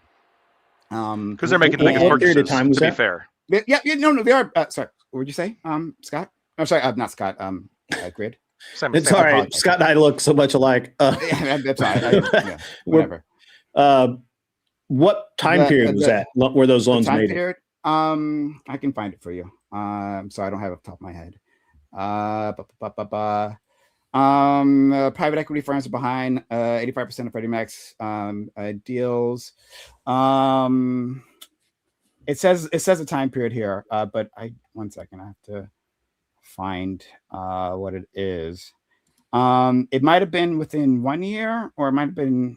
It was like 2017, 2018. It's around that time, but I'm sorry. I know there's a year in here. I just I don't know where it is. Apologies. Can I get to that to you later? I'll have to look for it. But it's within some sort of time. It's just kind of melds in with what I was talking about earlier. How as an investor, you are not allowed to use those conventional type mortgages, except when specific people have removed the controls off the banks, including Freddie, access to Freddie and Fannie. And what happens is now you have corporations that in under normal circumstances cannot legally use these type of loans, and then all of a sudden they can, and they take great advantage of it. So I'm just curious if it was within what time period it's in, and if those controls had been removed, because I know that when Trump got in office, first term, one of the first things he did was shut that down, because he understands how that kills the real estate. I think this was 2016. I believe so. There's a few years here, but I think it's 2016 within the article. In 2016, the biggest loans involving private equity firms made up at least 11% of Freddie's total deal volume. Data shows in 2017, they accounted for at least 6%. Graystar's purchase that year was part of a deal worth nearly 1.8 billion. So I think this in particular was talking about 2017, either 2016 or 2017. But I'd have to read through it again to again in 2017 I got a call from my banker telling me that they could put me into a conventional loan on an investment property, also that they would use, and this is what should really scare you, is I didn't have to actually use actual income to justify the loan. I could use estimated rental income as part of my qualifying financial packet. I didn't actually have to prove that I was actually going to make that. Sure. Just say that it's going to rent for $1,800 a month or whatever, and they would accept that as part of my financial packet. So I just want to quickly do this and move on. So anyway, I agree with you, friend Lactoid, right? You were talking about these loans, right? And well, maybe the part that you might disagree with me is that, like, as part of the criticism within the article is that we're getting these loans, these government-backed loans, but then there's like no guarantee. We get nothing for that, right? And so they particularly were talking about tenant protections, right? Like, if you're going to take these loans, right? Well, why shouldn't from the public trust, why shouldn't we get some level of public good for it? And so it may not necessarily be rent stabilization, because I know my friends wouldn't be a fan of that, but there might be other things maybe we could agree on, like benefits to the people living there. You're getting these loans, because remember, you're getting these loans as a discount, right? In terms of Right. their interest rates and all that, right? And so should that cost something, right? Well, Should there that be was my some- problem, because the proposals to me are like they're negatively influencing a market that I think is particularly responsive to supply and demand, and it's important to be responsive to supply and demand, specifically demand, right? Like you want there to be a dynamic housing market, I agree. and I think that when you get to the point where it's like, oh, we're gonna, certain rent controls that's gonna discourage building housing. But not, again, not gonna- rent controls. Yeah. Right, you're saying not rent controls, but Yeah. it's not the same thing, but it's sort of the same thing when you're demanding like a certain level of service be provided, because now that is a additional cost that you're going to have to be paying more, which is really just the difference between like a lack of incoming as opposed to more outgoing. On a balance sheet, it's still worse, right? It's still less overall net for what you're doing, and that's a net that's not as responsive to the market. The one thing I'll say is I think that the intuition of, well, if the public is backing these loans, shouldn't the public get something out of it? I think this is the problem with the public backing the loans in the first place. These big institutional investors, especially, right? You want to make an argument about, buying your own mortgage or maybe even like a local landlord or whatever. Like we can argue about that. But if you're a large private equity fund, I think it's perfectly reasonable to expect you to go to a bank and get a loan the way that you should in a free market. That should be how it works. So Well, I mean- I disagree. And this is just me being a socialist and you being a fake Also a libertarian. socialist. Also a social. Yeah. But yeah. Like I think one, I just don't mind imposing costs on companies, especially if that cost is for the benefit of the public. I'm okay with taking a level of dynamism out of the market. There's all kinds of friction that goes into like being a market player, right? I don't mind the like imposing some sort of quality controls on a company that like benefits the public, right? As being one of those one type of friction involved in it. But yeah. And it's okay. I understand you have a disagreement on that one. And that's just the way it's going to be. But I have more to say. But before then, I'm going to let Hunter back in here. Hunter's back. Glad to be back, boys. Yeah, Hunter, do But, me a favor. one thing about the finance.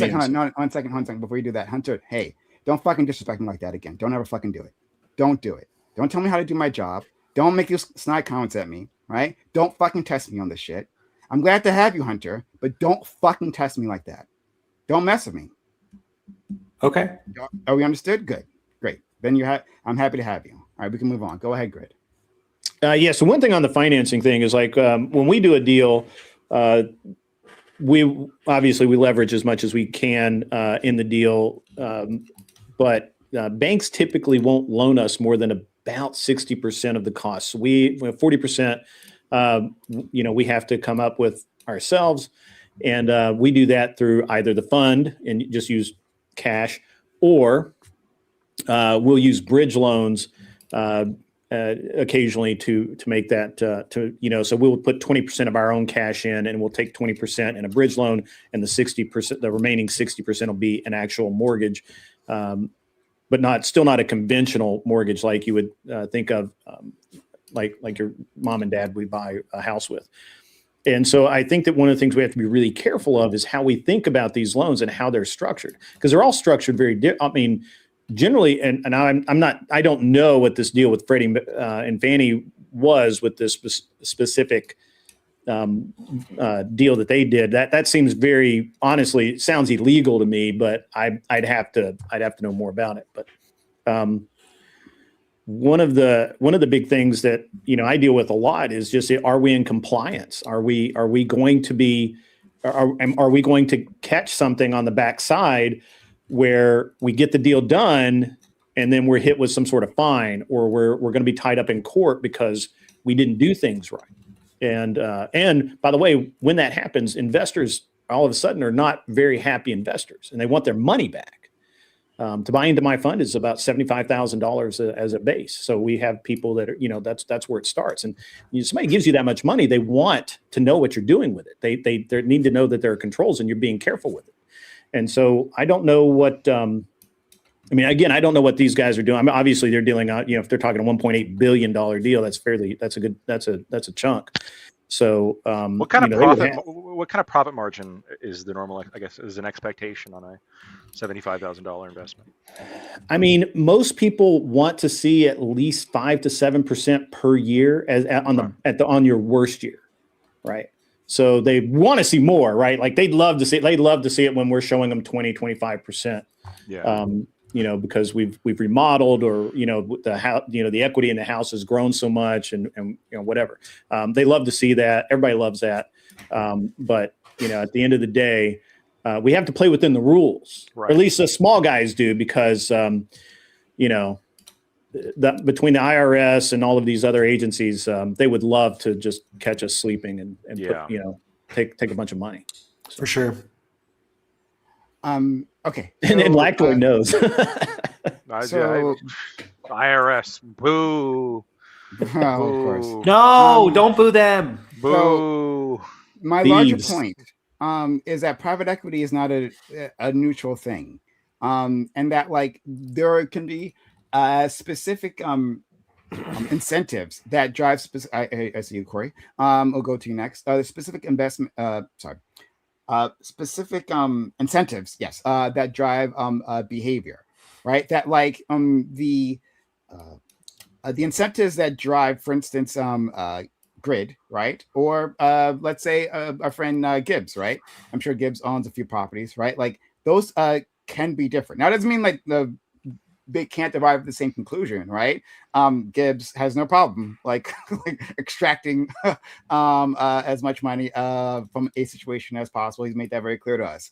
Doesn't mean you can't arrive at the same conclusion under a different incentive scheme, but if you put people in a similar situation, right, and give them similar incentives, overall, you're going to see patterns emerge.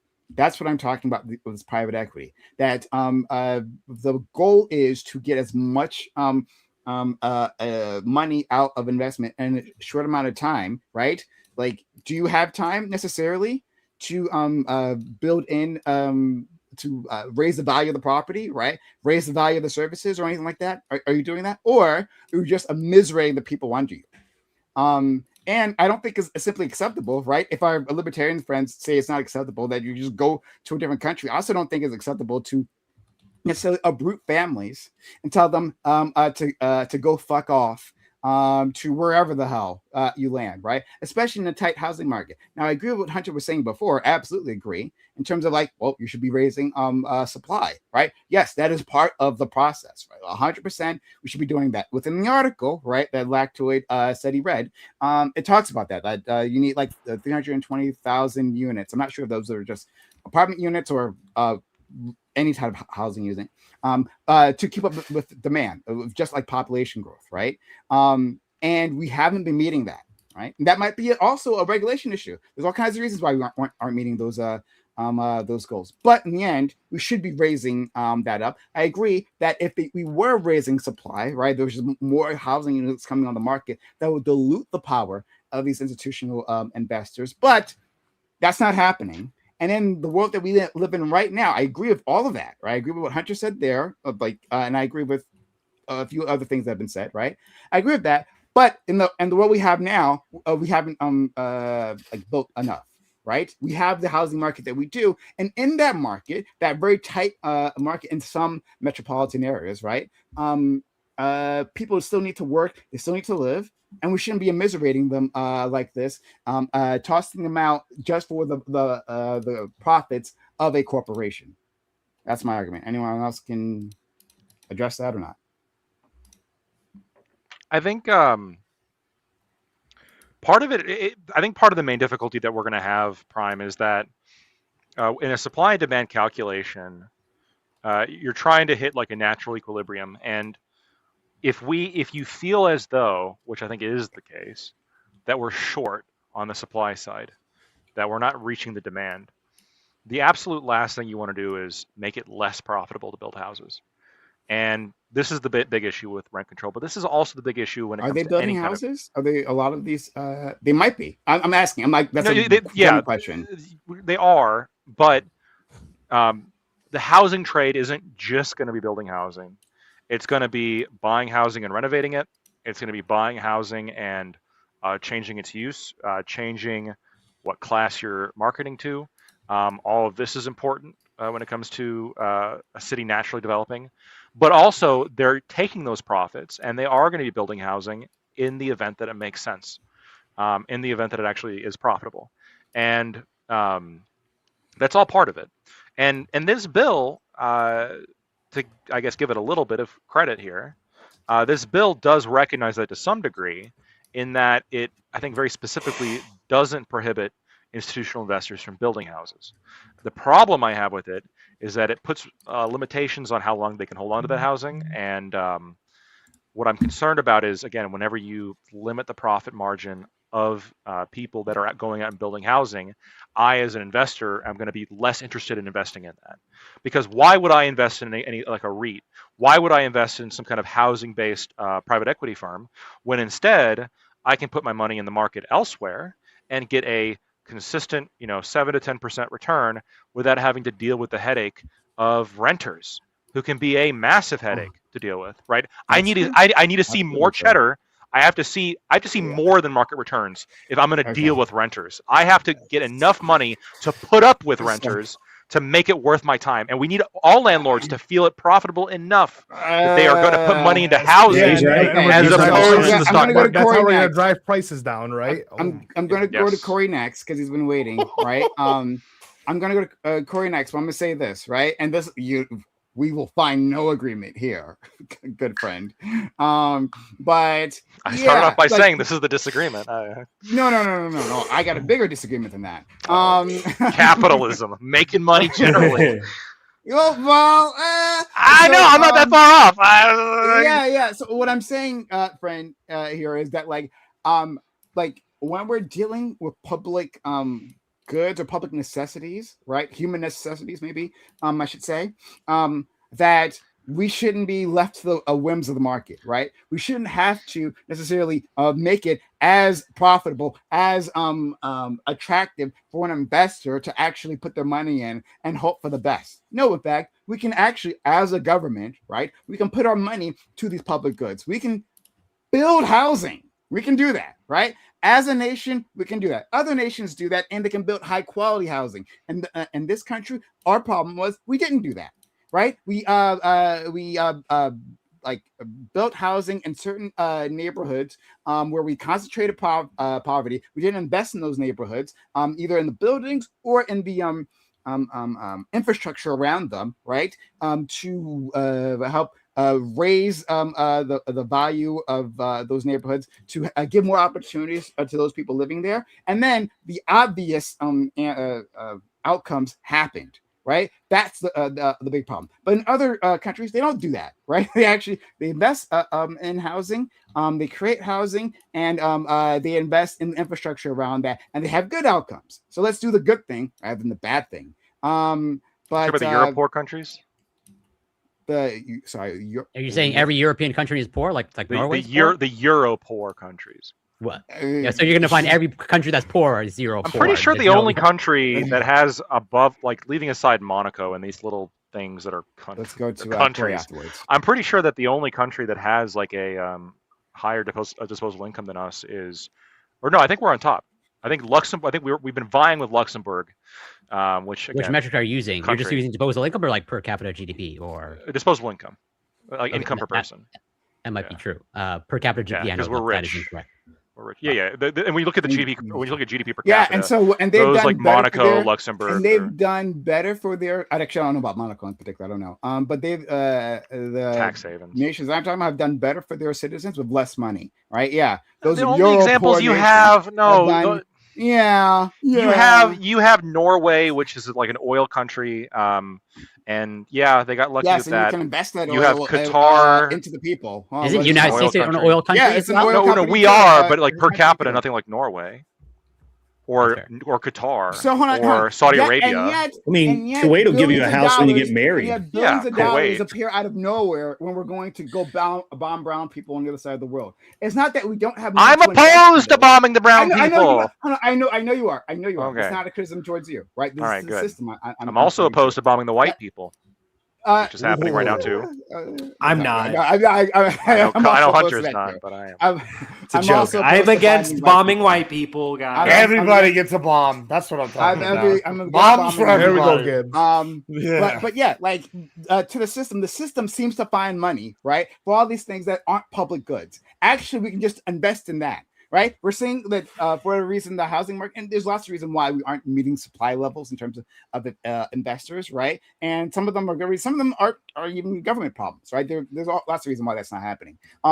But in any case, right, we're seeing a problem. Government can actually intercede in this and make a positive difference in it. And I don't reject that. I don't reject it out of this like crazy notion that public housing equal bad thing, right? I think there's forces in this country that were very much invested in making that the case. That propaganda won't work on me. Look, Before then, let's get Corey because he's been waiting, and then we can go to Hunter or anyone else who wants to jump in.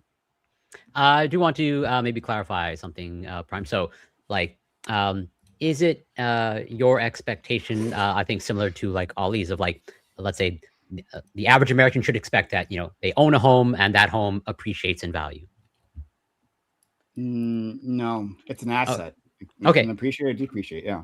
Okay. So then I guess my question doesn't apply. So, but then Ali, it seems like if I'm understanding you correctly, like you are of that expectation, but correct me if I'm wrong, of like, as in you don't see a problem of like having the expectation of like the average American should be able to like own a home and that home should like pretty much in all circumstances appreciate in value. So not all circumstances, expectation, but understanding that there's a risk, right? You can buy into a bad neighborhood. You can buy into a neighborhood that people are leaving.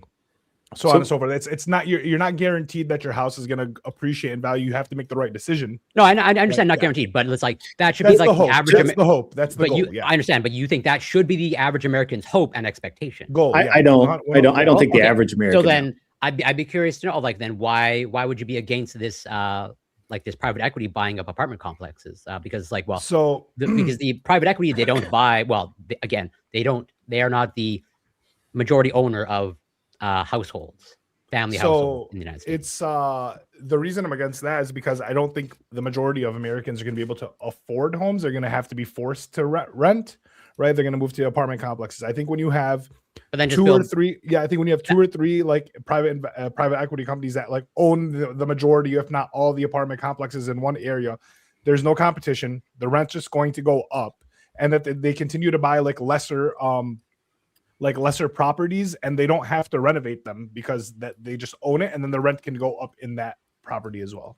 yeah, but I think that would then speak to Hunter's point of like, well, that there should be like they would want to increase building. I'm pretty sure Hunter is not advocating for building more houses, but Yeah, like building to more your point, like apartments. that means that there should be building more houses because like you want the average American to like own a house and that house appreciate in value. So it's like, well, why should you should be advocating for just building more single household houses?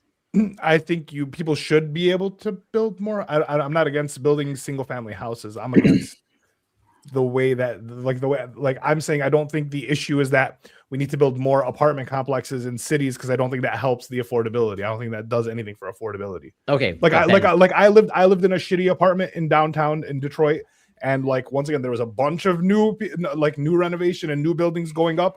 All that happened was someone bought my shitty building and made the price go up. And so Okay. it's like it's not like they bought it and now my building was better and my rent was cheaper. It's like nope, my rent just went up and I just lived in the same shitty building. Then presumably, like, okay, given like you have one policy to enact, like the passing the policy of like banning private equity or institutions from owning apartment complexes does nothing to achieve your goal, then, right? Oh, well, what's my goal? Right, my goal Well, is, like, from what I more- understand, like your goal is like the average American should have a house, own a house, and that house should appreciate in value. So no, actually, my goal is just that so people can afford their rent at this point. I don't think I don't think building more apartments does anything for people being able to afford their rents. I don't think selling these apartments. Once again, I mean, I just haven't experienced it. Like, you can show me stats all day, but the experience for me is the nicer a city. Like to everyone's point here. Wait, everyone's point here. Wait, come here. The point of buying property is to make money. And the point of fixing property is to make it worth more, right? And the point of owning property in an area that's on the up and up is that your property is going to be worth more money. So like Prime, when you were saying, you built generational wealth and all. Yeah, when we were talking about owning land and so on and so forth. If you own a shitty, if I live in a shitty apartment complex and the apartment complexes around me, there's new apartments being built, the ones next to me are being renovated. This doesn't tell me that my rent is going to be cheaper. It means that rent around me, the property value is increasing because the areas around me are becoming nicer. There's new properties, there's renovated properties, which means my property is either going to get renovated or it's going to get purchased, right? When it gets renovated or when it gets purchased, my rent is going to go up. That is just what happens. Well, there's that, but then I just want to clarify further because it sounds like based on what you said that your goal is to have people afford their rent. But I just heard, that's why I wanted to clarify, like your ultimate goal is you want Americans to be able to own their house and that house increases in value. That is the American goal. That's the American dream and goal. Well, yes, American dream. Is that the direction that you want to, like that? I would love for that to go in that You want policies to enact. So then you would agree that banning private equity does nothing to achieve your goal of that being the goal of like Americans owning homes, that homes appreciate. Yes, it doesn't help that goal, but it helps a different goal of mine. Yeah, but the suboptimal goal. I mean, but that's the majority of people. Like, majority of people live in suboptimal. I wish the majority of people could own their own homes and live freely, but that's just not going to happen. So, like, yeah, as much as I'd want the American dream to like succeed and be passing, the actual issue right now, I feel like that most people are just tied into rent, and that's ever increasing. But do you not? You don't see any foreseeable problems of like Americans having the expectation or the ultimate goal of like they own their home and that home must appreciate, or like largely on average should appreciate in value. What's the issue with that? The issue is that they're going to expect that to occur, and when it doesn't, they're going to go to the city council meeting to restrict housing in their local neighborhoods so that it goes up. Do you think that like when someone buys a house and the house value goes down, they immediately think it's because there's new apartment buildings being built, or do you think it's because like if they're smart, they upkeeping in the most people aren't smart, right? Most people aren't smart. Most people, when they buy a house and then their property values go down, they're gonna look around their surrounding 3 to 4 block radius and see what the fuck is going on. And they're gonna be like, hey, maybe these drug houses need to go. These are just homeowners. Maybe the people cooking meth next door need to go. These aren't people that are like apartment complexes. These are people who buy and own their house just to live in their house. They're not looking at it as like.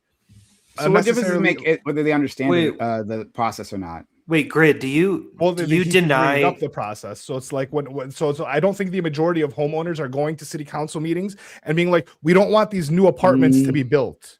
Right, that's not what I think. Actually, that just happened here. Not for the reason that like they believe that the apartment complex is decreasing the value of their home because people are able to afford rent. It's because they believe that the neighborhood doesn't want these apartment complexes. People are leaving their homes. That's what's happening. Two things. What did you want, Hunter? I'm sorry, I interrupted you. No, you're good. First, Grid, do you deny that people who own homes will go into city council meetings to disincentivize that just happened here a couple of months ago where they there was a bill on the table to allow farmland or rural property to have 1 home per acre. Right now it's 1 home per 2 acres is qualified for rural land in the county. If they changed that would have been more houses built, and nobody wanted that, and so literally there was a massive movement to stop. Largely, why did they not want that? Because they want to live. They don't want to wait. Hold on, Grid. Yeah. Because they want to live in a rural area. They want to maintain the area as it is. They don't want. You don't think there's any financial incentive as to why they would do that? You don't think there's any recognition? I'm sure that there are a few people who are like, yeah, I don't really want my 10 acres or 20 acres or whatever to be worth less, but I think it had more to do with they just don't want the apartment People move to complexes. the They don't sticks. want to. People They move don't to the even sticks want to be single far family away from their homes. neighbors. People move Yeah. to like up north People or like the to piss country off their down south porch. so that they can buy Well, land so they can not be near their neighbors. That's why they're doing it. I agree. Well, There's a double pronged approach here, and it feels weird, Ollie, that like it seems like you recognize that there's financial incentives involved in But- wanting to hold on I to think- as wait, much Gibbs, money Gibbs, as real possible, quick. except in this area. No, it's not that except in this area. I think the average person, if they're looking into buying a house, are buying into a neighborhood, especially if they can afford it, right? And even in these rural areas where like maybe a house only costs like $112,000, but to them, that's like the equivalent of a $300,000 house, right? But they're buying it in like some up north Michigan or down south in some rural area.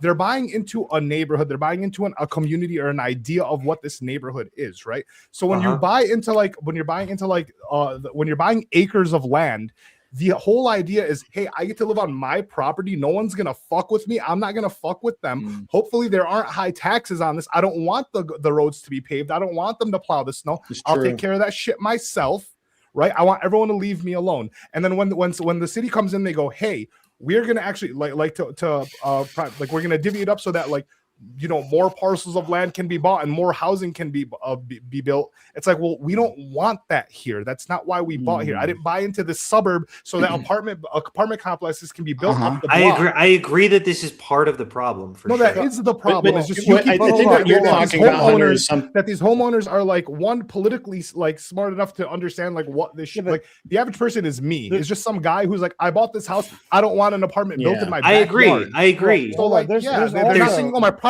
value is going down because an apartment's going up. That's why I'm going to City Hall to fight it. I don't like that framing. But they've also. I mean, we got a whole other angle with this too, though. Like, right. So, like, I'll speak at least on this part, right? So, like, where I have my ranch, if you go down, it's between like Corpus and San Antonio, and they're putting up all these wind farms, and they have all these, like, they've been building all these roads for travel between like Karn City and some of these other towns that are growing, and like, so I guess my generation, when they like the families in the area started like dying off, like they kind of like they didn't divvy up all the land, but like everybody got like a little piece, but it's still run by trust and shit, and so everybody started building their like houses, like on these massive plots, like their own homesteads. And so that was cool at first. But then as they got older, they're like, oh, so they had maybe like made these deals with the refineries or made these deals with the like windmill people. And they come out there and like, so now it's starting to get like industrialized, and you have like basically like worker refinery camp like being built in like these places. And it's like you go out there and it's like, this is your ancestral land. And you're like rooting it. And at some point, it's like, hey, like this is no longer what we own. Like you just have to stop. Like, because otherwise you're not going to have what you had ever again. Like it's going to be gone. You just live in an oil refinery town. Yeah, and it's also hell. Like you went from being able to go look at like the sky at night to now you go out there and you see like just like lightness of fire coming up from like the random little refineries, or you see like the cows like hiding underneath these like windmills and like these weird circles because they don't like to be underneath them. I don't blame them. I would be afraid of following me too, I guess. But like they're like, and they're just starting over there, and all the shit that you have like the industrialized road, and then you have the Caliche road, but it's just destroyed because you have like 18-wheelers going through it all the time. Yeah. And like this is like an issue that you don't want to like happen in some of these scenarios. Like I think Gibbs and Ollie are right. And I think that the most important thing to remember is that most people, when it comes to their home value, most people are more worried about their like the 2-block area around them than the apartment complex that's going to be a mile down the road. They just don't give a shit. And so when they go to a city hall meeting and they vote for this stuff, or they say, hey, this is a problem, it's literally in their neighborhood. I think Ollie's right about that. When I get to listen to a lot of these council meetings, and usually they're pretty fucking boring. And every now and again, you'll get one where, something like this whole deal with the houses per acre defining rural land and all of that became a big deal. And it seemed really petty to me, but I mean, this was something that was like really fought over. And I didn't really understand it, but Sorry, I didn't mean to interrupt you. Go first. No, that's all right. I think that one thing that you guys keep dancing around, and I'll just say it out loud, is that the American dream of everybody owning a home is just that it's a dream. The average person in this country has never just been able to go out and buy a home. That's never been the case. It's like a mythology that we appeal to so that we can feel better about it. My ancestors were poor, and they didn't own a property until late in life, and all of this stuff. So I think that the idea that just everybody's going to get their little plot of heaven is just kind of insane. But at the same time, I enjoy, like Ollie, I'm like, I think that people ought to aspire to that if that's what they want. And they shouldn't feel the need to live in an apartment complex with 150,000 other people that stretches 40 stories in the air. I don't think that that's good either. So I guess I just don't agree with it. I don't agree. I just don't like it. It's like, can I fight back a little bit, Grid? Yeah, absolutely. Go ahead. Yeah, I think not only is it a goal, and it should be a goal. I think it is attainable. Even now, I agree with you that it's overall housing specifically has experienced inflation. I think at a higher rate than other things. But when you look at this is data from Fred, our federal bank. Overall median income is going up, adjusted for inflation. The overall purchasing power of individuals is going up. Home ownership rate still sits currently at about 65%. Most people own homes in America. Renting is the exception, not the rule. I think that's good. I'm not saying that's a bad thing. I'm saying that's a good thing. I think that really what it is I think that for a lot of people, it is to some extent like, yeah, you're going to have to save, you're going to have to invest, you're going to have to prepare to do it. And not everybody's in that stage of their life when they're younger, for sure. But I think homeownership should be a goal, and I think it is attainable for most Americans. So I want to say something quickly. I want to go to our friend Ali. That and this is sort of to Corey's point earlier, right? He asked me, should these assets would I prefer that these assets only appreciate housing assets? I think the reason why is something that's driving this NIMBYism is once again incentives. That it's not unreasonable from the perspective of a homeowner, right? No matter what their politics are, right? You can have very left-leaning individuals engaging in exactly this NIMBYism when supposedly it's against their ideology, right? It's not unreasonable from their perspective to say this is the asset that I have, right? This is the thing that is going to keep me from being on the streets later on in life, or that can pass down to my kids so that they can have a better life. If this is the asset, the thing that you have to protect, well, then, yeah, you're going to do a lot to do that, right? All the incentives for you are to engage in NIMBYism behavior. And I think that's part of the issue then, that shouldn't be the only asset class. Not in different countries, they have where people put their money, they park their money is different. Now, I'm not saying other places are necessarily better, right? I'm just saying that it doesn't necessarily have to be the case that this is the single asset class that keeps you within the middle class or keeps you out of being the working poor or gives you generational wealth. We can find other asset classes. We can give people a mix of options. And if they do that, right, if they're not betting everything on their house, right, well, then I think they'll give a lot of options. That will a level of friction that we see within the housing market due to public pushback disappears because there's not their whole life. Yeah. Anyone want to jump in on that? Yeah. So I'm gonna respond to that. I think the other asset that we're giving people is the idea of an asset, right? So it's like these apartment complexes with all these amenities, right? You feel like you're living in luxury. And I think we need to reframe owning a house isn't owning a house is a luxury. It is owning a home is the most luxurious item you're going to own. And that's why it's going to appreciate in value. It is a sought after item. It's a luxury that Lactoid, I'm sorry, I don't think most Americans own their homes. Maybe if it's 51% of Americans own their homes, or people own their homes and they're renting them out to people, right? I'm not saying companies own them, but I'm saying a house is a luxury in the same way that like a Birkin bag or like a Rolex is a luxury item that you buy that you're kind of hoping appreciates in value. There aren't too many of them. Not everyone can afford this thing, and the only people that can afford them are going to be people with money. That's the whole idea behind buying your house, especially buying your house in a sought after or an up and coming neighborhood. The new thing, which I said it in the beginning, is like you're not gonna own anything and you're gonna love it, is kind of the idea. This whole idea of owning an asset is more or less going away unless you're buying an investment. Right? A car is a depreciating value unless you're buying a classic car. A watch is a depreciating value unless you're buying a Rolex, a bag, so on and so forth. The same thing is happening with the house. The new luxury is living in the location that you want. Everything that you just listed, what makes them valuable, or like what results in them appreciating? Rarity and then people's perception, right? So it's a supply issue. No. It's also people. No. It's perception. They make Rolexes every day. Wait. Yeah, people are buying fake. People are buying fake. Yeah, but they're not on the market. These things are losing their value, right? But to the people that can afford them, right, that can afford the real, they're always going to purchase. This thing always exists. And it's also a fake scarcity, right? Like the only reason a Birkin bag is so expensive is because Hermes doesn't sell it to everyone. They hold that's it actually back. the point. Yes, There's, they no, limit wait. supply. But in the aftermarket, in the resale market, there's thousands and thousands and thousands of Birkins. They're still expensive because they're more. They're more than walking in the store. Yeah, their perception is that these things are in the same way that diamonds, right? Diamonds are rare, but they're not. It's just a false scarcity, right?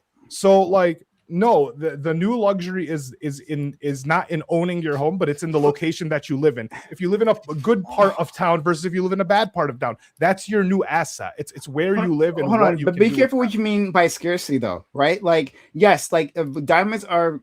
My understanding of the diamond market is that it's heavily constricted, right? Yeah. By De Beers specifically. Yeah, it's really constricted, right? But like, yes, and they make it less available. And you can call that scarce, but you can apply scarcity. They also do an excellent job of marketing. Scarcity, like what I think Hunter was saying and Lactoy was saying previously, scarcity, that word still applies to this housing market, right? And these things still work on supply and demand. Well, so like I understand that they do, but there's also false scarcity within these things. And, but then there's also like once again the new asset. Like I don't think most people are owning. I think most people are renting. It's just like there wouldn't be all these rental properties. I linked it to you. Ollie. All right, yeah. Ollie, so let me. I'm gonna help you out a little bit here, but I'm also gonna back up Lactoid to some degree. People do own houses, but they own houses in places where that are not necessarily. These are not like houses that most people would want to own. Like they include everywhere. They include out 50 miles out in the desert in Arizona. That is still you're owning a house. If you own a mobile home on a piece of land and that whole thing's worth $50,000, you own a house. No, that's not how it's calculated. It's calculated whether or not the home is owner occupied. So I linked it to you. Yeah, but I'm saying if he lives in a mobile home on a piece of land out in the middle of nowhere. Yeah, but that's Arizona, becoming less that's common. Still owning a house. So let me just explain this. You're right. How do I read this chart? Hold on. Let me finish. So in the same way that we're talking about how the diamonds are constricted and there's a false scarcity value there, it's the same thing with actually land in this country. If you get in a car and you get on 40 and drive from Nashville, Tennessee to Flagstaff, Arizona, and tell me what you see, and it's going to be a lot of nothing, like nothing. But there's land for days. That's what Doobie said earlier. You could buy miles of land for cheap because there's nothing there, and But in the same way that diamonds are super expensive because we've been told they are, and yet rubies, emeralds, and sapphires are rarer and it should be worth more, and yet they're not. And so it's this idea, perceived value has a lot to do with it. That's what I think Ollie's talking about. And I guess I can understand that as well. Perceived value. It's a perceived value, right? Like I want to live at this address. I have to live here. I can't live over there. If I live over there, I'm a fucking loser. But if I live here, I'm a fucking winner. And that's the way this Let me explain the Fred stats now, because this is important.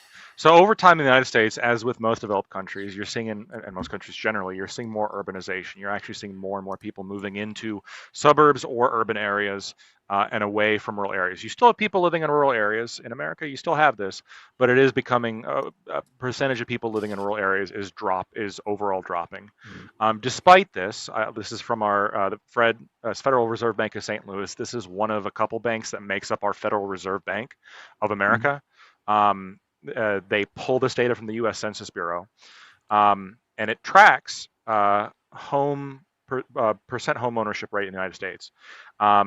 We're currently sitting at 65.7%. It's an interactive chart. You can hover your mouse over at the very end. 65.7%. The absolute peak that we have here is in 2004 at 69.2%, which, if you notice, really isn't as high as you'd think. We've only fluctuated from the highest until now. We've only fluctuated less than 5%. In fact, we are higher now than we were in 1965, the golden days, when home ownership rate was only sitting at 62.9%, which means there were a higher proportion of renters back in the 60s than there are now in America. And so this is one of those things where I think that perception is, you got to be careful about perception, because the reality is a little bit different. People are owning more homes now. People are owning homes more in suburbia. There was a massive push to do this in the 60s and 70s, to push people like into the suburbs and into cities away from rural areas, and this has happened. So yeah, about 2/3 of households are living in homes that they own. Only 1/3 are renters, and this is higher than it was in the 60s, but only slightly lower than it was at its peak in 2004. I think a lot to be wrong. Yeah, no, that's fair enough. But I think this chart's important too, because I agree with you that a lot of the perception, especially amongst younger people, is, well, nobody owns a house. This is incredibly unaffordable, and to some extent, yes, the price of housing has gone up faster than other goods, but because you're spending less money on other goods in proportion to your overall income, the way to think about this should be, this frees up more money to save for housing when it comes time to get housing. And there's also one last thing, and then I want to. The reason why I think this is, for a couple reasons, I think this is important. First of all, I think owning your own house is just fucking awesome. As a homeowner that bought a fixer-upper, and you had to put up all the Nicki Minaj shit posters. myself. All Yeah. Not only that, I had to put up all the paint and the flooring and the insulation, and all the flags, the toilet, and I've learned shit about plumbing, and it's work. It is work. And have I hurt myself bad sometimes trying to fix shit? Yeah, for sure. Cuts and hammer goes the wrong way. It's just part of the thing. I survived. But home ownership, and this is kind of my, I think, not for you, Prime, but this is for Grid and Gibbs, my compatriots here on the right wing of the spectrum. We want people to own homes for the same reason why we want them to own guns. When you get people invested in something, that changes their political behavior. Yeah. One of the best ways you can get somebody to support the Second Amendment is get them financially invested in a firearm. Just point blank. One of the best ways to get people invested in having an established community, being invested in their own financial interest in that community, which pushes them to more right-wing politics, get them to own their own property. It actually helps. It's just the fact. Makes sense. That's you have more stake in the game. You have more stake in the game. Renters tend to be left-wing. We don't want the country full of renters. I think it's important that we maintain our home ownership rate. But what you're saying is hey, there's incentives, right? Now they have a different set of operating under a different set of incentives, right? If it's to protect this asset class in the specific neighborhood, then they're more bought in, and then they can slowly. Their minds can slowly degrade and become Republicans. No, I hear you. This is my goal. Everything but also, I do. And you start really hating taxes. Then you start hating taxes because you're paying that every time instead of rent to the evil landlord. You're paying taxes to the government. That has a psychological effect too. So I would take that trade-off, friend. Right? If we can have more affordable housing and far less homeless individuals. I think one of the interesting things about the affordable housing and deal with the externalities you were talking about just then. But once you get us enough of us elected, then we're just going to make more homeless people, right? Because that's what we do as right wingers. Prime. You'll have to do So, it. I think one of the interesting things about this affordable housing idea is that, you know, like I said, I think I know my grandparents didn't own a home until they were in their 30s, and actually I think their mid 30s. I didn't buy my first house until I was 35. I think there's this like mythology built around that you should be in your mid to late 20s and you should buy a house. You should be able to do that. I mean, it's certainly possible today because more and more people have more and more disposable income at a younger age. But I don't think that tracks with reality in general, right? Like, I just don't know that many homeowners that are super young, unless their parents help them, unless something like that, which is certainly I would like that. I think my brother bought his house. I think he was in his 40s before he was able to buy a house. So I mean, I don't know. I think that I will say this is one of the reasons why the 2/3 of homeowners in America is so misleading. It's because young people look at that and they go, "What the hell are you talking about? Everyone I know doesn't own a home." But you ask someone who's 60, they're like, "Everyone I know owns a home. What are you talking about?"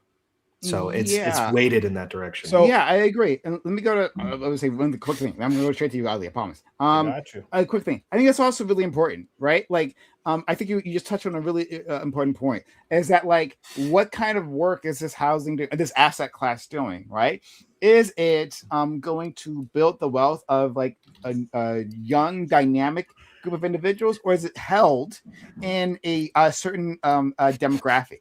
Right now, housing is naturally going to like filter up to the older individuals, right? That's just how like life necessarily works. But that doesn't mean there should be interventions for younger cohorts. That doesn't mean that just because, especially since we have an aging population, right? Well, you're saying, well, yeah, there's a lot of people with housing with our aging population, but like, who is actually being left out? I think that's part of the conversation we haven't really touched on. But thank you for that, Hunter. Go ahead, Ali. I don't know. I don't know how to read these charts. I was just going through all these little ones, and this one's the vacancy chart, which says, pretty much we've been hovering between 5 and 7 of vacancy, except for in the mid 2000s. But like right now, we're doing there's what 7% of apartments are vacant. Is that what the idea is? So there is apartment vacancy available. Well, you want some vacancy, obviously, so that moving becomes easier. It drives prices down. Well, also, what when you have a higher vacancy, what that indicates actually is that a percentage of available units is going up, right? Because people are moving. So that actually might indicate that we are sort of addressing, or at least making a little bit of a dent here in addressing housing, which kind of makes sense because housing inflation has slowed compared to where it was just a few years ago.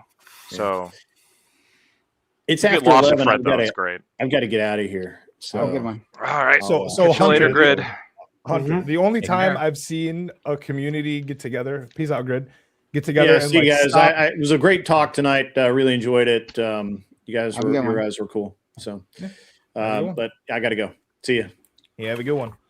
So when I was living in Ypsilanti, which is it's a college town, I don't know, like 10 years ago, there was this, like, I don't know if it was real or not, but like Chinese companies were buying out apartment complexes and just fucking either making them super luxury apartments and never moving anyone in there. Like they would sell them and people would use them as like vacation spots, so on and so forth. They wanted to do that in Ypsilanti. The kids, the city got together and voted against it, so on and so forth. But it wasn't maybe the kids weren't doing it for the property values. Maybe the apartment complexes were doing it for the property values. But that's the only time I've seen like that, like a community get together and be like, no, we don't want this investment in this like area. But it was just because they don't want luxury apartments being built that are going to remain vacant. So like, I don't know, just this. I've had this conversation and I understand the idea that you build more apartments, people move into these apartments, you leave the other apartments, those apartments have to rent out, they have to rent to somebody. They're going to have to lower their rent if they want to rent to somebody. I understand that that's the idea that's put out. It's just that apartment complex that loses all that vacancy, right? They have an option of like renting at a lower rate and dealing with renters and so on. Wait, sorry, which apartment? So like you have an apartment that loses vacancy because the new apartment in town gets built and people are moving to that one. They right? lose vacancy? People move out of that apartment to the new apartment. Right. And then there's no vacancy in that apartment. They you know, right? Am I if they're moving out, then they're gaining vacancy? Oh, yeah, my bad. Yeah. Okay. So there's a bunch of vacant apartments, right? Sure. And so to Lactoid's point, dealing with renters is fucking a headache, right? So you have this apartment complex that's losing tenants, losing tenants. Yes. Quickly before you finish that, Lactoid, could you find us like the average age of the first time home ownership, like how that's changed a graph that could show us that, please? Go ahead, Ali. Yeah. So they're losing all these tenants, and like you're telling me that they're thinking we're gonna lower the rent and we'll get more tenants. That's what's going to happen. Well, that's what they're going to need to do if they can't get enough tenants. Yeah, I think the likelihood, what actually ends up happening is they just sell that apartment complex and cut their get as much as they can out of the sale. Who are they selling to? Well, once again, in my time when I was in Ipsy, it was McKinley. McKinley would buy the apartment complexes if they weren't doing good, renovate them a little bit, and I mean, there you go. They're not always doing bad. Wait, I don't even understand the issue then. Okay, so you're saying so the issue is that you're saying that building new properties incentivizes or kind of makes rents lower. I'm saying that the people who have to deal with all their tenants leaving don't end up lowering their rents. They're going to end up selling their properties, and whoever buys their property isn't going to lower the rent. Here's what's sometimes aggravating about this conversation. Please, is like I understand your perspective. It makes sense in theory, and you understand my perspective in theory. Why then not do we check every available graph and study that's been about this that confirms my theory but doesn't confirm yours? Does that make sense? Like it's such a wait, real quick. Yeah. It is such a well documented phenomenon that when you increase supply in a city, rents lower. That's just like it's almost. I can tell you why that's factual. It's okay. The marketing for YIMBYism is fucking atrocious. All right, because you have to fight against you have to convince people that in 10 years, with inflation and everything, that the rents are going to be cheaper. One, two, you really do have to fight against a majority of people's lived experiences, right? Sure. I don't give a fuck how many graphs you show me. I've been in multiple apartments where someone just buys the fucking building and my rent just goes up, but nothing gets any fucking better. Sure. I've been in areas where it seems like everything's developing around me, but my life isn't improving very much. So the graph doesn't really do much to the experience. I get it, which is unfortunate. This is just the unfortunate reality of policies. This is the unfortunate reality of being a liberal, is recognizing that the answers are difficult and the answers are going to take some time, and the answers they're going to feel slow and they're going to feel like they're not doing anything, but over time you will see large benefits occur. And I don't know what else to say other than this is a well-documented phenomenon, and this does occur. This does happen. Figure out a way to make that more sexy, because it's not that I get it. It's not that it feels slow. It's that that's a fair slow. criticism. Sure. That's and also true. So that's why when people are like, you are trying to convince renters to not say freeze the rent. You're telling renters, hey, no, your rent is going to go up. And then also you should push for like new apartment buildings to be built. They'll be built in like 5 to 10 years. Right? I know. Like, they're not going to be built tomorrow. Yeah. Like, you're never going to like, versus like telling them, hey, can you keep my rent what it is right fucking? Yeah. Simple wrong solutions are going to look better. And that's just the reality. We all agree that, do you agree that rent control is bad? Me? I mean, yes, in theory, but like as someone who like has rented, no. So like as a renter, right? I've been a renter. No, fuck you. I don't give a fuck what graph you show me and what you tell me. No, rent control is the best thing on earth because I can afford my rent. But what about someone who tries to move into New York City? John, our friend Lactoid's gonna leave in a second. So I just want to say something. I also need to do something else. Yeah, we should probably. Yeah. Okay, well we can. Then we can, I guess, end it here. I'll give you guys all outros. And then you can say your whatever final things you want to say. Yeah, I'll add to it. So I think the graphs you shared were like pretty interesting here. Like especially the one graph that's because I'm not exactly sure what lessons to draw, and that just might be my own ignorance here. The one that you sent about percent homeowner with mortgage by age 25 to 34, and like the number of mortgages has dropped here. But like previously, like before the Great Recession, it was high. It was above 42%. Now it's dropped down to 35%. So less people are having mortgages, right? Now, that I think what that's supposed to tell me is that houses are more affordable, maybe, but it could also be that there's there is a drop in the number of people who are There's a second graph I sent you. This one is percent homeowners without mortgage, and that actually has been going up. Oh, so more without people, mortgage, okay. Yeah, so more young people actually own their homes outright. Or more young homeowners do than in the past. That's actually been going up. So it's weird, right? So Fred, you can get lost in these graphs because Fred collects a lot of data and they put it all out for the public. It's great. And so, if you ever have like a whole bunch of free time, you can spend the whole day just going through all the different graphs and trying to make sense of them. They're very well done. I've looked at the methodology of some of them. They control for inflation. They, in fact, the median income one that I posted, we actually changed the way we measured inflation, but this graph accounts for that. And it uses the old CPI measurement for assuming that we didn't change the way we measure inflation, which is awesome, right? I love it when that they're keeping things consistent.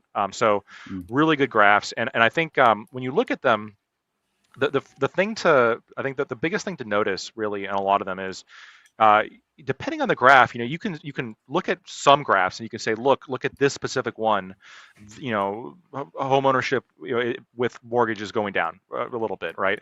And you're like, yeah, but it's not really going down as much as you'd think, right? And then it's also still better than it was in the 80s and 70s and 60s, et cetera, right? And then if you want, you can also look at home ownership rates by older people too, and that's going down. And when we're looking at home buyers, there's a lot in the news I've seen about the median age of the first-time home buyer is going up. That's probably true. The median age of marriage has gone up considerably as well. That seems to be tracking. Most of the time, that's when people are thinking about buying a house, just as a consumer choice, is when they start having married and having a family. So it would make sense to me that the age was going up, but I think the graphs show Fred is basically my secret weapon for when people tell me that America's just becoming shit. And I think people have this perception oftentimes because the news cycle is constantly giving them, oh, America's going to shit, we're going to shit. But I'm just not convinced. I think that my perception really has been is there are things that are getting worse. I think the way we engage with each other socially has been getting worse. Political polarization has been getting worse. Certain measurements of income inequality getting worse. There's things you can point to that are getting worse. But overall, there are metrics that I think are very important that are getting better over time. And the big one there is inflation-adjusted median income, both on a household level and an individual level. Median, not average, median. That has been going up consistently since the 50s. Back in the 50s, your average household spent about 25% of their money on groceries. Now, it's less than 10%, right? Over time, there are certain segments of goods that it's harder for us to focus on, but we are just much better off in certain ways than our ancestors were. So I'm not all that doom and gloom.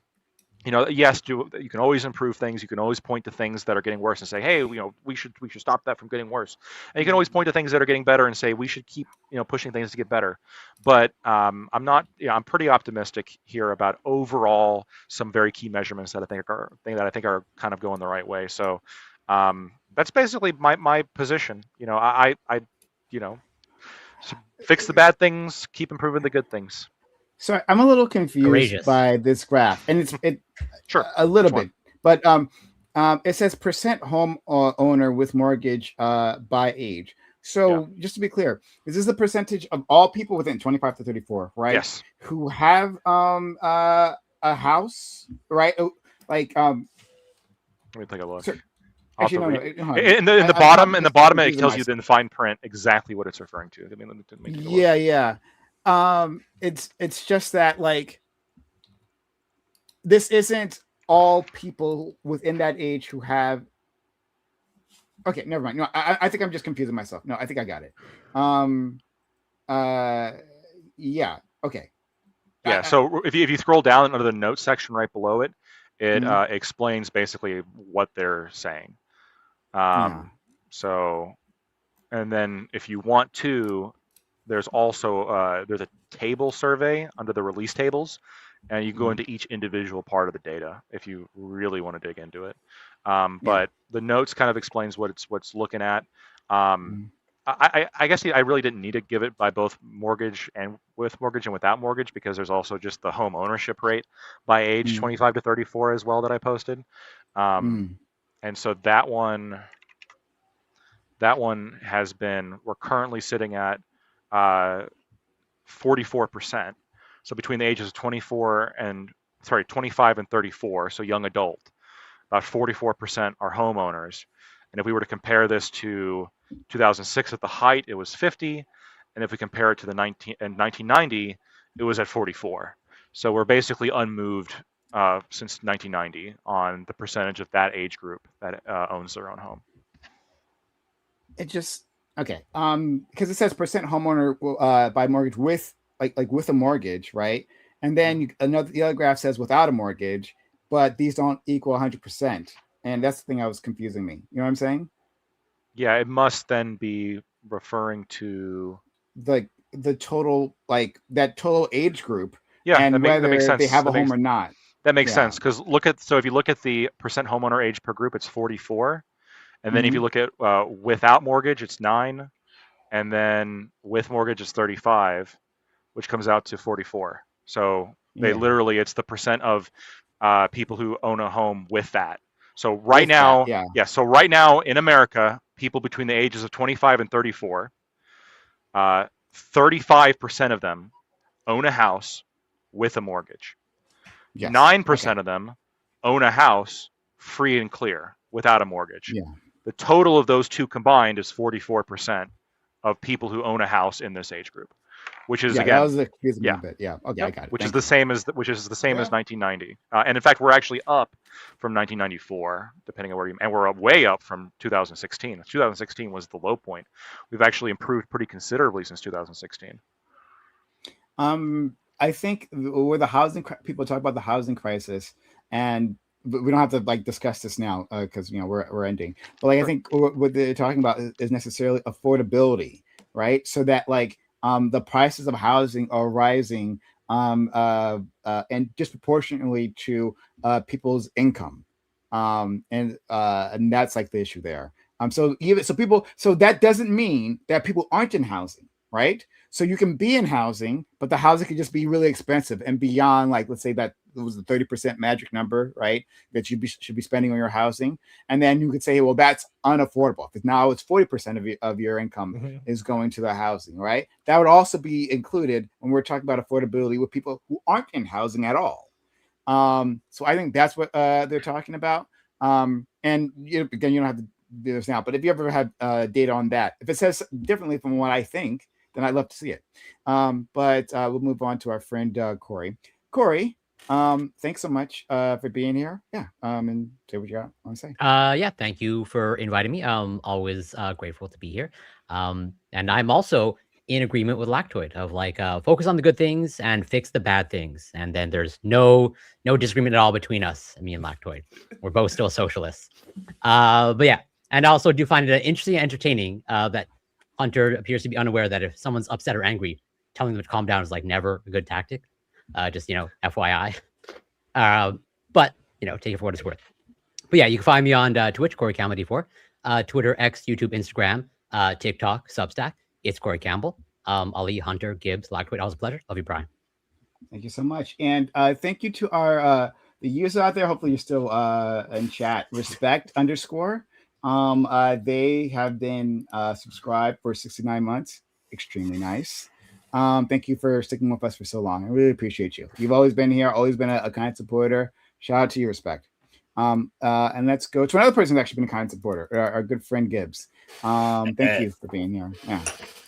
Oh yeah, that was good to be here. I don't feel like I got to talk as much or explore some of the things I wanted to talk about tonight, but that's okay. We can always do things a different day or something. Always good times. I enjoyed it. I really enjoyed hearing some of the different perspectives, especially from the housing, because it's not an area that I deal with on a regular basis compared to some of the other stuff I do with land. But it's been good. On the YouTube side for me, this will be ending, but if you want to make your way over to Twitch, we're going to be continuing. We got other content planned for this fun little marathon we're doing. I'm excited. And yeah, thanks for having me, Prime. Always fun stuff. Everybody here. Till next time, brothers. Yeah, I'll raid into you. You're going to do a thing? Right. Yeah, I'll raid into you, buddy. Appreciate it. Sure. Next, Hunter, thank you for being here. Sorry. Yeah. I'm excited that me and Lactoid have had so many cooperations recently. I mean, it's not expected. It's Unholy obviously expected. alliances. Unholy alliances. I just said I agree with Lactoid all the time. There's no golf between us. Hunter's agreed with Lactoid almost every panel, I feel like. Yeah, like all Over the the time. last- Weird that the liberal and the Trump voter. Who would have seen it coming? Who could have You seen agreed with me right off the start this panel, too. Who could have if you saw that. predicted? I don't know. But go ahead, Sai. Okay. I just want to say rent control is largely bad. We talk about, hey, look, who cares? It's just going to feel good right now. What's going to happen right now is you're going to have unfurnished apartments where you're expected to furnish it. You're going to have an extremely higher amount of income that's required. You're going to have a lot more credit checks in the places that you're from. They're going to find some way to claw back that profit. And if they can't, they're going to disappear from the market, and then there's going to be way fewer people, and it's going to take months for you to actually find a place. There will be drawbacks from rent control, even if you don't feel them.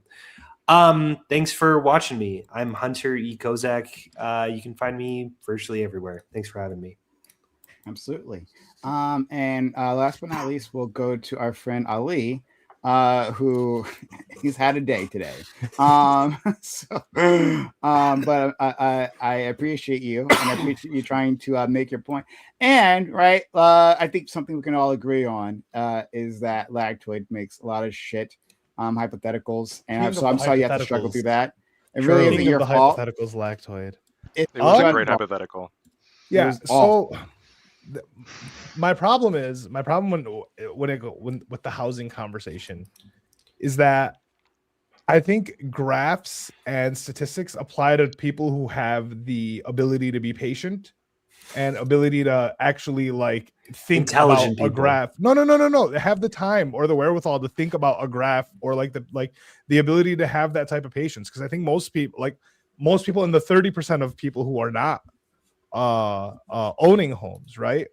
You're telling them that, hey, it's gonna be fine later, and they just they've experienced that every single time someone promises them it's gonna be fine. It's not fine. They get fucked over more and more and more.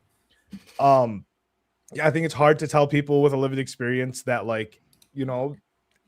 the rent control isn't going to be good because you were going to bring up new people who come into the city won't be able to rent. The people who are living in the buildings already with the rent control, that's who matters, right? It's not the new people that are coming in, it's the people who are already living there that feel like they can't afford their rent, right? I think it's hard to tell people that hey, we're going to build new apartments and people will just move, because moving out of your apartment when you live in a city like New York isn't some easy task. Moving across the block isn't an easy thing. It is a major ordeal, and most people don't have the ability to just uproot and move across the block. They're going to have to move into completely different neighborhoods, right? And in a city like New York, moving from one borough to another is essentially it's huge towns, right? It's not easy navigation. I think people can afford houses in rural towns and neighborhoods. It's just most people don't want to live in them. The affordable housing is in the worst places in America. The unaffordable housing is where the money is, and it's where people want to live. So it's, once again, telling people that if you want to live and make good money, you have to pay this exorbitant amount of rent, but it'll get cheaper in 10 years if we build a bunch of apartments, which, once again, try convincing people that. I think that's the biggest issue with this, with the YIMBYism, is you have to convince people that you have to prove to them that it'll get cheaper, because they haven't experienced it, and I don't think they will. Also very quickly, to our friend Lactoid, right? I'm not sure if you kept track of this, but the DOJ is looking into recent grads to like become prosecutors now. Oh, there we go, Lacto. Yeah, like the DOJ is extremely desperate, right? So that's what I'm saying. It's Like, my opportunity to help Lock in. my Lord, Just like- God, King. just like every girlfriend And our alliance that is Lacto's over. ever had, they're desperate, and this is his time to swoop in. So I'm Can just I- saying. Fair enough. One more thing. I want to end with this one more thing. If you look at the graphs, things are fine. Apparently, that's all. Yeah. That's all I'm saying. No, they Everything's are. fine. They are. Everything's fine, okay. apparently. So like, there is really no. Things issue. are fine. I am going Okay, so to. then I'm there's gonna. no I'm, affordability issue. Ollie, I have a response. Ollie. I'm going to demonstrate as a based patience haver. I'm going to demonstrate my superiority right now. Okay. Do it. I'm one of you. Okay. According, I'm hold not up. a One renting last plebe. thing. One real quick. Okay. I'm pausing for dramatic effect. If you just look at the graphs, which I do, I come to the conclusion maybe I shouldn't be a NIMBY, and I'm not. But if we want to go off my lived experience, you're damn straight. Not in my backyard. Ain't no multifamily housing anywhere near me. Nothing but old people and single family McMansions. My personal lived Yes. experience, that's the best. So Listen, man. Fuck your Okay. stats. Got my anecdotes. Okay, I'm gonna rate out. That seems healthy. And hopefully, our friend Lacto will consider, like upgrading his. Why but do you that's want the me to most work good- for the Trump administration so much? They're trying to work I his grandpa. want He good wants you to things make for you. money, dog. He wants you to I make know. I money. appreciate. Good I thing appreciate for that. you. I That's it. Hey, appreciate Lactoid, that. I would never advocate you for working for the Trump administration. I would never fucking. I want you to do well. I don't want you appreciate to that. sell your soul down the river. I care about your morality a little bit. Yeah, look. Oh, but